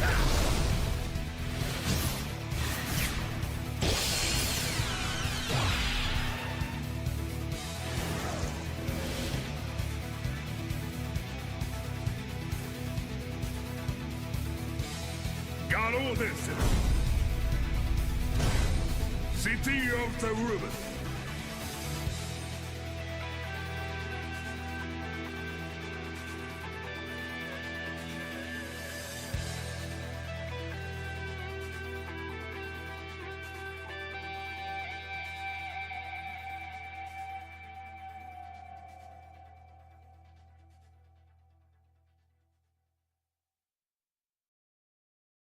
To be in the zone, gamers need true support. One that's in sync with your body at every angle. Takes your weight without pressure. Fully adjustable to cradle your spine and adapts as you shift in your seat.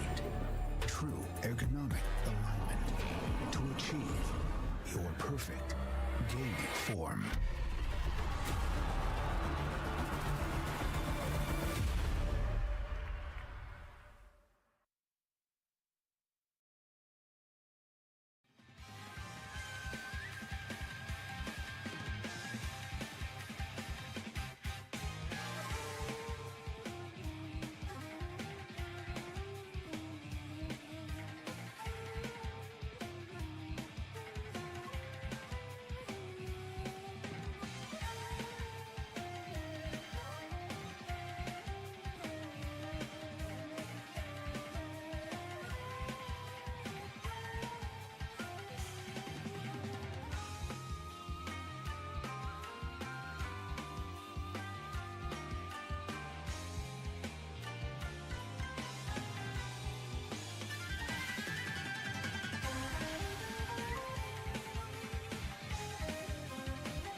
All right, this is it, guys. The final stretch is upon us. Tonight, we prepare to crown the first KOF 15 SWC champion. But first, we got to get through loser semis. That is true. That is true. We have gathered all the 4 strongest players of this weekend for this bracket. Loser semis coming right up. We've got Lagia going up against Score to see who has the honor of facing Shanghai in the losers final. And who we got in the grand finals? Well, the grand finals, I mean, again, not exactly a shock, but considering the most popular bet of the weekend, M-Dash breaks all brackets. Yeah, man. I would have to agree there. He won in such a dominating fashion. Yeah, that was the biggest surprise. Yeah. I think I did not see that going down like that. No, seriously. So it's going to be, I feel like that he's kind of blown the doors wide open for this tournament. Anything can happen, really, at this point. Most certainly, no. And the way these other 2 gentlemen, Laggy and Score, have been performing this top 8 bracket, they're definitely on that energy right now. That's you know? right, yeah. And another thing, I was going to say, the M-Dash and Shanghai match, that was a battle between, M-Dash, the former SWC champion, right? The last time they held this. And Shanghai, his season this year, it's been so incredible. I mean, he won Evo Japan, and he's looking to get the triple crown here, getting the SWC championship. But I mean that seems like the shoe-in, right? But yeah. Right now he's got a big mountain ahead of him, and one of them might be coming up to see him pretty soon. Yeah. All right, we've got Score going up against Lagia at the moment. Japan versus Japan. We got Yashiro versus Orochi Yashiro to start things off.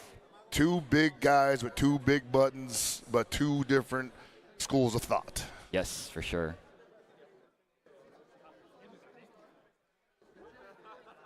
I got to think right now these guys got to feel great, like, hey, what's that mean? Like, hey, here we are. Can you imagine? Yeah, right? I could have imagined, man. These guys, they're at that level, right? They're regularly at this situation, in this scenario, yeah. But again, there's been so many strong competitors here all weekend, man. Like, I couldn't call it. For sure. Nice, the fadeaway jump CD, keeping Lagia in the corner now. Score trying to put on the, actually not pressing, really. He's like, you're backing up into the corner. You must be waiting for me to jump in on you, and there might be something going on with the peripheral here. I think something's up. Okay. Yeah. Maybe it could be the headphones, or maybe it could be the stick. Who knows? But yeah, we shall see what the judges have to say about this. It's a great way to get yourself some extra cramming time, Yeah, some breathing room. Yeah, Lagia looking a little apologetic. Yeah, I hope everything's okay down there. Yeah. All right, yeah, looks like not many issues. Just got to go back to the buttons selection. He forgot to do his button check. Yeah, that's possible. That's possible, yeah. Hey, we still come from a generation where the button check was in the middle of the first or the middle of the round. So that's right. That was the mix-up. Yeah, well, not Lagia though. He's new school, right? I think 14 was like that too, though. Was it? Yeah, you're right. All right, so again, we're gonna see same order. Looks like. All right, we're going back into stage select. These guys they're ready. Yeah, this is it for real, guys. Score versus Lagia, man. No more do-overs. Get ready for a battle of titans.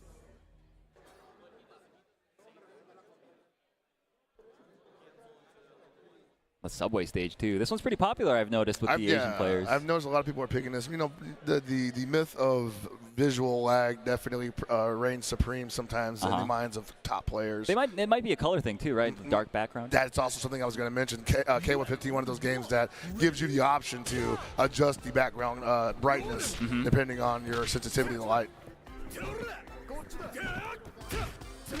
Okay. Oh, nice. Okay. Catching him with the forward B. Lagia ready to go this time. Catches him backdashing. This is definitely a different Lagia than before. Nice. Okay. Checks the hop with the stand B. And I'm loving the personal expression of picking regular Yashiro that Lagia is showing us right now. Like, this feels like the true Lagia we're seeing with this character. Okay, nice. The down C catches him. Has the hard knock. Oh, wow. Brave roll out of the corner, and Score was not there to punish. Oh, was that high? Was that too high? I suppose it was. Oh, no. I got some thoughts on that down C from Orochi Yashiro, because I guarantee you if that was regular Yashiro, that down C would have connected. Oh, my goodness. And now Lagia taking the first character in this set. Score down to the Chizuru already. Has such a tall mountain to climb. He's almost, what, 800 health Yashiro. Still doable, but what a mountain to climb, and he's absolutely not giving any real estate up for free. That's actually not a true string. He could have pressed the button in between it. But yeah, but you're so scared to, right? Because Exactly. he's got all those different options to frame trap you. Goes into the mindset that Score is playing in right now. Might be a little shook. Maybe. Definitely playing a little conservatively. Oh, okay. Oh, doesn't get the combo after the counter hit. Maybe a little too far for it. Whoa, okay. He's going for the guard break. Yes, sir. Putting on the pressure, but great defense so far from Lagia. Doesn't bite on any of it. Yo, what a sweep. Yeah, beautifully done. Oh my God, he is so loaded up. Yes, sir. Oh, he drops my. it. What in the world? Lagia maybe getting a little nervous. Okay, Score. Taking a huge jump into the face. Lagia keeping it calm and composed with the perfectly timed hop over the clone. So that's a non-issue at that point. He was going to spin the bar regardless. Still got the kill. You got to be feeling great about that, but wow, that was scary. Really lucky break for him. No way. Oh my goodness. He said you're going to press a button at round start, check the shoulder. Normally Titan that's hitting you with the round Right? start, right? Yeah. All right, we might be seeing the end of the Yashiro out of here finally, but wow, what work did the Lagia Yashiro do on Score's team? Yeah, but again, we saw it last time Score was up here. He pulled off a crazy comeback with this Hydran, so never count him out. He's got almost 4 bars to work with here. He's so linear, but those linear attacks reach so far might actually get to outrange the Ryo. It is certainly possible. Okay, great trade in Score's favor here, and another one. Oh yeah, parry that. He don't have to block that at all. No, sir. Great air-to-air and a great pickup as well. What a challenge! Beautifully done. All right, let's see here. He's going to do the hard knockdown, and we've seen this before. Same old song and dance. Where is he going? Wow, okay, he delayed it, and a big roll out from Lagia. Yeah, Lagia right now saying I still got a character behind this Ryo. No reason for me to waste resources on fighting this losing battle. Okay, I like the sweep there. Get it where you can. Lagia with the trade on the Koken into EX Bukyaku. Meter dump incoming. I would say so. Yes, sir. That'll do it. Game 1 going to Lagia. And a way to stay calm and collected there in that situation, because that was kind of getting away from him for a second. Really, I mean, the Score hider, you never want to leave him alive for even a second, because that guy is he's such like a sniper with that character. Yeah, man, the dude finds a way, and I think that you can't give him time to plan, you know? No prep time for the Hydern. None whatsoever. All right, we're going back to that same old stage. I think, did I see Lagia switch in the Sylvie? I hope not. He won that match. Oh, no, you're right. Yeah. We just didn't get to see the Sylvie. That's right. I'm going crazy. It's been a long day. It's been a long weekend. Man, but hold on a second, bro. Let me check that replay real quick. Right. It has been a long weekend, but it's been a magical weekend at that, man. Wouldn't trade this experience for anything. No, sir. Honestly, I'm so sad that it's almost over, you know? Yeah, you know, like it's my first time in Hollywood, California, and I got to say this has definitely been memorable, but not just because of this tournament, but it's a big part of that. Wow, great DP anti-air from Lagia, looking so strong, so dominant already. Yeah, Setting the pace. Take that corner, man. Ooh, that could have been big. Wow, just raw. I mean, it's safe on block, so why not, right? Yeah, why not indeed. Score, though. Okay, finds the great air-to-air with the jump CD. And so I wonder if the Orochi Yashiro can command grab that if he blocks it. Oh, no. Whiffs the anti-air, and Lagia taking full advantage of the whiff. I don't think Score's comfortable with this semi-mirror, man. He seems kind of unsure with the angles, you know? Yeah, a lot of sorts. Doesn't go for the half circle forward rush grab off of confirm, and goes for a command jump like that out of the corner. I don't know, man. Lagia was just so ready. He was locked in. He was looking for those feet to leave the ground, and he hit that down C. Man. Is beautifully done. Down C, regular Yashiro's down C literally reaches the top of the screen, so yeah, no way around it. Oh, almost got the pick up there. That would have been really cool. Oof.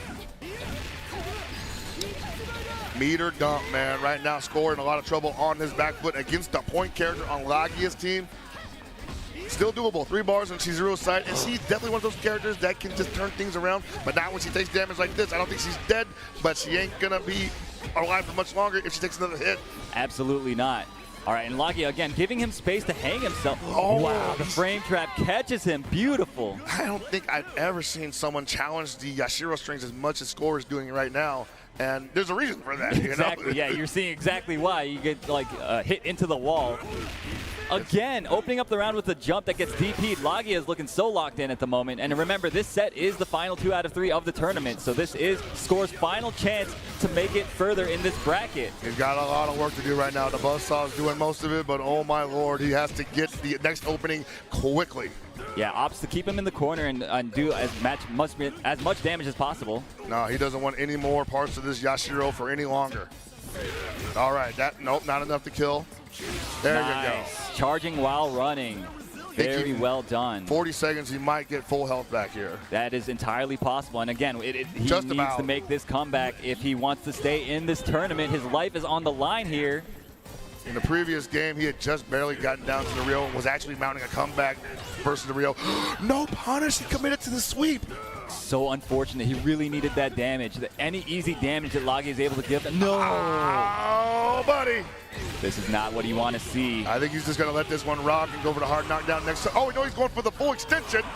I guess he's not confident in getting the stray hits, you know? Yeah, no, he's thinking that if I have to get rid. Oh, no meter, though. Wait a minute. Wow. Beautiful. Yeah, right. Oh, wow. No, he had it.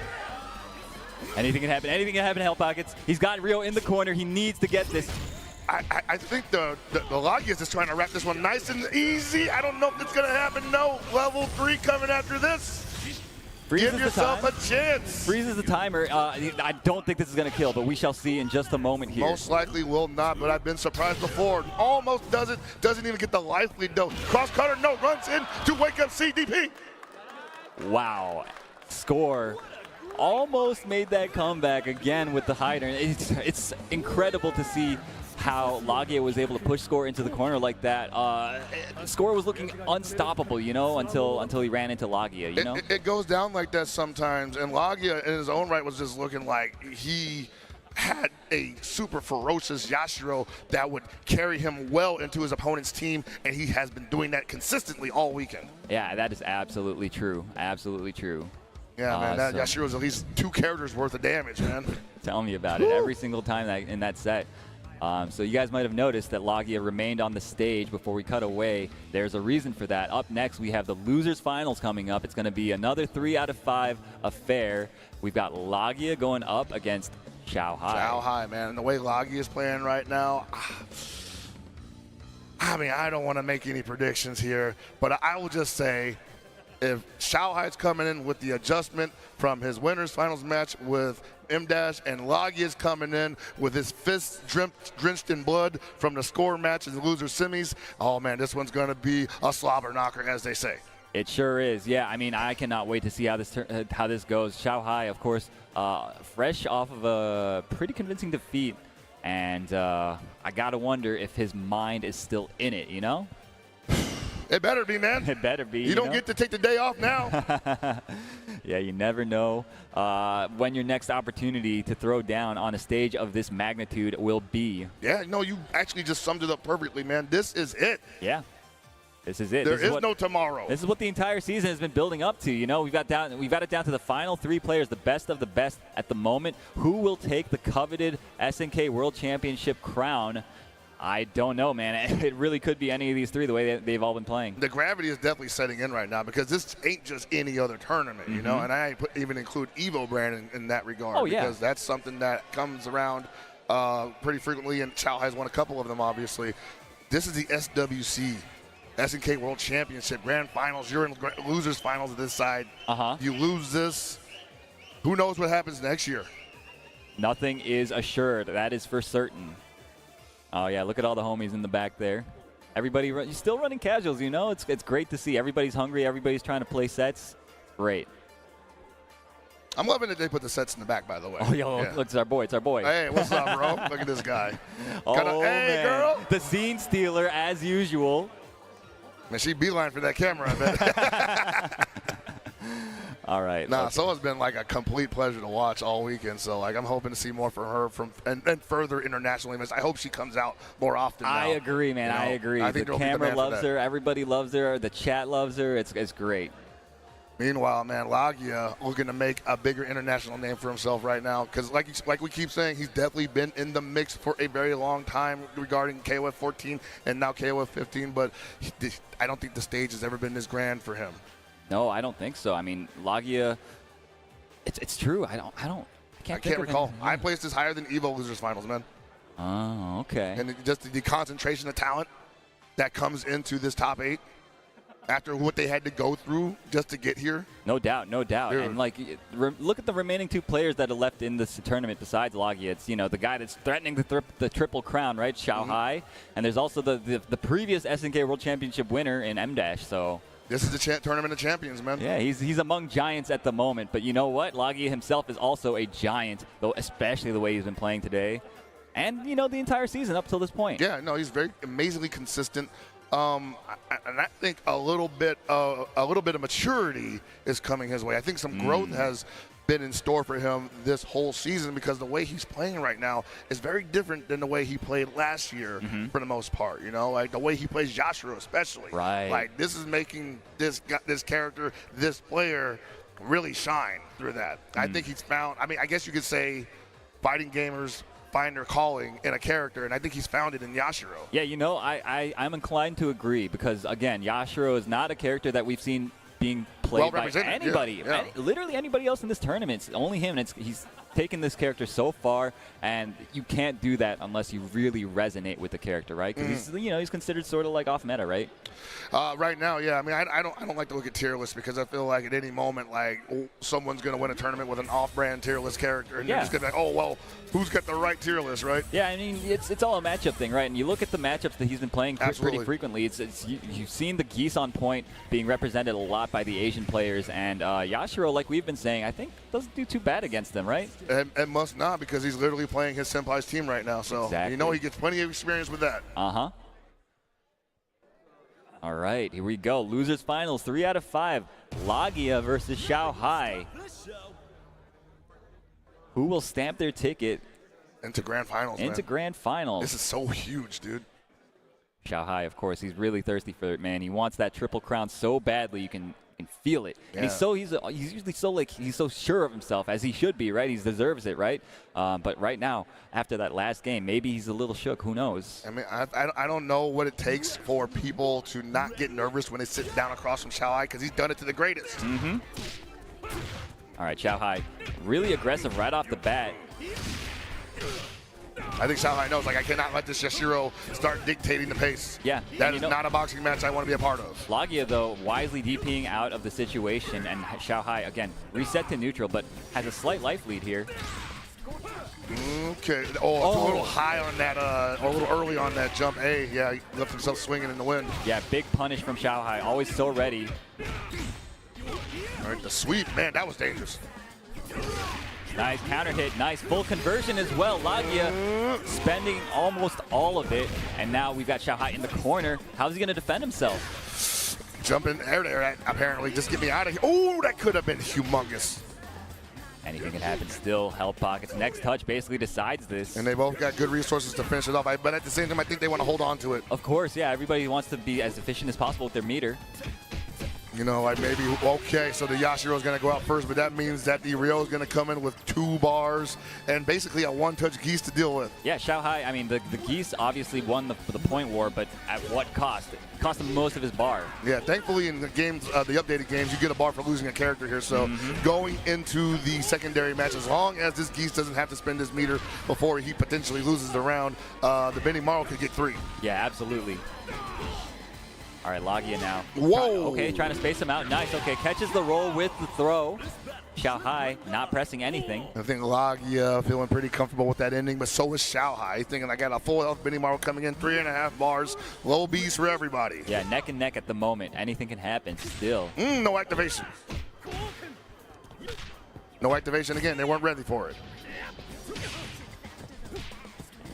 Great check on the hop. Xiao Hai, okay, perfectly placed frame trap there. Yeah, that sweep is super fast. Yes, sir. Ooh, no activation, but he goes for the super instead. That's optimal damage coming up. Knockdown in the corner. Wow, really? Lagia just sticking it out there and confirming. Beautifully done. You know, it's one of those situations where like, oh man, my opponent hit me with the big knockdown, drag out super. Well, I got one of my own coming up, and he let me touch him. Let's go, baby. Oh, no EX! Nice DP, and yes, the EX juggle to seal the deal. Lagia looking so strong. Xiao Hai on the back foot once more against these Japanese players.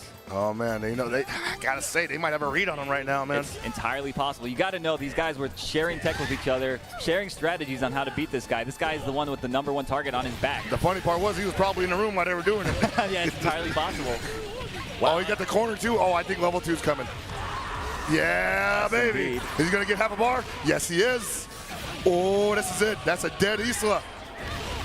Oh, no, maybe not. I'm a liar. Not quite, not quite. I thought he had like a level 1 or like a ADP in the stance C after that. The jump back A, though, seals the deal for Lagia, going up 1-0 against Xiao Hai. Everyone's pick to win this tournament. What are we witnessing here right now, Hell Pockets? I think commentator's curse from a day ago might be in effect right now, bro. It's entirely possible. Listen, it's not just us, though. Everybody was saying it, dude. Okay, it's not just me, man. It's not just us.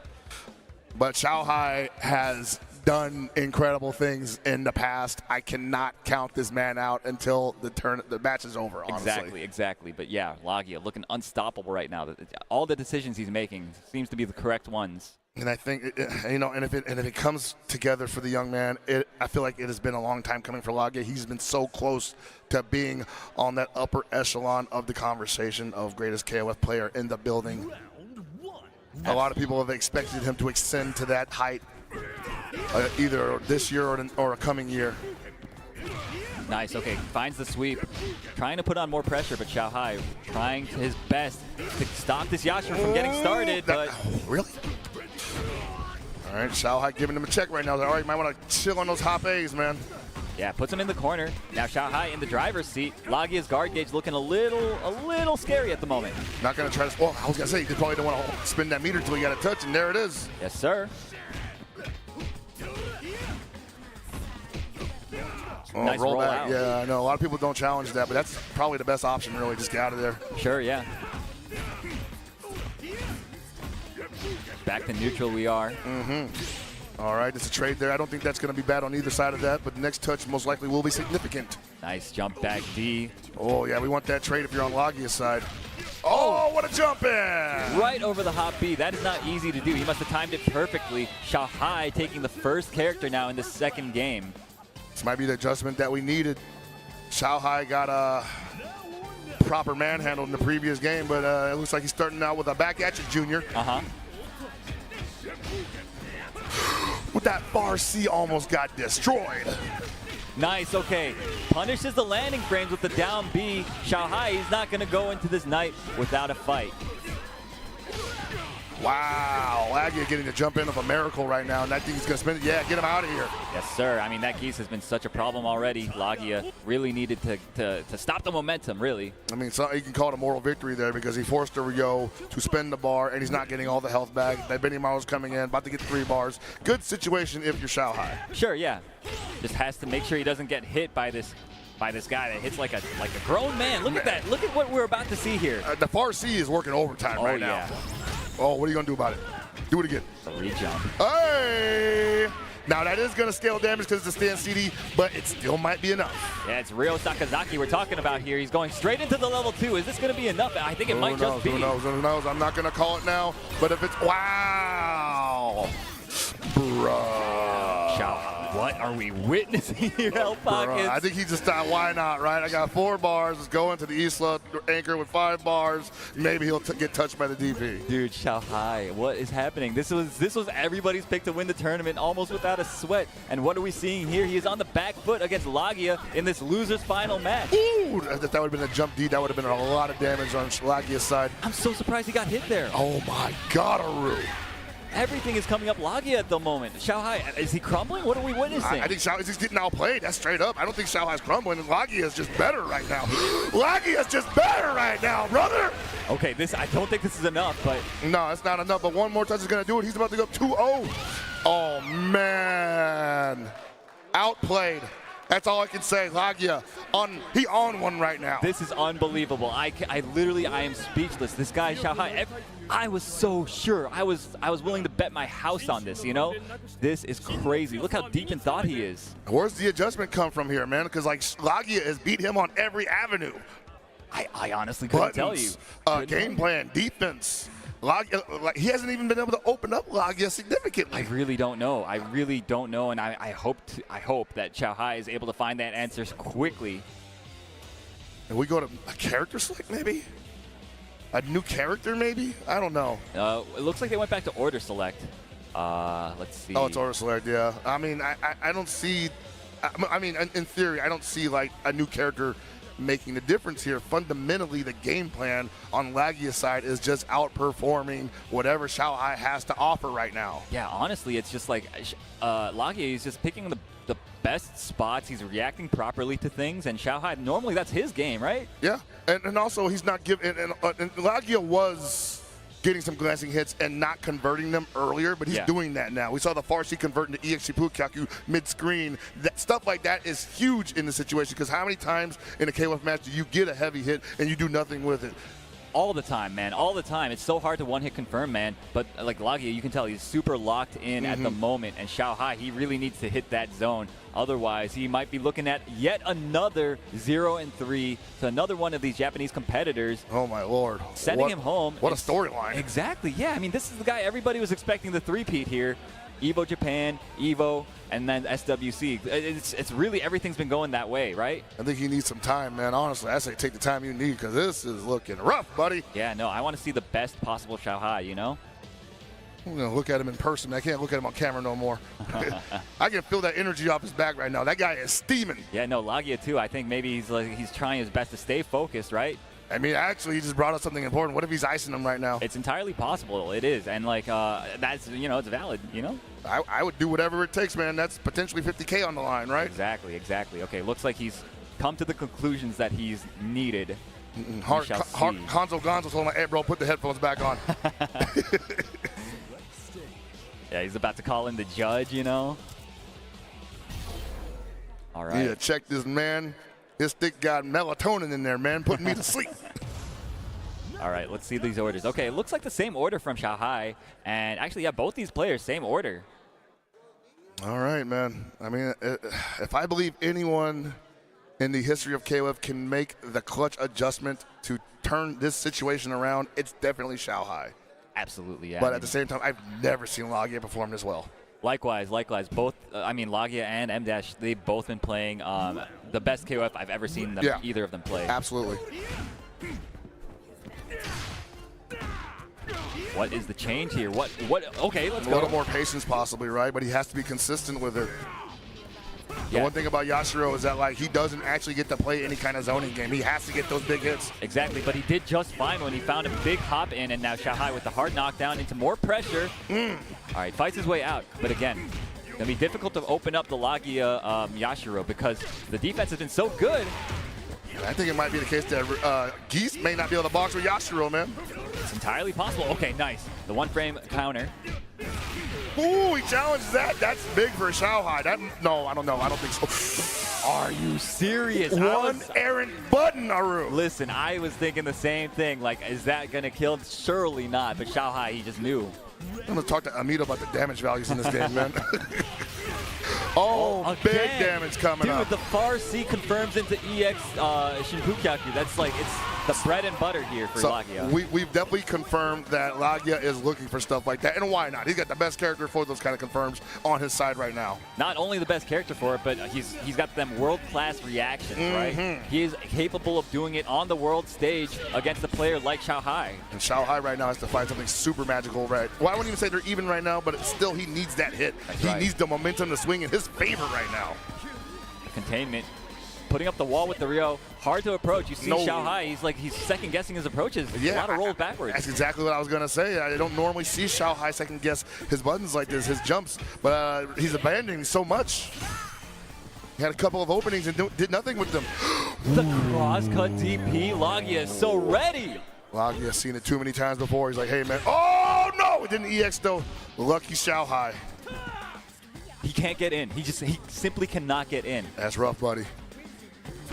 Okay, nice. Finds an opening there. Still a secondary battle right now, so not a bad idea to wait it out if you're Xiaohai. No DP, yet another. Okay, I like there it is, there it is.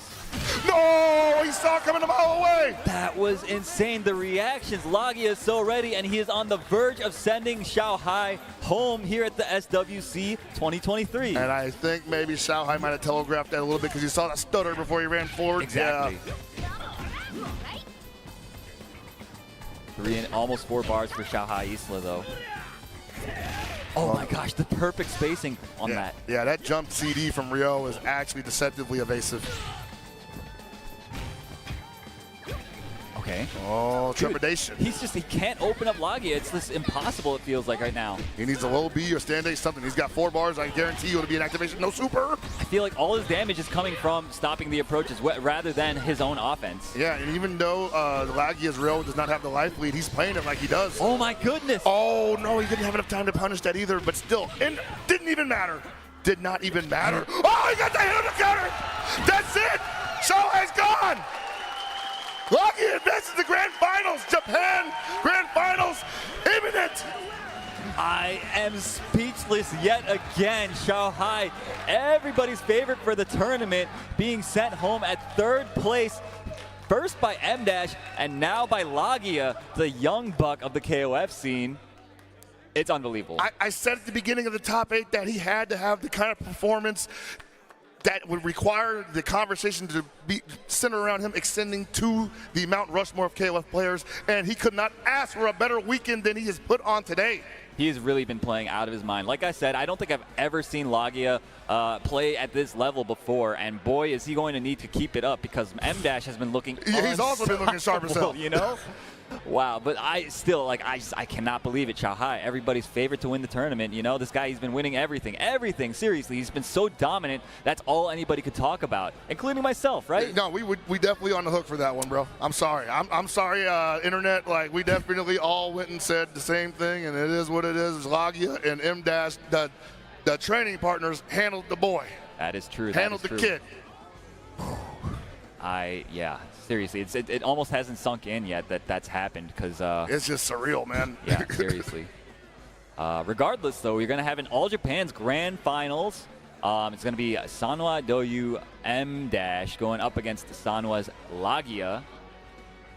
Hey, man, this is exactly the kind of surprise at a tournament I think everybody was hoping for. Yeah, seriously. I think everybody, you know, we've been watching Xiaohai win so much, it's almost like you can kind of skip to the end. It was automatic, right? Yeah, everybody feels like they've skipped to the end of the book already and seen the ending, you know, but nah, not this time around. Well, let's look at the top 8 in general. Like, look at all these names that are usually in this grand final scenario that just aren't right now. It's M Dash and Lagia, who are also in the grand final scenario a lot in KOF tournaments, but of this caliber, man, this is a big statement. That's right. And again, like, this is a run back because M Dash and Lagia, they did meet earlier, like you mentioned. And winner's side, yeah. That's right. M Dash 2-0 over Lagia. So again, this is going to be really difficult, I think, for Lagia. So let's see if he's able to make the adjustments that he needs, man. Yeah, man. Like, we saw like M Dash playing that in and out game and gets the life lead, then he backs up and he's like, okay, we're getting sub 30 seconds. You getting kind of nervous? Come on over and get this work. Dude, M Dash plays so defensively. It's like, it feels so frustrating, even as a spectator watching him,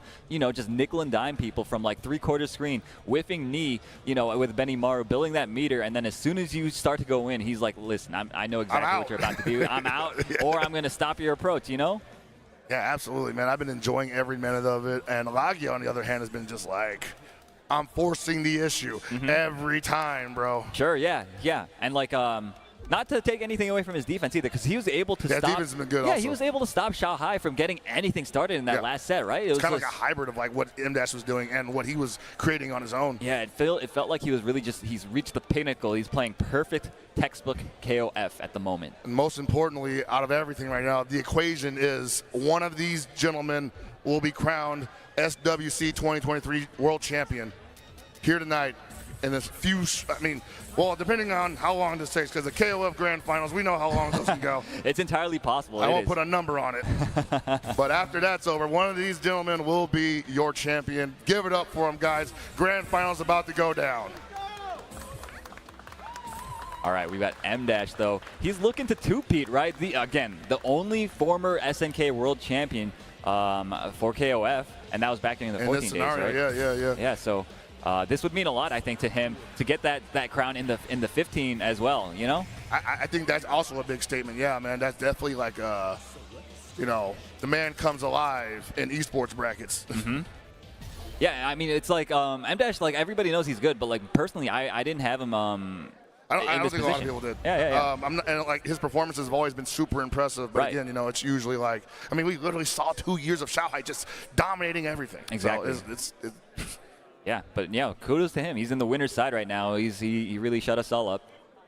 Here we go, man. Like, and once again, these senpai and the kohai Student couldn't versus ask for a master. better ending to this story, you know? That's true. That's true. Round 1. All right. Geese versus Yashiro. We've been talking about this matchup a lot, and Lagia's been playing it a lot, so I'm sure he's used to it. M-Dash maybe not as much because he's on the Geese side. That's the more common character. That's how these things go. But they train so much together. I imagine that there's going to be a comfort level here between the both of them. That is absolutely true. But all that matters is who's the better player on this day. In the moment, yeah. That is right. Oh, no EX.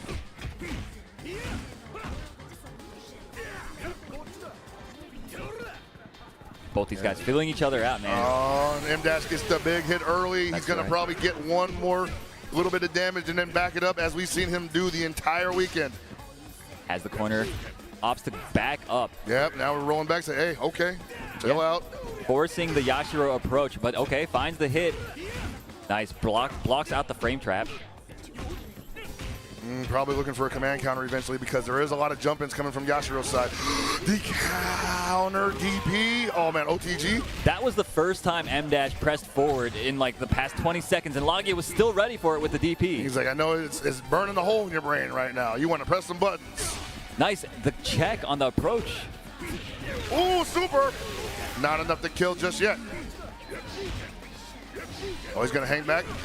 Wow, that'll do it. He just steals it away. M-Dash got a little antsy and started moving around and runs right into the dash punch from Lagia. Incredible. M-Dash now down to the Benimaru. Doesn't have much left to do, but, you know, you can't count. Oh, wait a minute. He might hold on. Oh, no, that close B seals the deal. He's going to get the bar back from for Ryo, who has been a menace in the semifinal situation. Dude, seriously. I mean, watching that, the way he picked apart Xiaohai's offense, it was just absurd. I expect to see Stan C turn into ESG Pukaku pretty often here. Not Crouch A, though. He's gotten a couple of those and just let him go. That's true. Nice down C. He's so ready. Everything. This might be a habitual thing. You know, he always sees M-Dash wide out. Ooh! Look at this defense, though. It's crazy. Nice. Okay. Catches him out of the air. Still a lot of work to do on Benimaru's side. You cannot steal turns on this man. And a great air-to-air conversion. Look how much meter he got, too, man. You better believe. Oh, really? Okay. Okay, he needs this. He needs to get the offense going. He needs to get these knockdowns. No, I don't know if he meant to not spend that meter in that situation, but he's paying for it, not doing it now. Lagia playing so patiently. Forcing the issue right now, actually. M-Dash, no responses. He's not ready to defend after being on the offensive for so long. Might be wanting to hold on to those 3 bars because he's totally aware of the life deficit. Gets a significant hit, maybe he's like, okay, I dumped maybe 1 or 2. Nice, and you see again, Lagia now he's backing up. Okay, wait. Now he's forcing the issue. Oh, Smells blood in the water, finds the low. 15 seconds on the clock, and still a decent amount of life on the Ryo side, so even if not a lot of life coming back from the clock, that's still a pretty healthy Ryo. Yeah, and all it takes is 1-2 touches from this character to take like so much damage on the last character that you have, you know? The Isla may have 4 bars, but I tell you, the Ryo with 3 bars is a menace. It's exactly. Scary. And also, I mean, it's been so difficult for M-Dash to get in and even touch this the Ryo. All right, touching him now, man, all over the place. Upside down, right side front. Ooh. Bites out of the corner, though. And this is, again, you don't want to go back to neutral against this guy, dude. You don't, because he's got that forward B, and you don't want to get caught by that. No. It's an ESG Pukaku anywhere on the screen. Yo, 4 bars on Ryo's side. Hold on a second. What was that? You don't think. I don't know. Great DP into throw. We got a setup coming. Bends the bar to get out of it. Oh, man, this is not looking good for... Oh, he finally confirms off the low way. He had to double pump it, though. Where are we going from here? I think he's going to spend it all right here. M-Dash now down to less than 100 health. Ooh, almost enough. This is looking all but over for him. Lagia looking so good, so clean. Impenetrable defense at the moment. Look, he's not phased by anything. He's also aware this is all safe pressure, so he's like, all right, you better... Not a lot of life coming back from the Isla, though. That is true, but you know what? He's still in it. It don't matter until the final hit. If you can't touch the Isla and she can touch you and she got almost 3 bars, that's just as well that she might as well have full... Oh, okay, get her out of here. Yeah. Nice, nice. Okay, notice that M-Dash was kind of starting to overextend a bit, getting a little too desperate for the offense, and Lagia brave mash out of the situation. Might have already been thinking about the next game. You know, sometimes it gets that bad and you're just like, okay, well, somehow I'm still in the final round, but sure. I got nothing to my name, so let's see what we can make happen. It's entirely possible, yeah. But you know, that wasn't so bad. The thing is, though, that Lagia's Rio it's so defensive. It's like, how do you get in on him? How do you get a clean hit? It seems almost impossible. He sticks out the right buttons at the right times, at the right ranges. He's playing perfectly at the moment. And he's really built around that, you know. And I think Lagia is like, not only what you see with Yashiro, but with Rio, you see that he's really maximizing the potential of those options that he has available with those characters. That jumping A has been the bane of everyone's existence that Lagia has run across. Yo, the Farsi on Rio has absolutely stuffed everyone's momentum. That's true, that's true. And Yashiro's Farsi ain't that bad either, No, honestly. not at all, not at all. M-Dash trying to play at that range, that perfect hop range, right? He'll take trades from now on, too. Yeah, absolutely. This is such like a grindy matchup between these two because they're both pretty lame players. You know, they both want to have the life lead. They both want to force you to approach and stop them. Yeah, I think they both, they kind of play the same way. When the life lead gets pretty significant, they're like, okay, it's time for me to play the clock. Yeah, they play very, very safely. Don't take that much risk. Okay, big hop in. Goes unchecked by M-Dash, and he's going to pay for it. OTG. Oh, no, couldn't get the stand CD to hit, unfortunate. That's right. Nice. Oh, M-Dash working on something. We're back to mid-screen. The beautiful whiff punish, and Lagia is going to take this first round yet again. M-Dash is kind of on the back foot this time. Last time they played, it was a clean 2-0 for him. I think M-Dash is getting hit by his own technique at this point, man. Lagia might be coming hot off of the momentum from the losers finals match that he just had to play. Wow. That is significant. All right, has the corner again. Oh no, messed up. Yeah, okay, M-Dash really needed this, man. But again, yo, the Rio's about to come to play. Yeah, with 2 bars. Oh my man. gosh. I mean, it's relatively even on life right now, so it's okay for M-Dash right now, but he's probably going to not want to get too close. Sure. But like again, you can't do damage without getting close, right? Yeah, exactly. You ain't gonna, well, you can throw EX slash, but that's about it. Yeah, but like how many of those he's got? He's got 6, right? Even if he gets hit by all 6, that's not that much damage. I wouldn't put it past M-Dash to just try to get one of them. You know? Sure. He didn't run away for like 20 minutes. Okay, runs right into the EX Raijinken. Benny Morrow saying, I can put up a wall too. Yeah, Benny Morrow definitely one of those characters that can play a little bit like Rio, where like you just feel like you can't go anywhere, especially in the corner. Exactly, yeah. But so far, I think Lagia has been kind of better at it than M-Dash. That's been a story. Oh my lord, the forward B coming out. Look at he's just so content to block things out, man. He's just, his defense, his risk-reward analysis. All right, gets hit. All right, M-Dash finally up in momentum here, but he's had to really like dig deep for this stuff, man. Yeah, seriously, it almost it feels kind of lucky almost. The fact he's getting these hits. First round definitely. Yeah, for sure. Lagia though, the Sylvie coming to play. We didn't see much of her yet in the set. Had an opportunity for activation there, but Lagia did not take it. Oh, too high. Yeah, it's too high indeed. Nice roll out, using all the correct options at the right times. It's uncanny. Yeah, look how fast she runs too, man. High mobility character. Yeah, so, one of the fastest behind like Chris, I think. Oof. And she's tiny? That's right. Oh, thank you. Oh, big trade there. Could have been something. Wow, just knew. He just knew and gets the OTG. So that was like, okay, I did the D version. If he blocks it, I'm plus anyway. That's so. right, and went for the chip out. Great stuff. Lagia keeping it very textbook. He's got 4 bars to work with against M-Dash's anchor. This is going to be huge. You do not want to go down 2-0 in this grand finals set. Oh, man. Oh, that jump D hit early. And again, like, you see, M-Dash, he doesn't seem to know how to approach, really. I mean, it's just, all he does is he looks for the safe hops. Or maybe he's trying to get Lagia to do something drastic. It's possible. But it's not happening. No, both these players are trying to keep it so compact. Ooh. Nice, finds an opening. He needed this, Yes, man. sir. He still has 2 bars after this as well, plus the setup after the hard knockdown. What do we got? Stays in front. Too high. It might have been too late to confirm off that. He might have been thinking like, oh, I'm just gonna get him to block and then run, like maybe run up, take throw. Yeah, it's possible you didn't expect it to hit. Yeah, because he didn't even try to hit a button afterwards. Nice. Oh, Finds the my jump in, and this could be it. Lagia, we're looking at a 2-0 against M-Dash. So, wow, dude. Lagia having the tournament of his life right now. That is correct. This man, he is looking unstoppable after that loss he took earlier to this very same man, M-Dash. He has, it looks like he's kind of unlocked his potential, you know? And to make the adjustment and go through the loser's run that he did and then apply that adjustment in the grand finals, man. Incredible. Something, yeah, like that is something beyond what most humans are capable of, I believe. Dare I say champion material? I would say so. We shall see. I mean, he's still in the loser side. Even if he wins this set, he still has to win in another set, and that is a tall order. We were talking about how much Lagia was able to adjust, but M-Dash, he's not just like sitting there for no reason. He is capable of doing the very same thing. Yeah, he put it on a stomping that unlike any I'd ever seen done to Xiaohai, so. Nice, the down D to start things up.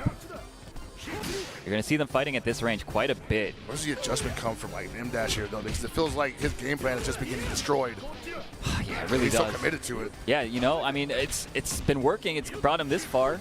I mean, yeah, it's definitely been great, but, you know, there comes a time where, like, you know, you got to play the player. Yeah, Lagia is simply, I think, out-executing him at the moment. I think that's what it is, too. All right, but so far, M-Dash is coming up ahead in these nickel and dime situations. Yeah, right now, and I think Lagia was really just giving him free damage there because it wasn't like Oh, and a big punish on the whip stand C. It wasn't even complicated setups there. He was just throwing fireballs.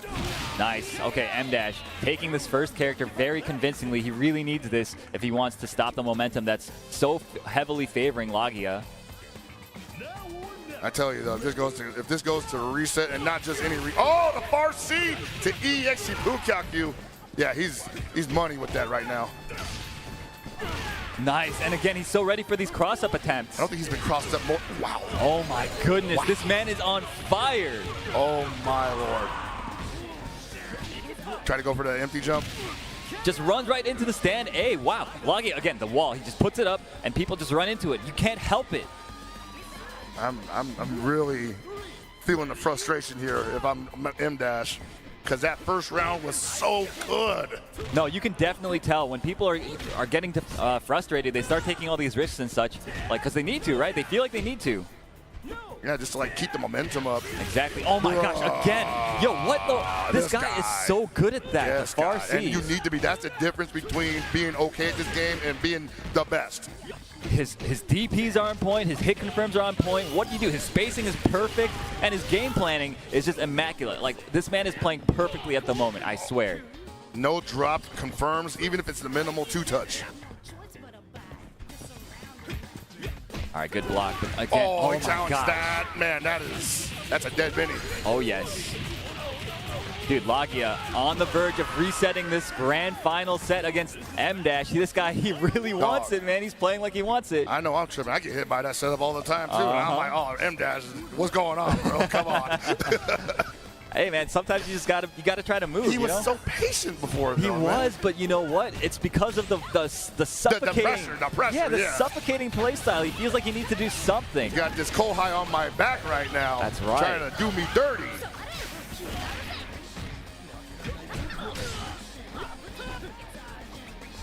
All right. Oh, wow. That was a big opportunity, but M-Dash, missed opportunity there. Again, playing so far back, he's just not forcing anything, forcing the Isla to come to him. Ooh. Nice standy. Nice, All okay, right. keeps it safe, keeps it safe. That's the best round that M Dash could ask for there. That's right, yeah. Lagia got a little too greedy there, trying to extend his turn after the minus frames, but you know what? M Dash was ready for it. Sometimes you get up 2 games, you're like, hey, let's play around a little bit. All right, we got the Sylvie going up against the Isla now. You see right now, M Dash looking a little eager to make something happen here, and Lagia the complete opposite, despite the way he's been playing this entire time. Yeah, but you know what? He's got the corner. He's going to try to... Oh, my goodness. Backdash in the DP. That's a pretty common trait among... Dog. No punish either. He had the read. That's bananas. Lagia, he's looking kind of nervous at the moment. Baloney! Okay. That didn't even touch her? You're kidding me, bro. Dang. No, oh, wow. Okay, finds it anyway. Oh, my God. Is that enough? Is that enough? I believe so. I mean, he's going to go straight into climax here. Oh, my God. The Denji beam. I'm not saying nothing.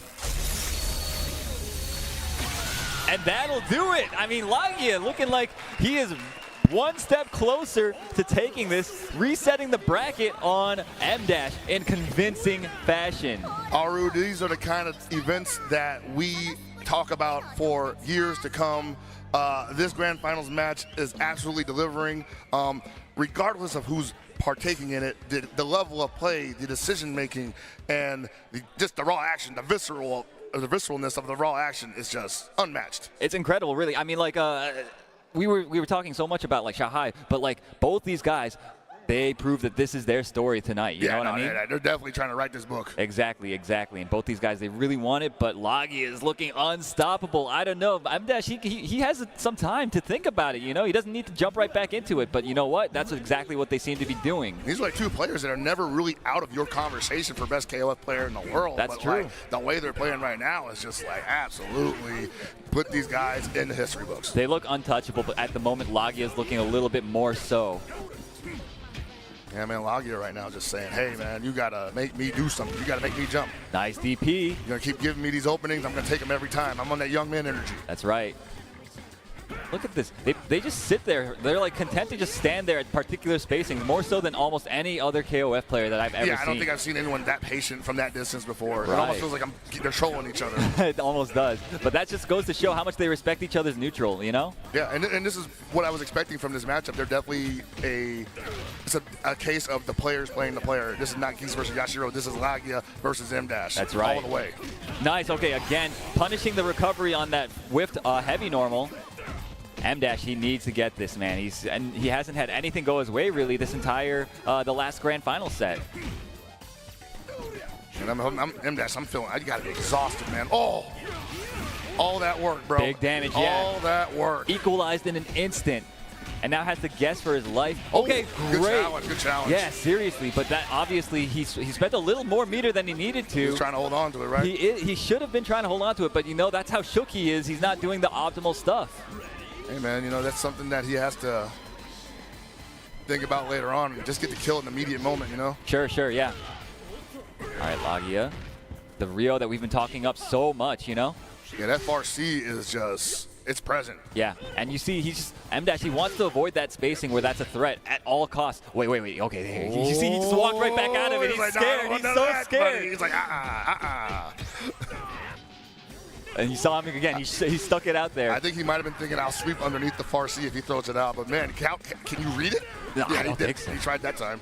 Okay, dude, he's like, okay, let me disengage. I don't want to be there right now. No parts of that do I want. Uh-oh. Nice. Okay, the punish. Beautifully done. M-Dash looking so clean right now. The Sylvie going to come in with, like, max meter most likely, yeah. Unless this Rio can make something happen right now. All right, keeping it very safe.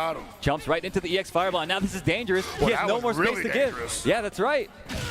Wow, okay, catches the startup of a fireball, I believe. M-Dash looking really good all of a sudden in this grand finals reset. M-Dash trying to tell him, like, look, Lagia, I have enjoyed your progress thus far, but this is still my story. I'm not done writing it yet. That is true. Now we got Sylvie. She's got almost 5 bars. This is entirely possible still, especially the way Lagia has been playing, but M-Dash is looking like a reborn after this reset. Oh, absolutely, man. She's got so much meter, she can definitely dump damage, but I think it's going to go to the first 2 characters, and then maybe the last one, she'll have to figure out, you know, what to do with some gum and bubble wrap. Yeah, exactly.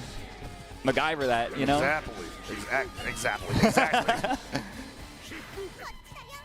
All right, and you see M-Dash, he's just playing so lame. Timer below 42 seconds. That's a big win already for him. You know, he wished he had 2 bars for that. Oh, no doubt. Okay, so that is a very expensive confirm. 2 bars just to do a little under 200 damage. I forgot where the clock was at, but he was probably looking at that thinking like, hey, get the kill now, get a decent amount of life back. We got 3 bars. We can fight Benny Mara with 3 bars. Yes, it's doable. She can still build meter for herself, but it's going to be that much harder, the fact that he used 2 bars instead of just half a bar, you know? Yeah, because what you going to have for the Isla possibly. Exactly, and Isla's not a character that you can kill for cheap. No DP there. Safe on block. Wow, okay, finds the jump in. M-Dash, let's see how much he spends here. Spends all of it. He wants to put her on her back. Corner is available. No E-idle kick. Whoa! And just like that, M-Dash has turned around the momentum. That's first right. up in the reset. That's right. Signs of life from M-Dash, man. That last set was looking dire for him, but he has managed to turn it around and take the first game in this reset. Lagia now, the ball's in his court. Homie stays hydrated. Yeah, look, he's got a lot to think about, you know? I'd take a lap around the venue, honestly. Seriously, man. That's definitely right? one thing. Like, how did this get away from me? Let's go outside real quick. Seriously. All right, okay, he nodded to himself. He must have come to some sort of conclusion. I don't know, man. Sometimes I be seeing cats nod in the middle of the match like, you don't understand what's going on. You getting your butt beat. You know what? I am definitely guilty of that myself. Like, okay, yeah, he's killing me right now. Yeah. Yeah, acknowledging that he did something absurdly good, and like you're just dying to it. All right, though, it looks like they hit the rematch. We're loading into the game. Again, 1-0 on M-Dash's side. Grand Finals reset in SWC 2023 Grand Finals. Yeah, Lagia makes the adjustment here. He ends up taking the first couple of rounds. I'm going to be scared for M-Dash, man, because I know M-Dash did not want Lagia to smell any kind of blood coming into this reset at any point. Absolutely not. All right, M-Dash backing himself into a corner, really leaning on those Repukins right now. He challenged that. That's crazy. He's been doing a lot of challenging on the Yashiro frame trap attempts, and it's not been really working out for him. What would Geese even challenge there? I'm not sure. Like maybe go for command counter? Or maybe, I don't know, maybe like a stand B or something, just stick out a hitbox. But either way, I think we're going to see M-Dash again try to play this matchup at this spacing that he's so comfortable playing at. Even with the life deficit. Oh, never mind. Uh-oh, yeah, Lagia closing the distance instantly. Yeah, 30 seconds left on the clock. He's going to get a lot of life back, and Lagia is looking unstoppable yet again. You know, you say what you want about Yashiro's playstyle, but effective? Oh, yeah. Explosive is the word I would effective, use. You know, great at many ranges. Nice. Deceptively far-reaching. All right, we got Benny Morrow now back in the corner. He's trying to stick out those EX Jenkins. Every time you see that, they're just fishing for a big random combo starter. You know what? M-Dash would not press a button on that block string again. That's for darn sure. Oh, a little too high for the combo. Lucky break there for Lagia. All right, has him in the corner. Now Lagia's turn to get things started. Nice containment yet again. Every time M-Dash has gotten cornered, he tries to jump out, and Lagia's always ready for it. Oh, he got him that time, but he went for the sweep instead. Oh, high percentage maneuver. Yeah, you can't jump over him like that. Perfectly spaced neutral jump. This is going to do a lot of damage should he choose to spend, and yes, he does. DP, yes, sir, and M-Dash taking the first character out. Some signs of life yet again. Loving the decision-making there on M-Dash's part. Great space, great position on his positioning on his part. Yeah. Didn't spend a lot of meter there, and did it fast enough to get a decent amount of life back here, but the Ryo, so much meter on the Ryo side, and the far C's converting into EX Chibukyakyu. Oh, man. Absolutely, yeah. Both these players, I feel like their neutral jumps at certain spacings need to be studied because they're so good at reading when people are going to do those forward advancing moves that are really difficult to deal with normally. But they call it out, and they punish them immaculately. Yeah, and I think Ryo's definitely one of those characters that does it the best. Sure. All right, M-Dash now on the back foot yet again, sticking out yet another EX Raijinka, and I feel he's getting a little desperate. I mean, there was no movement there to react to. I mean, it's a pretty buff move. Like, they touch any part. Oh, no! Speaking of buff moves, though. Yeah, that's going to be it for Benimaru, and so much life coming back. M-Dash, man. For Lagia's Rio, man, wow. M-Dash down to the Isla. Lagia, again, that Rio looking unstoppable, like a wall that you just cannot cross. Still got to, like, cut up 2 characters, too. Ugh. Oh, I don't think he wanted to guard cancel that. What you got for him? What you got for him? M-Dash bailing out already. Oh, man, he bailed so out ready. and went into the worst possible situation. Dude, he's playing Rio perfectly at the moment, I swear. Everything he does is just perfect textbook KOF. It's uncanny. It's almost like, dude, you gave a character like this to Lagia who just perfectly executes everything. He's going to turn every hit to EX rounds on Redskin. Yeah, we're seeing absolute peak KOF here, and I am just loving every moment of it. M-Dash has the corner now. His turn to start some pressure. Nice containment with the jump back C. Finds the opening. That should be it for Rio, but look at the damage done nonetheless. Okay, opts to use this route, but doesn't complete spend all that meter. Gotta be careful, man. You might. Oh, that could have been a big activation. Nice tech, nice tech. Still in control of this round, but that No, can okay. Oh, wait, too far. Bruh, I'm losing my mind here. I am too. Okay. Wow, that was kind of risky. Had Lagia blocked that, I believe that was high enough for him to have punished. Yeah, because he did during the ascent, he did the jump C, right. So he would have been a vulnerable landing. Lagia now down to the Sylvie. 2.5 bars to work with. M-Dash, this is still anyone's game. Safe on block. No check on that hop there. And Sylvie got a pretty good DP as long as there's enough real estate in front of her. Ooh, goes for the jump D to interrupt. Oh, no chase. He read a roll, but he went the other direction. Oh, tried to go for the low B there. Nice DP that time. Ready. M-Dash got, oh, no activation again. M-Dash, he wants out of the corner so badly. There it is, and Lagia on the board in the grand finals reset, man. 1-1. Sheesh. We got ourselves a match after the consecutive 3-0s that we've seen in the past couple of sets. Both these guys, man, they're playing out of their minds. Yeah, it's so hard to call, man, because they play perfectly. I mean, almost no mistakes either way. This top 8 has been some of the best KOF 15 I've ever seen these 2 guys play. Yeah, seriously. I mean, like, they're playing this this patch like to perfection, to absolute perfection. Definitely. It's amazing. Aspirational level of play on display here. Once again, it looks like M-Dash might be leaning on his Repukins early on in this round. And even if this round goes in M-Dash's way, I feel like Lagia has such a beat on his habits once the Rio comes out that it just becomes dangerous to play the game. It sure is, yeah. Okay, finds a big jump in. M-Dash really needs this, has Lagia in the corner now, but so far he hasn't really been that successful at cracking him when he's in the corner. Oof. And yet again, we're seeing it. Lagia fights his way out of the corner with little trouble. Uh-oh. Yeah. Now it's his turn to put on the corner pressure. And every time, like I mentioned before, M-Dash likes to try to jump out of the corner whenever he sees like he has space. Oh, he tried to do it there too. Looks like it. He thought the string was over. He's like, come on. Nice. Using the, oh wait, no, but he didn't kill him there.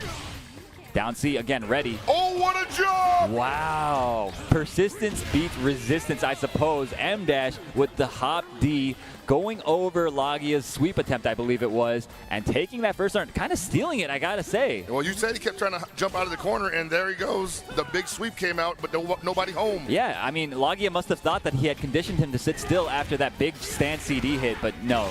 M-Dash is unconditionable. Lagia evens that up, but you got to feel like M-Dash made a statement there saying, hey, I'm definitely looking for that sweep. You better cut it out. That's right, yeah. That's actually big in this matchup, too, because Rio's love the sweep. That's true. It's one of his best low checks, you know? Nice. Oh, speaking of sweeps, that's a 6 frame, right? Right. So. Oh, no conversion. Wow. Front side? But wasn't ready. A rare mistake, actually, from Lagia. Yeah, I don't think he expected that to hit from the front side either. Maybe there was a micro step on M-Dash's side. Yeah, I mean, every game comes closer to crowning the champion. Both these guys must be feeling the nerves, I'm sure. Oh, dude, yeah. There's definitely going to be nothing left on in the tank after this. Nice down C. Whoa, it was a little early on the down C, and he got the full jump in. Yeah, and unfortunately catches the extended hurt box. Wait, what a brave mash and a great conversion. Lagia's, again, his hit confirms are so on point at the moment. And he goes for the level 2. Is this going to be enough? Almost. Wanted to hold on to a bar in case he, oh my God, the patience on M-Dash's part to wait for his opportunity. Again, stealing the victory. He is inches away from defeat every single time, but he just manages to inch it out. I don't know how he does it. This man is so clutch. And with that much life left too, gotta be sweating bullets. For sure. Lagia now, the Sylvie, trying to find an opening. He said, wake up DP, I'm up a character, let's see what shakes out. That's right. Give me the opportunity again. No DP that time, though. Could have challenged it. Oh! So I like what he was going for there, because it's like he knows that Lagia knows that he's plus, and he's like, you got to press a button here, so let's see what you got. Yeah, but good patience, though, from Lagia, not overextending into the DP, and now we're going to see an even match as a result. Looking for the Yashibari Taiku. Wow. Rare DP from the Isla there. That's right. Always risky. Whoa! Caught him with the low. Did he try to do jump deep? I'm not sure, but either way, I didn't see the punish indicator. So he just landed on it. That's right. Oof. Uh-oh. Isla, this is where he wants to be. Oh, that's big! I think this is it, Hell Pockets. Oh, yeah, that's, well, I don't know, man. I've been fooled by this climax before, but I think you're right. Hold on, we shall see. Either way. Oh, it's just a pixel left. Wait. Okay, so he's got a bar left. M-Dash in danger. Wake up super. Oh, that would work too. Seriously. All right, Sylvie.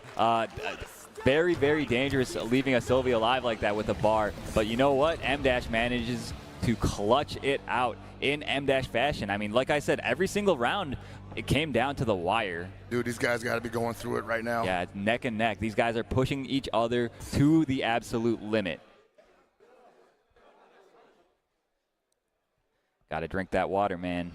Keep it up. All right. I think they're thinking about... Oh, no. You know what? They're loading into the rematch. Loading into the rematch, and he was hitting some buttons with authority there for a second. Got to make sure they work. Hey, I respect it, you know. 2-1 now. M-Dash 1 game away from being crowned the champion. Oh, hops over that Shippuden just barely. Looking for that opening. They are. Oh my goodness. You see how he just worked his way into M-Dash's zone like that? He's like, you're going to try to zone me out with a Shippuden? That's going to push you back to the corner. That's giving me the real estate I want to just inch in. And yeah, again, we see this spacing so often, and they both like to stand here a lot, so no stranger to this. I'm starting to think that Lagia liked this matchup quite a bit.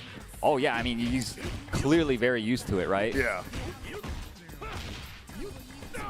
Nice, okay, finds his way in. Okay, but a big trade into an overhead, and now it's his turn to put on some pressure. The guard gauge at half now for M-Dash.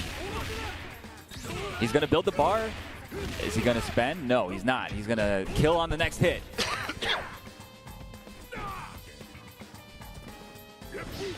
Big jump over the fireball, but a little too far for that to connect. Doesn't matter. Whip punish. That's the second time that situation's happened, where he gets one jump in and doesn't get to confirm, but then immediately goes for the hop A, and like M-Dash or Xiaohai in the previous case was like, just going to stick something out because you missed your combo, and the A just goes right over that. Right. Nice, air to air. All right, Lagia now, I'm sure he's content to take these trades. Has the corner now, putting on the pressure. Again, checking a jump, but a great Yaido kick from M-Dash. You got to get one more touch to make this significant. Man, he just doesn't care. No, like, he doesn't. You just did all that damage, but whatever, dude. What are you going to do about this pressure? All right, had to spend the bar to get out. That's actually, he doesn't spend the bar on the guard cancels that often. Wow, from downtown, and the big confirm into big damage and a hard knockdown to boot. They have been going back and forth the entire grand finals right now, just looking like the same. Might get rid of the Yashiro here. Very tricky situation, and Lagia is not immune to those himself. Now we got the Rio coming in, but he did so much damage to the Benimaru before. He's got to be feeling pretty good. I think one B and B is probably going to do it if he lands, even off a low B. Wow, the bar C. Yeah, that's it for Benimaru, and Lagia up quite a bit going into the anchor round on M-Dash's side. Yeah, man. And we've been talking so much about how oppressive this Rio defense is, and how do you even like get all these hits to make this comeback? He's just gonna lame you out and burn that time. Yep, it's gonna back it up, and you're probably gonna try to double jump and bait a DP, but you're not gonna land in time to punish it. Whoa! Wait a minute. That's how it starts. All right, gets the hard knockdown here. He's a little out of the corner. It looks like, oh, that now he's definitely out of the corner. Yeah, definitely had an opportunity for an activation there, but didn't choose to take it. Yeah, Lagia looking a little gun shy on defense at the moment. Looking a little desperate, maybe? Man, that was scary. Just running up like that for the low B. We have seen Lagia check that with a low A. That looked like a free DP to me, but M-Dash, that just goes to show how much he's focusing on the ground game at the moment. Oh, wow! We got him just barely. Finds the cross up. And chases the roll backward. That was looking potentially dangerous, letting him reset to neutral like that, but great composure from M-Dash, and now he is threatening the grand final. Yeah, game point, the tournament point. Well, once again, this is a 3-bar Isla. I mean, or rather 3-bar Lagia Sylvie. That's right. Oh, no activation, though. Wants to hold on to it. No DP. Oh, no, can't take too many more of those. 3 in a row? Are you serious? He wasn't even challenging any one of them. All right, but again, back to neutral. So we see him at neutral so frequently. Ooh, he wanted the opening there so bad. Both so patient right now. They know how much is on the line. They're playing so nice. Gets the command grab into pretty consistent damage here. This is great positioning for Lagia. That's going to be okay. Nice down C check. Out of the corner now. Yeah, you want to go. Oh, man, that's. But he drops the combo. That's rough, man. That's a lot of resources gone. He just gone. wasted 2 bars. You're right. And M-Dash totally content just to hang back. Neither one wants to be the one to approach first. The clock is screaming right now. Y'all got to play. Finds the opening with the down B. Boy. But not quite enough yet. M-Dash still has a chance to take this and end the tournament Final right here. Game imminent. Aru. I wouldn't have it any other way, man. I wouldn't have it any other way. It's not a KOF tournament without final game after the bracket reset. And I wouldn't have it any other way, just like you said. Look at the crowd, man. All these KOF lovers in the crowd. Love to see it, man. Glad you could all join us. What a set it has been, man. All right. So they're just going right back into it. They don't feel like they don't have to think that much about they're playing so well, like there's no deviation. They're just locked in. They're locked in. They're like, I've been thinking about this matchup for the longest time. I already know what I'm about to do. I'm just going to do it. I bet you they're just like, dude, are you in Gear 5 yet? Because I've been in Gear 5 for the last 2 games. Come on, dude. That's definitely what it feels like, man. All right, this is the final game of the SWC 2023. Who is going to be the champion? I don't know, man. It's only one way to find out right now, man. There's no more do-overs. And I imagine that this will either be the most reserved match, or it could be the most aggressive from both of them. Absolutely. Down C, keeping him in the corner. Again, M-Dash, his corner defense has not been that his strength in this set. You know, you're not seeing a lot from specifically the Geese, you know, like the Geese on M-Dash's side. Great whiff punish, but a little too far for the combo. Yeah. Oh, man, that jump A is doing so much work. So it's incredible. Active. Nice, okay, blocks the down C. Ooh, where you going, baby? Go antsy in the corner. Again, he's just undeterred from hopping. Nice. Finds the opening here. Fights out of the corner, but again, he needs to find an opening for real and start his own offense. Punch the fireball, man. Nice. Okay, here it is. Here's his chance. M-Dash finally in the driver's seat. Oh, he had an opening there, but he gave up on it. M-Dash looking to two-peat the SWC champion. I don't know if he can do it, man. Lagia is looking so clean at the moment. Once again, I say these gentlemen take forever to do anything, and this round is no exception. Finds the throw, puts on the pressure. Good defense so far from Lagia, and now a disengage. Coming down to the wire of the first round. No punish! No punish! Oh, my Lord. M-Dash, what in the world? He is just letting everything slip through his fingers right now. Buddy is looking shook, not stirred. M-Dash down to the Benny Maru. Lagia taking an early game in this final game of the SWC. Dog! He's so good with these cross cuts. Yeah,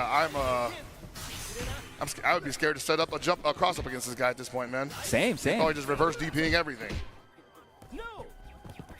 Nice. Where are you going? Keeping him in the corner now.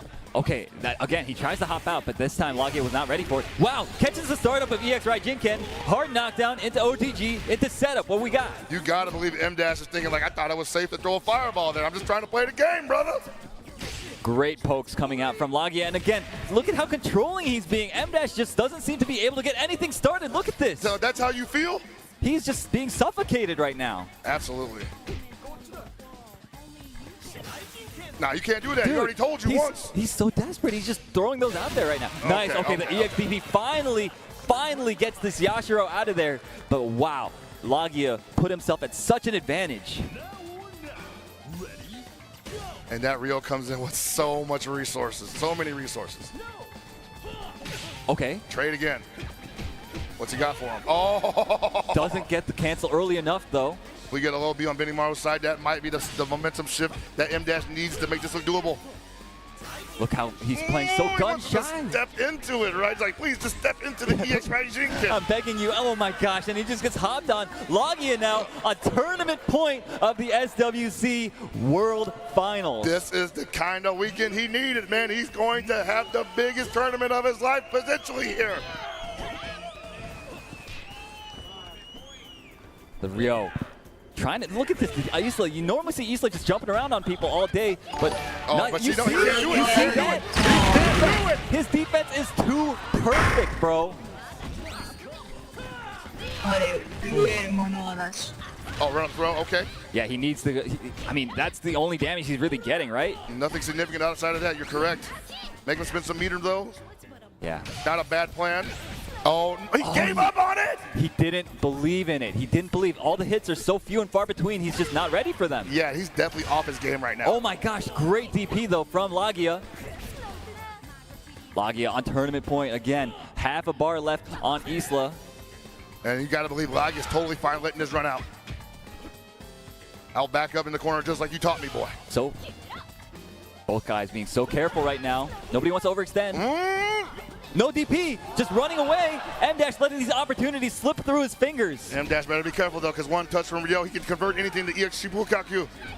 Oh my gosh, the be careful, buddy. You see him just buffering those DPs too. Look at that. And you see him crouch? Not a bad health situation for Isla if she goes into the final round like this. Oh my God! It down. That's it. Lagia is going to take SWC 2023 with a chase down EX Shibukaku. Can you believe it, Aru? That is unbelievable. How did he do it? Oh. Did he know? Did he react? That was unbelievable. World champion level play. That is incredible. What a gamble at the end. What a call out. And that's what I love to see from KOF 15. That was actually so smart. The more I think about it, the timer was running out, and he knew M-Dash just wanted to run away and time him out. So he bet it all. He bet the farm on that, and that ended up being the correct decision. And he Lagia, still champion. had that character in the wings on Anchor. He still had the Sylvie in the back. He says the worst possible thing is I had to fight a half energy Isla going into the Anchor round. That's true. Lagia, look at how dapper that man looks in that picture. Wow. Oh, yeah, man. He earned every bit of the clout he's about to get from this tournament win. Yeah, looking like a champion. Man, that was some world-class play. I don't think we will see that level of play in quite a long time. And, man, he's probably it's probably surreal right now because you can tell right now he's packing up the stick and, you know, like not even thinking about what just happened. Yeah. But I guarantee you, within less than 30 minutes, tank is empty, but the heart's going to be full. Yeah. I mean, when you win something like at this level, I feel like, look at it. He looks like he's so calm. Maybe it hasn't really sunk in yet. Maybe it'll sink in when, when the prizes start coming out, right? I know, man. Like, it's the first time he's winning something this big. It is the event, too, on top of that. He is the best KOF 15 player in the world right now. He is the best. It is hard to dispute it. This guy, he proved it. He's got what it takes to be in that conversation among the greats. Among the greats, and he definitely proved he had the best stage to prove it possible. Instead of just, like, comparing stats and wins, he literally just goes through all of the Mount Rushmore of KOF 15, KOF in general. He did the darn thing, that's for sure. All right, looks like we're gathering up the players, if I'm not mistaken. Oh, yeah, we got that award ceremony cooking right now. But this has been an incredible event, an incredible weekend. Want to give big shout-outs to SNK, to Tenno, and to the community. Without this, none of this would even be possible, you know. Big shout-outs to Incross, man. Got to give big shout-outs to Incross, who helped us every bit of the way with the stats of the players coming to join us here at LCQ and at the Grand Finals top 32. It has been a hell of a ride. Yeah, what a season. What a way to end the season. Wouldn't have it any other way. I mean, Lagia played so well, so deservingly, and really it's poetic to see kind of like the young blood kind of take over, right? And it's passing of the torch, sort of, you know what I'm saying? Oh, certainly, Yeah. man. Like, we've been all anticipating that from Lagia for quite a bit of time now. Yeah. You know, like the first time I even ran into this kid, people were telling me, like, yeah, a lot of people in Japan believe this is going to be the leader of the new generation of KOF players. Let's take a look at the bracket that he went through to get to this position. Oh, man, this is an absolute who's who of, like, who do you got to beat to be even considered a legend. Mm-hmm. All right, so it looks like so his path here. He had to beat the guy that beat him, put him into losers in the grand finals, and he did it after a reset too. So managed to keep his composure. Goes through Evo champion ET, goes through KOF legend Score, goes through the biggest legend Xiao Hai. Yeah, man, the undisputed GOAT of the game. And then finally gets his rematch against the guy who helped him start it all, M Dash, and hell of a game. Yeah, they had, man. Great showing. Definitely want to give it up to them if we haven't already. Those guys put on an absolute 5-star match, if I can use the terminology here. Sure, yeah, no, listen, I am so looking forward to going home and studying the match footage because the KOF, the game planning that I was seeing from both these guys, it was just like, it was on another level, and I want to be able to play like that eventually. You know, it's one of those things where, like, you watch the tournament and you want to be up there with them. You want to get up there and start doing karate with them, right? Yeah, man, absolutely. Absolutely. Yeah, no, I'm so proud of these guys. I think that, I mean, I don't even know what, it hasn't really sunk in for me either. Man, this is like the first time we've really ever been able to make something like this happen here in California, in the U.S., us being a part of it. Yeah. And I'm just like, man, I'm just happy to be here, but I'm also just super happy for everybody who's up there right now and everybody who came to join us this weekend. Yeah. I mean, we had players flying in from all over the globe. It was really a who's who of KOF. Yeah. So really, it's just so great seeing everybody and seeing the level of play that they were able to bring to the table. Oh, man. There they are waiting for their awards in the background just now. Hopefully that they get a nice medal on top of that. You know, they get money, man. The top 8 gets paid out. They do get money. And they get to, like, you know, go home and say, dude, like, I represented. That's right. Successfully. Yeah, you know, that's a good point. So that's what it's all about, man. But so let's get to see what this award show's got. Better Abe, what you got for us? Ladies and gentlemen, give your round of applause for your top 8 SNK World Championship.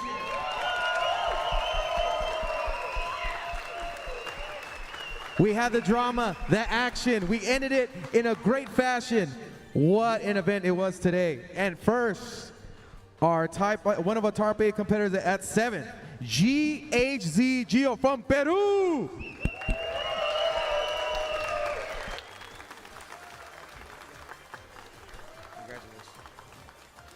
Tied at 7th, Clan del Mal, KOF Honesto from Mexico.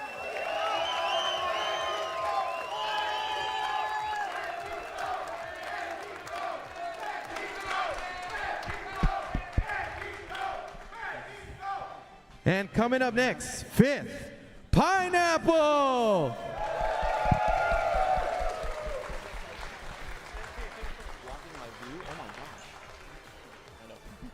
And coming up next, at 5th place, X Gear ET.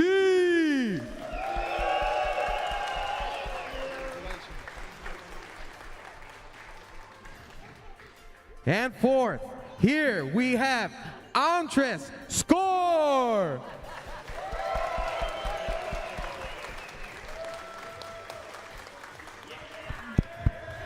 Yeah. That looks like a picture Kojima would take. And 3rd place, none other than Kwamba Xiao Hai.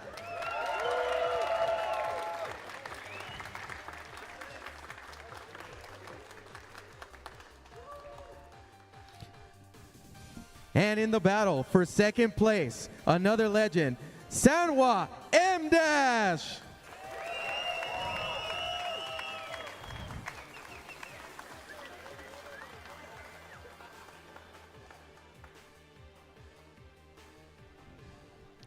And last but not least, your champion for the SNK World Championships for KOF 15, Sanwa Lagia.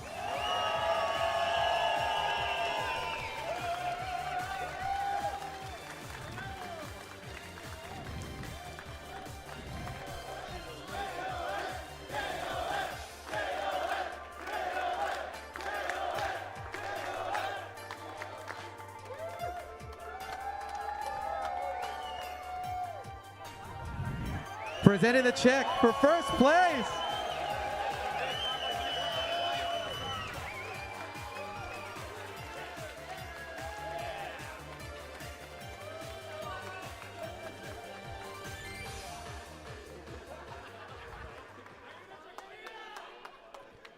Ladies and gentlemen, now that you've won the hardest tournament that there has been for King of Fighters 15 SNK World Championship, how does it feel to be the King of Fighters?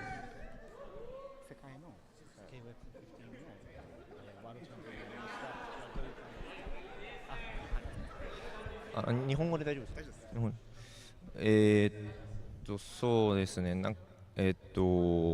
まあ何度かKF15 の世界大会みたいなまあ世界大会クラスのものが何回かあったんですけど、いやなかなかなんだろう、もうトップ3とか、まあもちろん優勝とかもなくて、ちょっと特になんか上海選手だったりがよく優勝してたんで、なんかまあ M さんもそうなんですけど、もうこの2人を倒せて勝てたのがもう感極まってます。はい。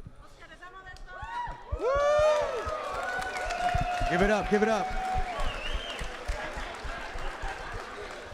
We felt that, we felt that. So, you know, we're on the world stage here. This is the World Championships for King of Fighters 15. We have awesome players, not just in this final match, but the top 3, everyone else as well. Shanghai, we got M- as well. To be able to compete against them and end up with this result, with this championship result, I couldn't be happier. Thank you so much. Congratulations. And finally, any last thoughts, anything you want to say at home, anybody that you want to say anything? This is your last sign off as a champion.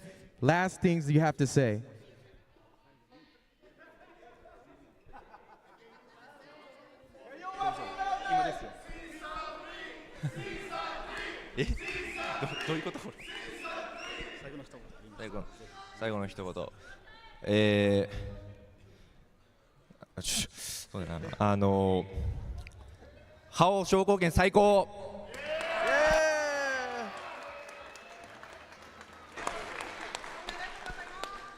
You guys all got it, but Hao Shokoken is the best.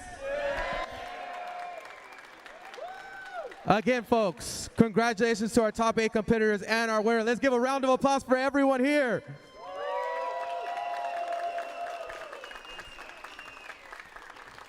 I urge you to stick around because it's not over.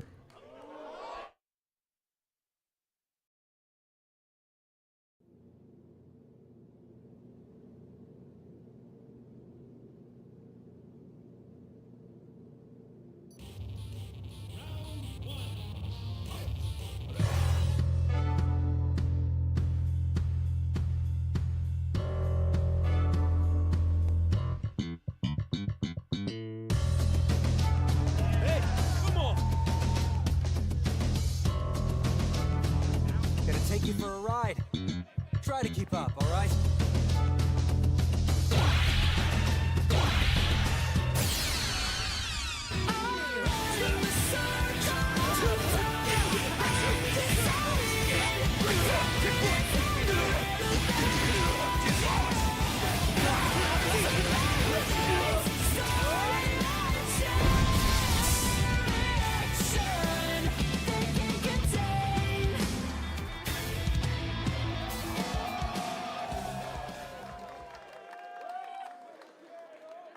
right, and now folks, coming to the stage, producer Josh Weatherford and chief producer Yasuyuki Oda.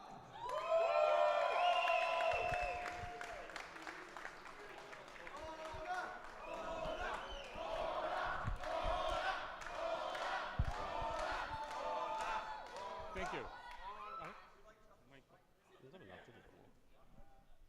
はい、3日間にわたる熱い対戦ありがとうございました。選手の皆さん、お疲れ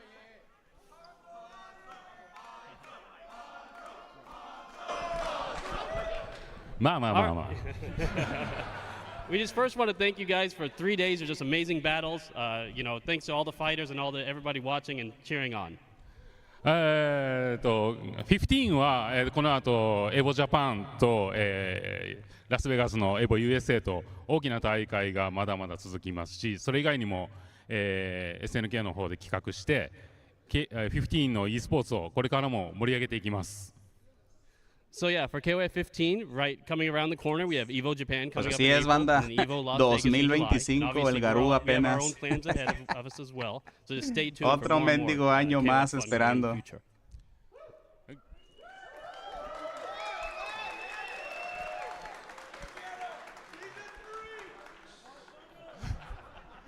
Eh, それで、ちょっと今紹介させていただいた新しい画廊伝説ですが、今開発中で4月のエボジャパンの方で、初試遊を実施予定ですので、ぜひご参加ください。And as you can see, we're hard at work on Fatal Fury City of the Wolves, and coming up at Evo Japan, we plan to have it playable for visitors. So make sure to make the trip. それでは、今回もう一本キャラクター紹介のトレーラー用意したんで、それをご覧になって、お別れしたいと思います。これからも、SNK の格闘ゲームを応援してください。ありがとうございました。We have one more character trailer for you guys to enjoy for Citrus. Fatal Fury City of the Wolves. So yeah, please keep looking forward to SNK Esports going into the future. それじゃあさようなら。All right, goodbye everybody.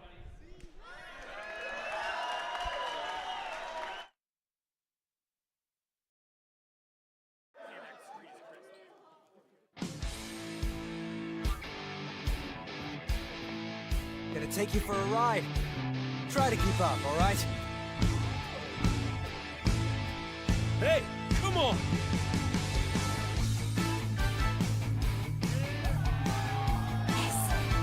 This is the path I've chosen. Win this match for my Muy bien, los clásicos de Garú. Aha! A fine specimen. Esta es nueva.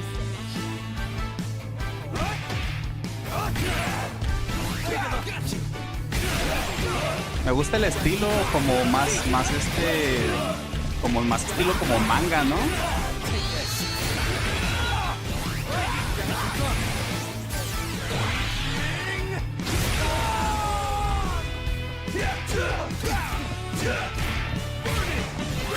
Muy bien, va a tener los movimientos cáncer, eso es bueno.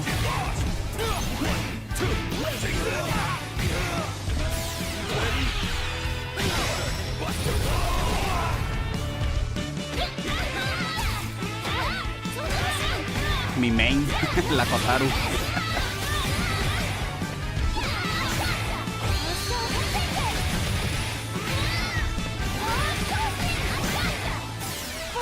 Ese especial era nuevo también. Es como una combinación de ambos especiales que ya tiene, ¿no?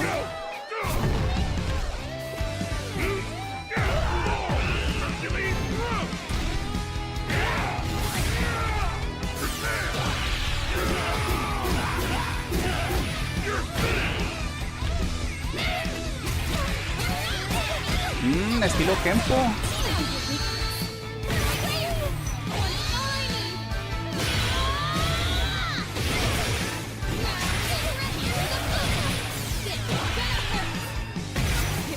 Se parece al Rashid de Street Fighter, pero en mujer.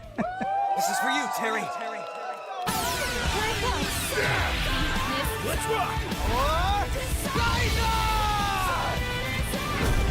Fatal Fury, City of the Wolves.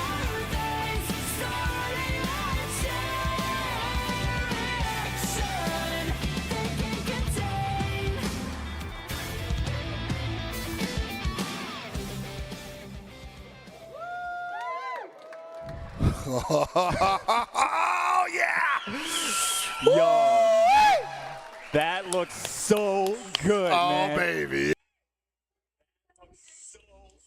Pues sí, dice por ahí el Ragna, se viene lo bueno, torneo SBC. Ahorita, en una hora más o menos, comenzamos el torneo, ¿no? Porque tengo que salir ahorita, pero sí le vamos a dar, ¿no? Dice el Hierba, soy yo, la velocidad del gameplay se parece al del Street Fighter 6. De hecho, sí, se ve un poquito más lento que la KOF, ¿no? Que a lo que nos tiene acostumbrado KOF, pero es lo normal, o sea, es lo normal. Garou siempre ha sido más lento que KOF. Eso, creo que todo jugador de Garou lo sabe, ¿no? Es la pupila de Joe, ¿cuál Rashid? Es que, o sea, hasta con el vientecito que hizo con la pierna, güey, o sea, el Rashid hace eso también. Básicamente podría ser su clon, pero en mujer. Aprovechando para ir a comer. De hecho, Sergey, voy a ir a comer algo, cara. Ahorita, más o menos como en una hora más, comenzamos el torneo, güey. Hora y media más y le damos. Ya para que se definan los grupos y todo el rollo. Les tengo por ahí una noticia de Kokokov, que por cuestiones de salud se tuvo que retirar del torneo, ¿no? Entonces, ya eso lo vemos ahí en el torneo.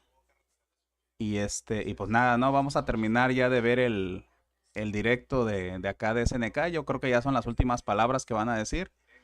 Y pues ya cortamos transmisión, ¿va?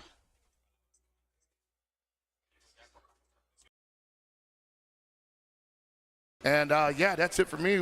What do you got to say, Aru? I ain't got anything left to say. You know, it's been a great show. Thank you all for being part of it. Don't go anywhere. Go play KOF. It's a beautiful game. Yeah, Support absolutely. City of the Wolves once it comes out. Stay tuned for more news, I suppose. Yeah, man. Peace out, everybody. Have a good night.